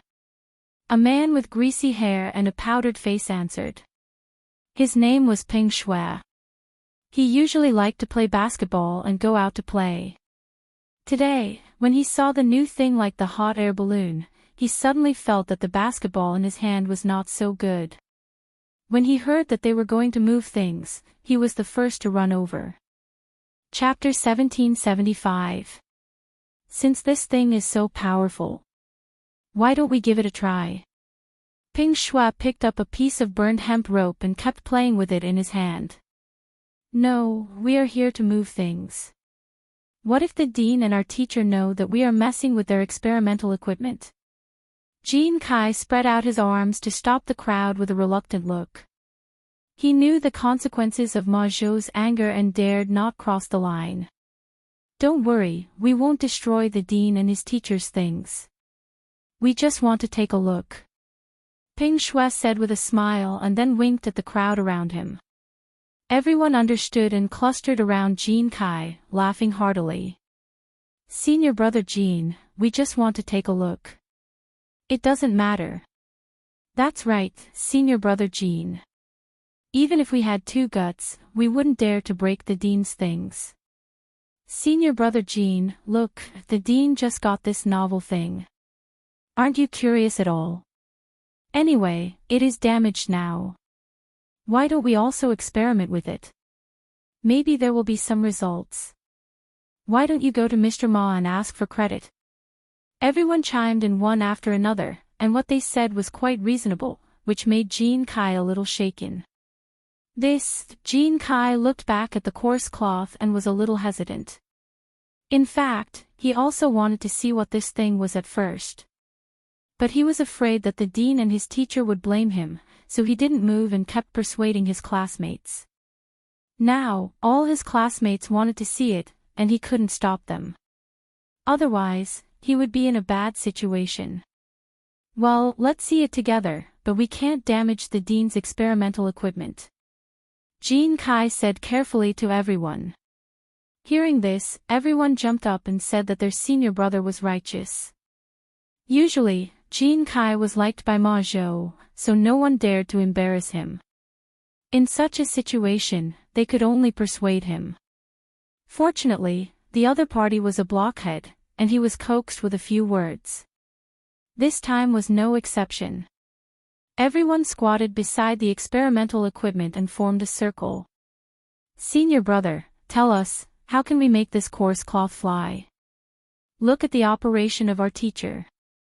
Just tie the hemp rope to the coarse cloth, light the fire in the brazier, and hang the pig. Then, it will fly. But the pig is already dead. What should we do?" This sentence made everyone's morale drop. They all turned their heads to look at the dead pig that was bleeding from its 7 orifices, their faces full of unwillingness. Yes, the pig was already dead. What was there to play with? Even if the other experimental equipment was intact, there was no way to continue. At this moment, that guy had a flash of inspiration and said, "Pigs are alive, and so are humans. Without pigs, we can use humans." This sentence instantly ignited the hope in everyone's hearts, and they all turned their heads to look in the direction of the voice. The one who spoke had a pointy mouth and monkey cheeks, looking very slippery. His name was Pai Ji, nicknamed Pai Ho. He was usually an expert at coming up with bad ideas, and this time was no exception. Pihu is right. Since there are no pigs, we'll have to use humans. Pihu, you'll do it later. Ping Shui looked at Pihu, not allowing any room for discussion. He was used to being a tyrant in school. He didn't dare to bully people like Jean Kai, but people like Pihu were still easy to deal with. I just came up with an idea. You don't have to be like this. Pihu was a little unhappy. Although he didn't know the use of this experiment, looking at the pig, he knew that it wouldn't end well. Since this idea came from you, you should contribute a little to the experiment. Later, we'll catch you below. Don't worry. Ping Shui went forward and patted Pihu's shoulder to make him feel at ease. Pihu lowered his head, and his eyes were a little evasive. After a while, he slowly said, "All right then." However, Jin Kai was a little worried. He looked at Ping Shui and probed, "Ping Shui, it's not good to let Pai Ji go up. If there's any danger, how are we going to explain it to Master?" He didn't call him by his nickname because he felt that it wasn't respectful. Ping Shui smiled and walked to Jin Kai's side.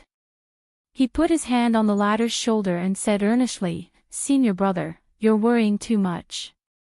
Pihu is so thin, how can there be any danger? Besides, we'll catch him below. Nothing will happen." Jin Kai looked at Pihu, wanting to see something from him. Unfortunately, he couldn't see anything. Pihu looked like he was willing to do it. It was unknown whether he was willing or coerced. "All right then. Everyone quickly go and prepare. Otherwise, Master will scold us when he sees us."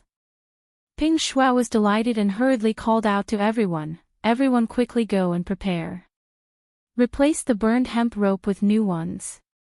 Also check the coarse cloth and bring some coal over."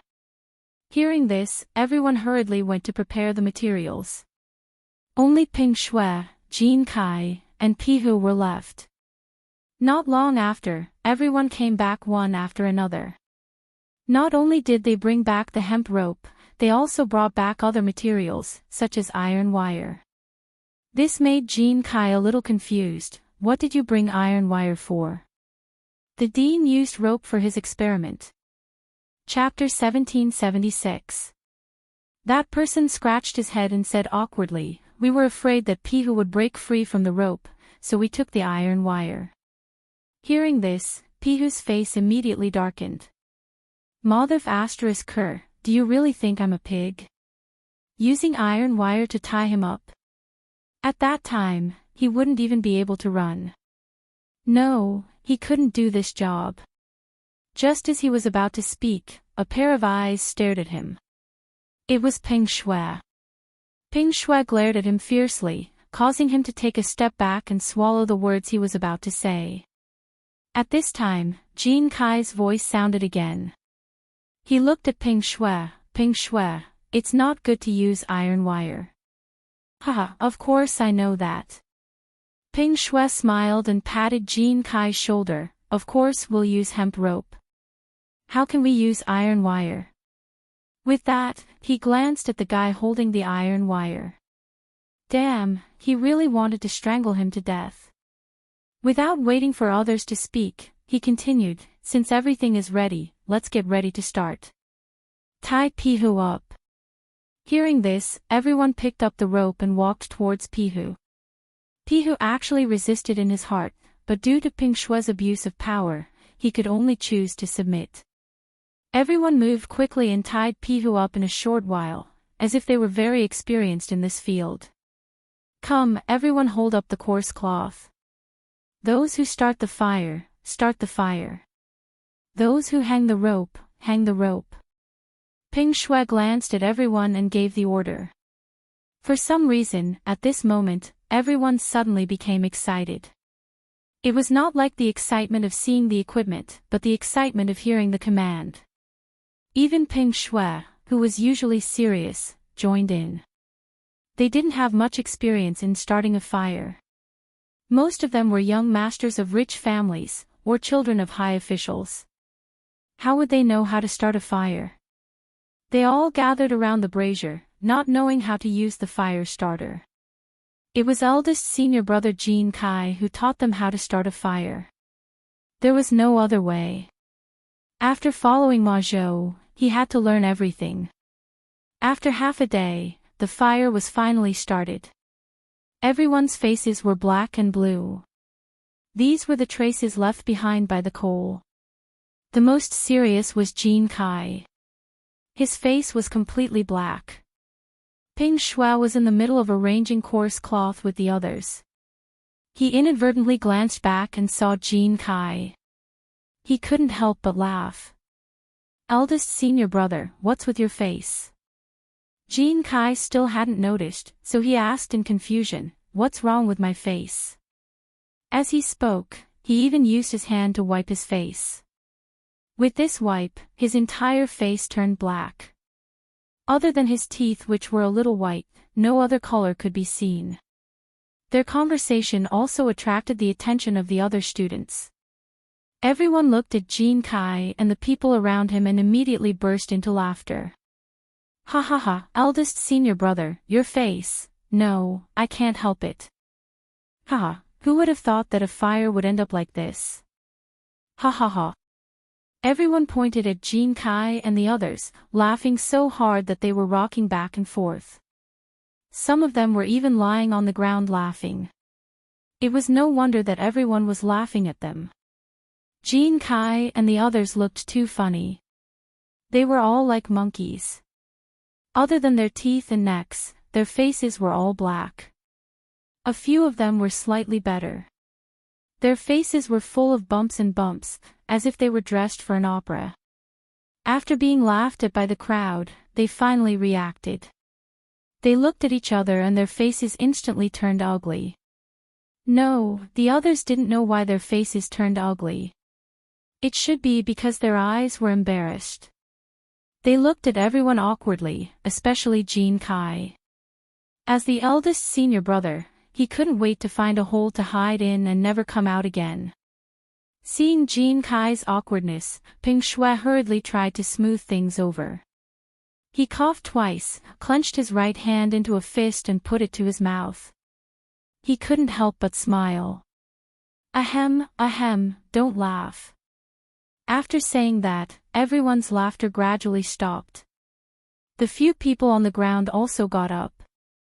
However, they imitated Ping Shui and put their right hand to their mouth. From time to time, they would smile as if they hadn't had enough. Seeing this, Ping Shui put down his right hand and deliberately coughed twice. He glanced at everyone, don't laugh. Let's get down to business. Now that eldest senior brother has helped us start the fire, let's set up the monkeys and hold up the coarse cloth. In fact, he was also trying hard not to laugh. Although he also wanted to laugh, once he laughed, eldest senior brother would be angry and no one would be the scapegoat. However, Jean Kai didn't know this. He thought that Ping Shui had helped him out and gave Ping Shui a grateful look. Everyone started to get busy again. They held up the coarse cloth. Pihu was also tied under the brazier, ready to fly at any time. Jean Kai was a little embarrassed. He walked to Ping Shui and smiled, "Thank you, Ping Shui." "You're welcome, senior brother." Ping Shui waved his hand casually, as if he didn't care. Then, he looked at the busy people and seemed to have noticed something. "Slow down, be careful not to strangle Pihu to death." "Ping Shui, look, it's almost done. I'll take my leave first." Jean Kai glanced at everyone, his eyes somewhat evasive. Chapter 1777. Hearing this, Ping Shui quivered and hurriedly shifted his gaze back. He pulled Jean Kai's arm and said, "Senior brother, you can't leave. We're only halfway through. Without you, we can't do anything."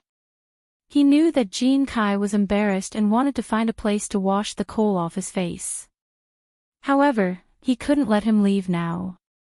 Otherwise, who would be the scapegoat when his teacher came? "But, my face." Jean Kai lowered his head awkwardly. He wanted to say something but stopped.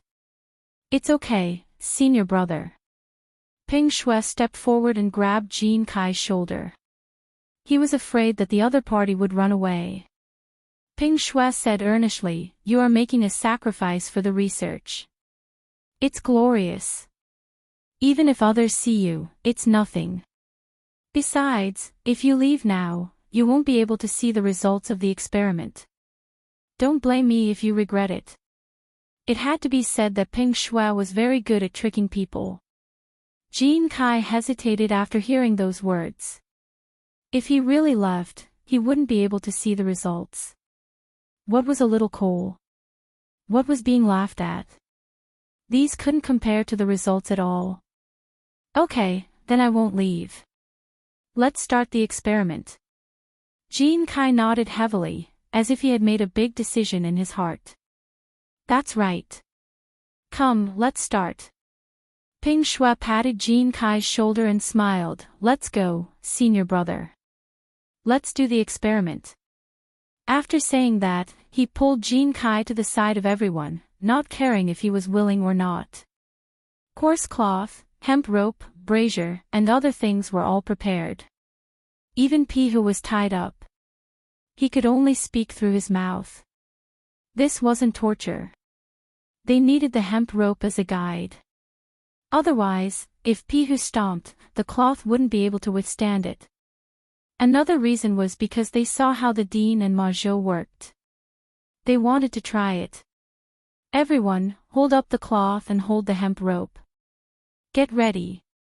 Ping Shui glanced at everyone and began to give orders. He then looked at Pihu. Pihu, you get ready too. We're going to ascend soon. This is your honor. Pihu curled his lips, expressing that he didn't want such an honor. However, he didn't dare to say it out loud. Everyone began to prepare. Those who were pulling the rope and those who were holding the cloth were holding it up. Everything was ready except for one thing. Ping Shui put his hand on his forehead and glanced at the sky. He muttered to himself, when will the wind start? I don't know. Let's wait and see. Jean Kai imitated Ping Shui and placed his palm on his forehead, looking at the gloomy sky. Ping Shui nodded and turned to look at everyone. Everyone, hold on a little longer. The wind is about to pick up. When the wind picks up, we will be able to see the results of the experiment. After he finished speaking, he half squatted on the ground and took out a cigarette from his waist. He took out a lighter and slowly lit it up before taking a puff. Everyone could only listen to him. They held the hemp rope with both hands and waited for the wind to arrive. As for Pihu, he was in a bit of a bad state. Although he wasn't tied up with iron wire, the hemp rope was still choking him. He moved closer to the person beside him with a fawning look on his face. Hey, Xiao Hao, loosen it for me. This thing is making me uncomfortable. I need to pee. The man called Xiao Hao took 2 steps back. His hands were still tightly holding onto the hemp rope. He said timidly, Pihu, don't make things difficult for me. Don't you know Ping Shui? His father is a second-rank official. If you offend him, you won't be able to survive in the academy. You should just wait for your ascension. Hearing this, Pihu's face immediately darkened. He glared at Xiao Hao and scolded, you bastard. Lao Tzu even gave you a cigarette. Now you won't even loosen the rope for Lao Tzu. After saying that, he gave Xiao Hao a hard kick before he stopped. The latter staggered and almost fell. Xiao Hao slowly stood up. He wasn't angry. Instead, he took out a cigarette from his waist and placed it next to Pihu's mouth. He had a fawning look on his face. Brother Pihu, don't be angry. At most, I'll give you another cigarette. After he finished speaking, he took out a lighter and lit it for Pihu. Pihu didn't care about what happened just now. He put the cigarette in his mouth and took a deep puff. I'll tell, halfway through his words, a gust of wind suddenly blew. The coarse cloth was lifted up, bulging like a rubber ball, shooting straight up into the sky. As for Pihu, his entire body was lifted up, his face revealing a pained expression. His mouth loosened, and the cigarette immediately fell. As luck would have it, the cigarette just happened to fall onto his pants. Senior brother, save me. Senior brothers, save me. I don't want to play anymore. Pihu had a sullen face as he shouted towards everyone in the sky. Ping Shui was still half squatting on the ground smoking. When he heard someone shouting for him, he listened carefully. Madhav *Ker, this was Pihu's voice. This guy was flying. He couldn't care less. He threw away the cigarette in his hand and suddenly stood up. He looked towards the direction of Pihu's voice. As expected, the coarse cloth was flying in the air. The fire in the brazier wasn't extinguished. Most importantly, Pihu was also flying. Although his face was a bit ugly, it didn't affect anything. Great, the experiment finally succeeded. Chapter 1778. Ping Shui looked at the sky with satisfaction, overjoyed. Soon after, he seemed to have thought of something and hurriedly asked Pihu, "Pihu, how is it? How does it feel to fly?" Although his voice was loud, due to the wind resistance, it sounded different in Pihu's ears. Pihu put his palm to his ear, trying to receive as much information as possible. "Aw. You're asking me if it feels good." "Good, your sister, Ping Shui. Lao Tzu won't let you go when he comes down." Although he knew that Ping Shui's father was a second-rank official, he still decided to teach him a lesson. If it weren't for this guy, would he be in such a sorry state? Just as he was calculating how to teach Ping Shui a lesson, a sudden pain came from his leg. He quickly lowered his head, startled. It was the cigarette but from before. He was smoking below when a gust of wind suddenly blew, bringing him up into the sky. At that time, the cigarette hadn't been thrown away, so he wanted to take a few more puffs. However, just as he was talking, his mouth loosened, and the cigarette fell out, burning a large hole in his pants. Most importantly, the fire hadn't been extinguished yet, and was growing bigger and bigger. "Ping Shui, you bastard, put me down quickly. Lao Tzu is going to be burned to death." Pihu's eyes were wide open, his face red. He looked at the fire in his pants as he shouted towards the ground. However, although his voice was loud, it didn't reach the ground at all. Ping Shui frowned, glancing at Jean Kai who was taking notes. "Senior brother, didn't you hear what Pihu said?" Jean Kai was in the middle of his research, so he didn't care about this nonsense. He shook his head, indicating that he didn't know, and continued to take notes, looking like a good student. Ping Shui shook his head, looking at the surrounding crowd. "Did you guys hear what Pihu said?" "Oh, Pihu said he was quite happy." "No, look at Pihu's expression. He clearly wants to come down. Look, why is there a ball of fire on Pihu's leg? That's the fire from the brazier, not Pihu's. How can a person catch fire out of nowhere, unless Pihu is an immortal? Stop arguing. Pihu clearly looks like he's enjoying himself. Otherwise, why would he shout so loudly? He's clearly showing off. Next time, I want to go to heaven too." Everyone discussed animatedly. In any case, none of them understood what Frisky Monkey was saying. In the end, they came to the conclusion that Pihu was showing off. He was showing off that he could ascend to the heavens and that others didn't have this fortune. This conclusion made everyone somewhat regretful. They regretted that they had not said it earlier. Then, wouldn't they have been able to ascend to the heavens? How could it be Pippi's turn? There were even a few who beat their chests and stamped their feet, swearing that they would be the first to ascend the next time. This scene made Ping Shui a little confused. Among all of them, he could be considered to be the cleverest. Just now, he had seen through Pihu's rotten idea. Otherwise, why would the dean and the others use live pigs for experiments? However, Pihu's reaction didn't seem to be the same. Pihu seemed to be very happy in the sky and even felt like he was floating in the air. Damn it. Next time, Lao Tzu would also go to heaven. No one would be able to snatch it from him. Jean Kai also looked at Pihu enviously.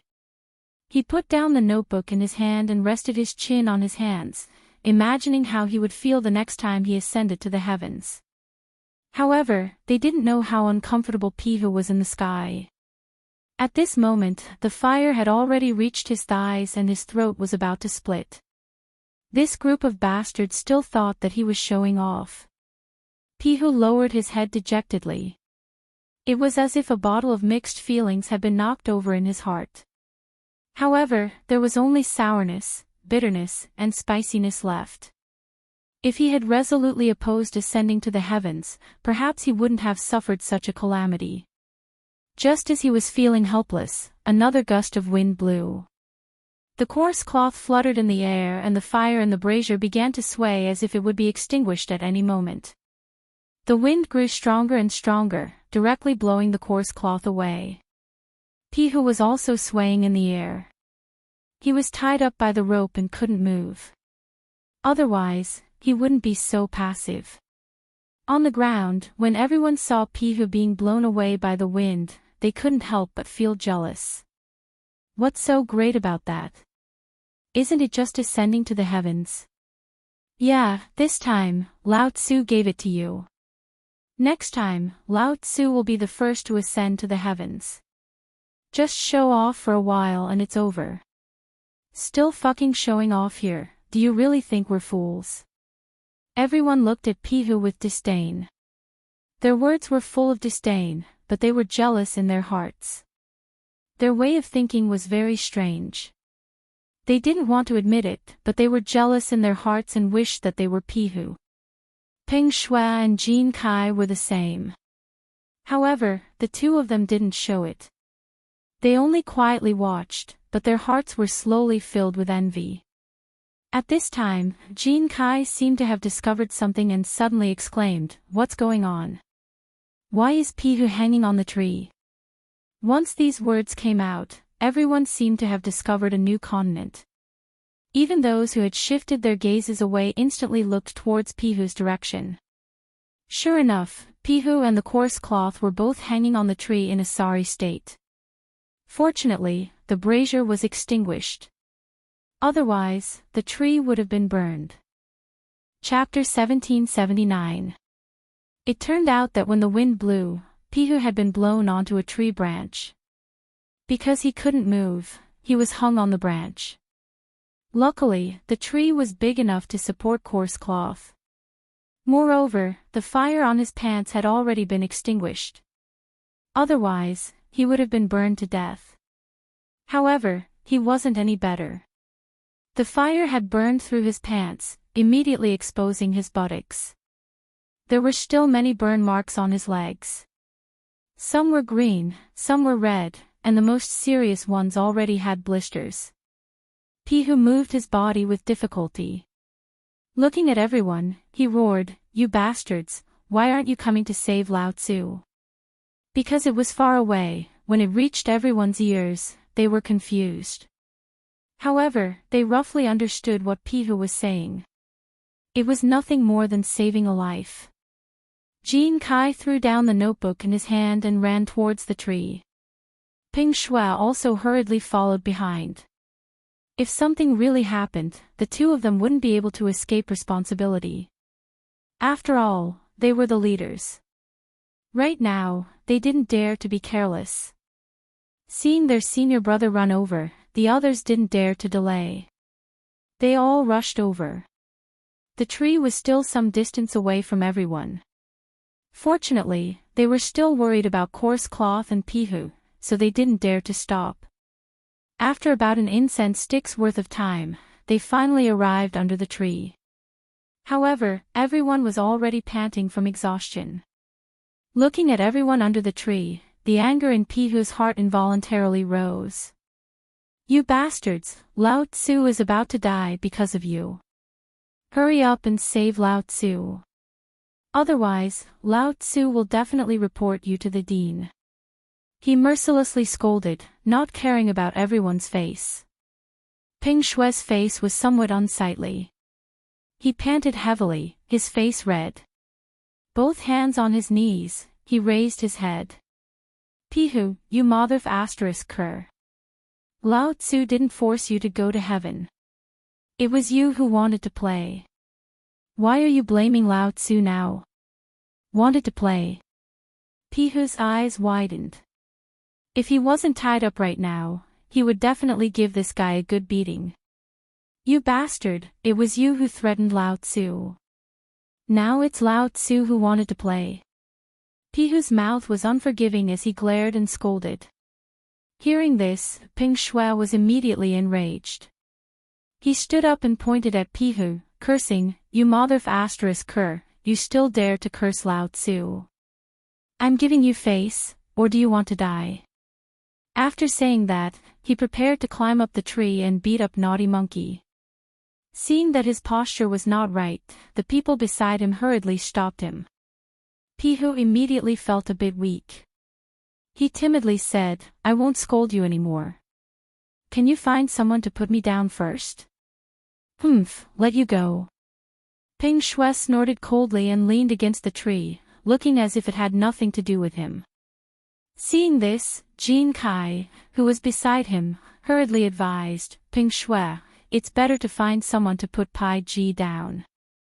Otherwise, if something happens, we won't be able to explain it to the dean and teacher.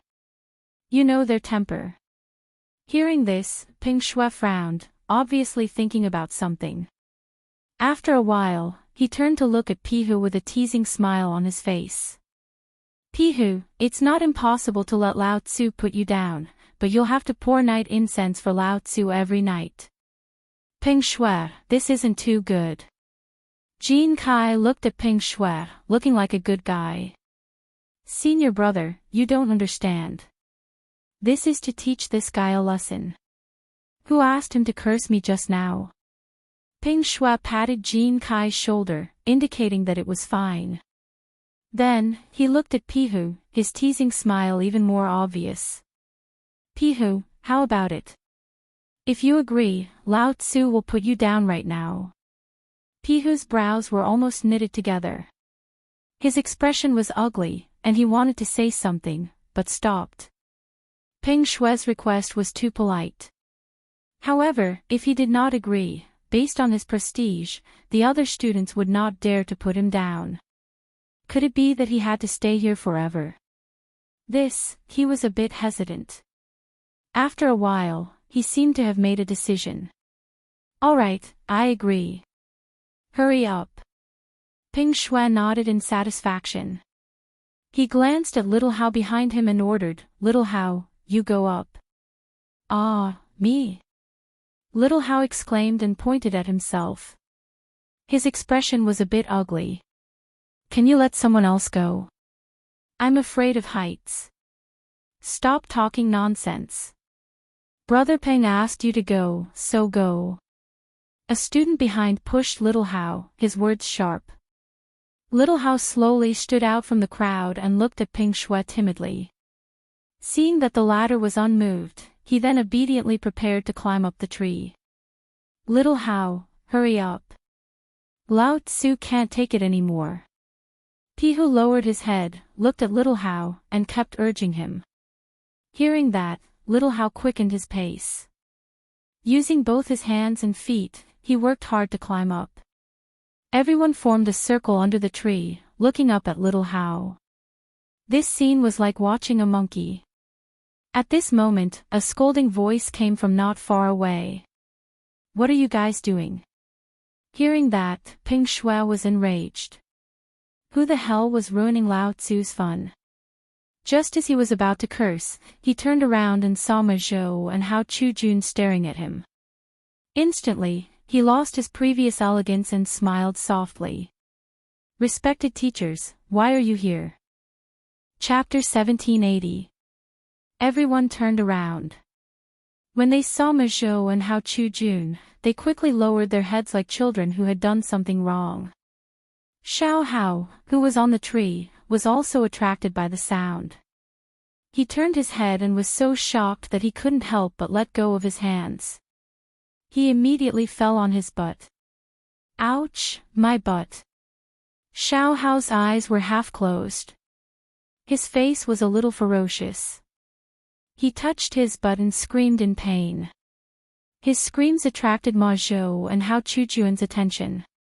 They pushed the people in front of them and said, "Move aside." What happened inside?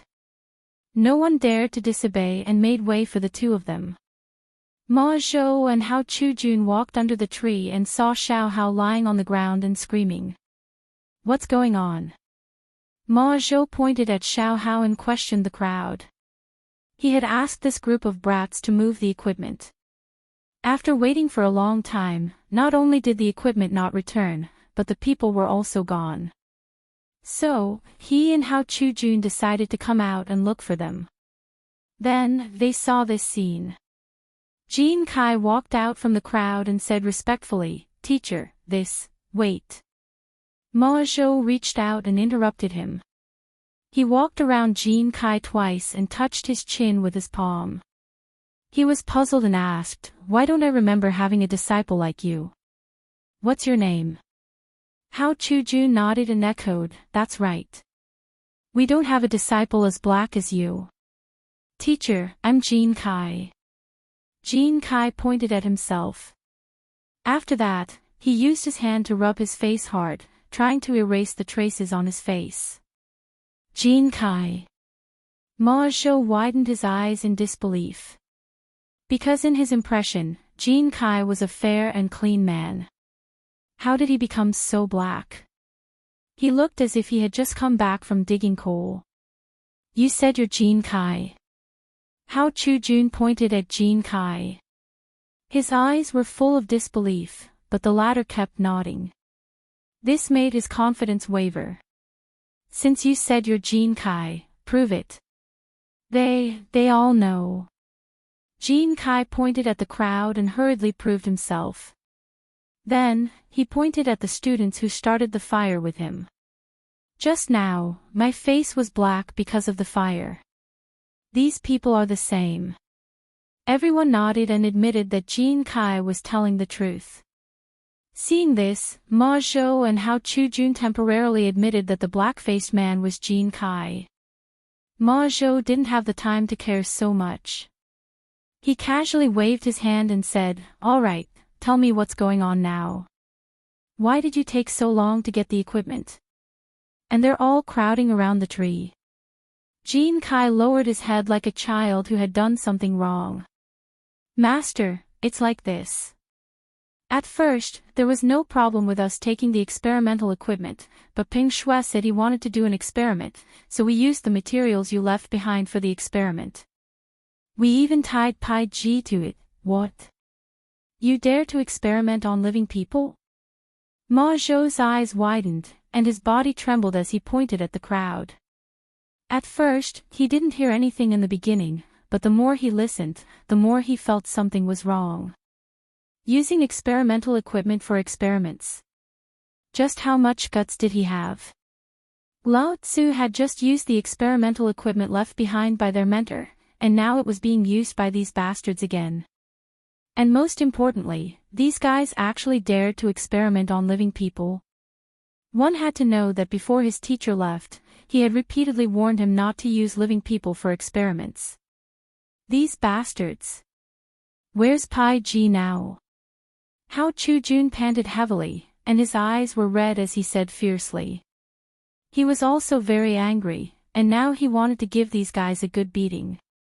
He asked this guy to take something, but not only did he not take it back, but he also caused a lot of trouble. Jean Kai lowered his head and pointed at the tree branch. Ma Zhou and Hao Chujun looked at each other, a little confused, but they still looked in the direction Jean Kai pointed. In the end, they saw Pai Ji hanging on the tree branch, panting heavily, as if he was dying. This, Ma Zhou's body trembled even more. He tried hard to turn around, and his eyes were red as he stared at the crowd. Why did you put Pai Ji on the tree?" Seeing this, Hao Chujun quickly helped Ma Zhou up and glared at the crowd. "Master, we didn't do it. It was the wind." Jean Kai lowered his head and said timidly. "I don't care who put Pai Ji on the tree. Put him down now." Hao Chujun's eyes were red as he pointed at the crowd and shouted angrily. Hearing this, Ping Shui quickly used his elbow to poke a man beside him, indicating for him to go up the tree and save Pai Ji. The man stole a glance at Ma Zhou and Hao Chu-jun, but he didn't waste any time. He knew that he couldn't bear the pressure from the two teachers. He quickly walked to the bottom of the tree and used both his hands and feet to climb up the tree in no time. At this moment, Pai Ji was panting on the tree branch. His eyes were half closed as if he was asleep, but he knew that was not the case. He should have fainted. Pai Ji, wake up. He gently pushed Pai Ji, trying to wake him up. Pai Ji shook his dizzy head and slowly woke up. His face instantly turned ugly as he stared at the person who came. Shui Huan, you bastard. You still know how to save Lao Tzu. Do you want to see Lao Tzu die before you are satisfied? Chapter 1781. Shui Huan lowered his head, feeling wronged, and said softly, Pihu, lower your voice. Master and the others are watching below. Hearing this, Pihu glanced below the tree and saw Ma Zhou and Hao Chu-jun glaring at him. He quivered in fright and quickly shut his mouth. Pihu, don't move.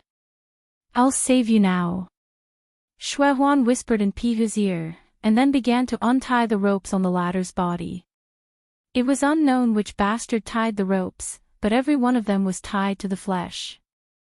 Shui Huan finally untied the ropes after using all his strength. In the end, Pihu seemed to be a bit impatient. Once the ropes were released, he struggled to break free. The tree branch was suddenly broken, and he fell heavily to the ground. Ah, my waist. Pihu was half lying on the ground with his hands on his waist. Sweat poured down his forehead like rain, and his expression was sinister. Seeing this, Ma Zhou quickly went up, squatted down, and asked with concern, Pai Ji, how are you? However, Pihu seemed to not have heard him, and was still moaning on the ground. This made Ma Zhou very anxious. He turned around and glanced at the dazed crowd, and angrily rebuked, What are you guys still standing there for? Hurry up and send Pai Ji to the infirmary. Everyone suddenly understood, and all of them rushed up, preparing to take Pihu away. Most of them wanted to escape punishment, because they knew that after today's incident, their masters would not let them go. Now was the best time to escape. However, what they could think of, Ma Zhou could naturally think of as well. His face was gloomy, and he coldly snorted, Wait, 2 people are enough. Peng Shui and Jin Kai stay. Hearing this, everyone looked at each other embarrassedly. Peng Shui passed the leather monkey in his hand to the other students, and Jin Kai also retracted his step. They all turned around and lined up in a row, quietly waiting for the 2 teachers to reprimand them. You guys are really good. Which bastard came up with this rotten idea? Ma Zhou pointed at everyone, and his face became the color of pig liver. It seemed that he was quite angry. Everyone lowered their heads and looked at each other. In the end, they all looked at Peng Shui. Peng Shui looked at Jin Kai because he had planned to make Jin Kai the scapegoat from the very beginning. There was no other reason than Jin Kai was Ma Zhou's favorite disciple. Seeing this, Ma Zhou and Hao Chu-jun more or less understood that this matter should be instigated by Peng Shui and Jin Kai. Peng Shui could still understand. His father was a second-rank official in the imperial court, so it was not strange for him to lead such a matter. However, Jin Kai was a famous student in the academy. He was excellent in both moral and academic performance. Ma Zhou couldn't believe it, but he didn't have any evidence, so he continued to berate, What do you mean by this? Who is the mastermind? As he spoke, he intentionally or unintentionally glanced at Peng Shui, hoping that Peng Shui would take the initiative to admit it so that the other students would not be implicated. In the end, this guy was still stubborn. He kept looking at Jin Kai as if to say that this was all done by Jin Kai and had nothing to do with him. The others also kept quiet. They all knew that the mastermind was Peng Shui, and everyone was implicated. However, his father was a second-rank official, so who would dare to report him? Seeing that there was no effect, Hao Chu-jun became impatient. He walked in front of Jin Kai and said earnestly, "Jin Kai, you have always been the disciple that we valued the most. Now that something like this has happened, you tell us, who is the instigator? Also, did you participate in it?" As soon as he finished speaking, everyone's eyes turned to Jin Kai, afraid that he would say their names. Especially Ping Shui, he clenched his fists, and his eyes were about to burst into flames. He stared at Jin Kai, hoping that this guy would not report him. Jin Kai was actually in a difficult position. If he reported Ping Shui, his father was a second-rank official. Not only would his career be difficult, but it would also be difficult for him to stay in the academy. If he didn't report him, his teachers would definitely be disappointed in him. He glanced at everyone who was looking at him with hopeful gazes, and then looked at Ping Shui. He was very conflicted, but in the end, he made up his mind. He took a step forward and said seriously, "My two teachers, everyone here is the mastermind behind this matter, and they are all responsible, including myself. Please punish me." Hearing this, everyone's eyes widened as they looked at Jin Kai, because they had not expected him to say this. Those students who did not participate in the mastermind had already cursed Jin Kai's 18 generations of ancestors in their hearts. They were only following Ping Shui's instructions, so how did this guy become the mastermind? And Ping Shui could be said to be the one who benefited the most. Not only was he the mastermind behind the entire matter, he had also threatened Pihu, so he should receive the heaviest punishment. In the end, when it came out of Jin Kai's mouth, it was as if he had been erased, just like everyone else. Ma Zhou and Hao Chu-jun were a little dumbfounded. They had thought that Jin Kai would report Ping Shui and explain everything clearly. Who would have thought that not only did this guy not report anyone, he even took responsibility for himself. Chapter 1782. Moldov *Ker, was this supposed to be fair? Fair and impartial? Or was this guy involved from the beginning? Was his appearance as a good student a disguise? Jin Kai, are you sure you are the mastermind in this matter? Ma Zhou looked at Jin Kai suspiciously.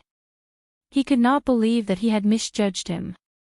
How could a good student make such a mistake? Jin Kai glanced at the crowd and nodded heavily, indicating that he was right. Seeing this, Ma Zhou could not suppress the anger in his heart. He pointed at Jin Kai and scolded, "You bastard, to think that we valued you so much. Now, you almost killed someone. What should we do with you? Yes, we thought this matter had nothing to do with you. In the end, Sai, you really let us down." Seeing that everything was confirmed, Hao Chu-jun rushed forward and pointed at Jin Kai's nose and scolded him. Jin Kai was like a wronged child. He lowered his head and remained silent, listening to the teachings of his two respected teachers. The crowd looked at Jin Kai gloatingly. They covered their mouths and laughed. Jin Kai had just reported them, and now he was being scolded by his two respected teachers. It would be strange if they were not happy. There were even a few who laughed out loud. Ma Zhou seemed to have heard something and turned around abruptly. In the end, he saw those fellows giggling. He was instantly enraged. Moldov *Ker, I am reprimanding my disciple and you still dare to laugh. He stared at the crowd and spat, "You bastards still have the face to laugh. If it were not for you, would Pai Ji be hanging on the tree? If it were not for you, would the director's experimental equipment be damaged? That's right, I really don't know where you get the face to laugh at others. Do you think you can act like a tyrant just because your family is rich? Let me tell you, in the academy, you are nothing." Hao Chu-jun also turned around and pointed at the crowd. His words were merciless. Everyone knew the severity of the matter. They lowered their heads tightly and did not dare to speak. After about the time it took to smoke a cigarette, the two of them were almost done scolding.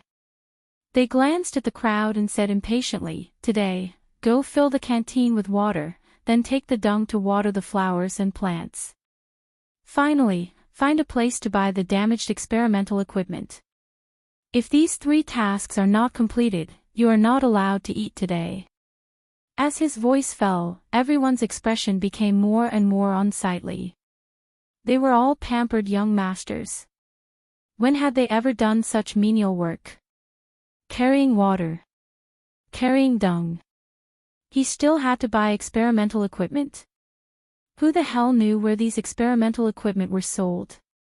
"Teachers, can you finish it tomorrow?" Peng Shuai smiled until his face was full of wrinkles. He put on a fawning look. His family was rich. If he went out and called a servant over today, he wouldn't have to do it himself tomorrow. Just thinking about it made him happy. "I see." Ma Zhou frowned as if he had thought of something. A scheming smile appeared on his face. "Then let's add one more thing. Pull out all the weeds on the field. If you don't finish it, you're not allowed to eat today." Ah, everyone's expression changed as they cried out in alarm. They had originally thought that if Peng Shuai made a request, their teachers might be lenient. In the end, he went for wool and came home shorn. Not only did his punishment not lessen, it even increased. What the F***ck? They wanted to cry but had no tears. Ma Zhou and Hao Chujun looked at each other and revealed a smile that was hard to understand. They patted their butts and turned to leave. "What do we do now?" Shui Huan asked the crowd blankly. "What else can we do?" "Let's go pick up the dung." Someone casually replied, causing everyone's mood to fall to the bottom again. They looked at each other and helplessly walked back to the academy. At the same time, in White Deer College, Zhang Feng had just returned to the academy and was about to go to his residence to have a good rest. However, he was stopped by a voice. "Feng Zi, wait." He turned around and glanced. The person who had come was none other than the old scholar. It turned out that he still had a knot in his heart because of the incident when Zhang Feng went to Jiangnan. However, the 4 old men were there and he couldn't open his heart. Now that Zhang Feng was alone, he could talk about it. "Old scholar, what are you doing here?" Zhang Feng asked curiously. It turned out that it was class time. Normally, the old scholar should be in class. "I just came out to relieve myself and saw you. I have something to tell you. Come, sit." The old scholar smiled and pointed to a stone stool beside him, indicating for him to sit. After the 2 of them sat down, Zhang Feng took out a cigarette from his waist and handed it to the old elementary scholar. He took out a lighter and lit it for the old elementary scholar. Then he took out another cigarette and lit it for himself. He slowly exhaled the smoke and said, "Old elementary scholar, what do you want to talk to me about?" The old scholar took a deep breath and said with satisfaction, "Feng Zi, last time, you Shernan and the other old men and I asked you if you wanted to go to Jiangnan. From your words and actions, I knew that you had to go. Although I don't want you to go, I know that I can't stop you. Therefore, I came to tell you about the dangers of Jiangnan." Chapter 1783. He had always regarded Zhang Feng as his own nephew. Therefore, this trip to Jiangnan was of great importance to him. "Go ahead." Zhang Feng tried his best to assume a serious listening posture. He was going to impart knowledge of Jiangnan to him. The old scholar took a deep puff of his cigarette and slowly said, "Ever since Uncle Tai and Zhongyong moved to Jiangnan, a large number of people from the north began to move south. Today, there is a gap between the population of the north and the south. Later, during the period of the 3 kingdoms, the kingdom of Wu occupied Jiangnan and began to prosper. They introduced many excellent agricultural varieties, such as millet, wheat, rice, hemp, sorghum, taro, and so on. Later, after successive dynasties improved production techniques and the superior natural conditions of Jiangnan, it is now considered the richest area in the country. Zhang Feng nodded thoughtfully. He really did not know about these things. The old scholar took another puff of his cigarette and held it between his two fingers. He continued, in fact, these things are nothing. After all, these things can only be used to fill the stomach. The most important things are ceramics, sculptures, and colored glaze. Because of these things, many rich businessmen in Jiangnan are happy to do business in Jiangnan. This is also the reason why the clans are so powerful. Most of the money in the world is gathered in Jiangnan. The rich businessmen have no choice but to go to Jiangnan to discuss cooperation. This, Zhang Feng frowned and took a deep puff of his cigarette. He asked, then why is it that no one has broken this law? Broken? The old scholar laughed subconsciously. The rich businessmen can make money and the clans can stabilize their position. Who would want to break this law? Besides, most of these technologies are in the hands of the clans. Usually, no one dares to go against them, but what? Zhang Feng asked subconsciously. But you have a chance. The old scholar put the cigarette in his mouth and revealed a meaningful smile. Zhang Feng frowned. His mind was spinning fast. Suddenly, he seemed to have thought of something. You mean perfume? Not bad. The old scholar took the cigarette out of his mouth and smiled.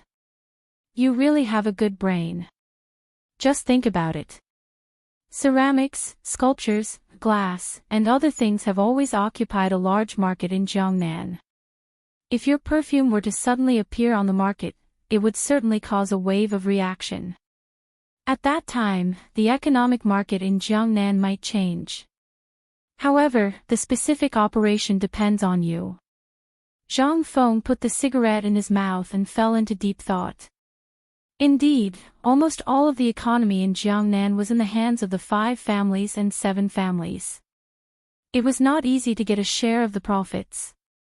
However, the bigger the family, the more conflicts there were.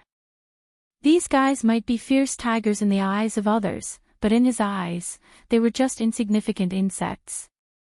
Thanks a lot. I'll remember that. Zhang Feng clasped his hands at the old elementary scholar to express his gratitude. Hey, why are we still talking about this between us? The old scholar waved his hand dismissively. Just as he finished speaking, a burst of brisk footsteps could be heard. Jingshu and Zhang Yuyao came over. Jingshu, Yuyao, why are you here? Zhang Feng asked in confusion. Sir, young master, we were just taking a stroll around here. When we saw you, we came over to greet you. The 2 girls bowed to the old scholar and Zhang Feng in unison and said slowly. In fact, they had been wandering around and did not come forward when they saw Zhang Feng and the old scholar talking. Now that the 2 were almost done talking, they came forward. Young master, we just heard you and Sir talking about Jiangnan. Did something happen in Jiangnan? Jingshu looked at Zhang Feng and asked curiously. The 2 of them had overheard some of the conversation, but they couldn't hear it clearly, so they decided to ask. Zhang Feng waved his hand and replied casually, nothing, I just decided to go to Jiangnan. Hearing this, the 2 girls' hearts skipped a beat. Young master was going to Jiangnan. Was he going to find you or? Apart from this possibility, they could not think of any other. If this was true, their status would be threatened. The 2 girls looked at each other as if they were communicating something. Then, they nodded in unison. Young master, sir, we have something to do, so we'll take our leave. Jingshu bowed to Zhang Feng and the old scholar, then left with Zhang Yuyao. Zhang Feng was a little confused. Why did they leave after saying a few words? Old scholar, what are they doing? He looked at the old scholar and was a little confused. How would I know? Why don't you ask them? The old scholar took a deep puff of his cigarette and did not care. Then, he looked at Zhang Feng and said, "Come, let's continue talking about your trip to Jiangnan." Zhang Feng nodded and glanced at the backs of the two girls, then slowly sat down. Looking back, the two girls did not stop walking after saying goodbye to Zhang Feng and went straight to their residence. Their hearts were pounding. Finally, they arrived at their residence after a while. "Sister Jingshu, close the door," Zhang Yuyao said to Jingshu behind her as she entered the house first.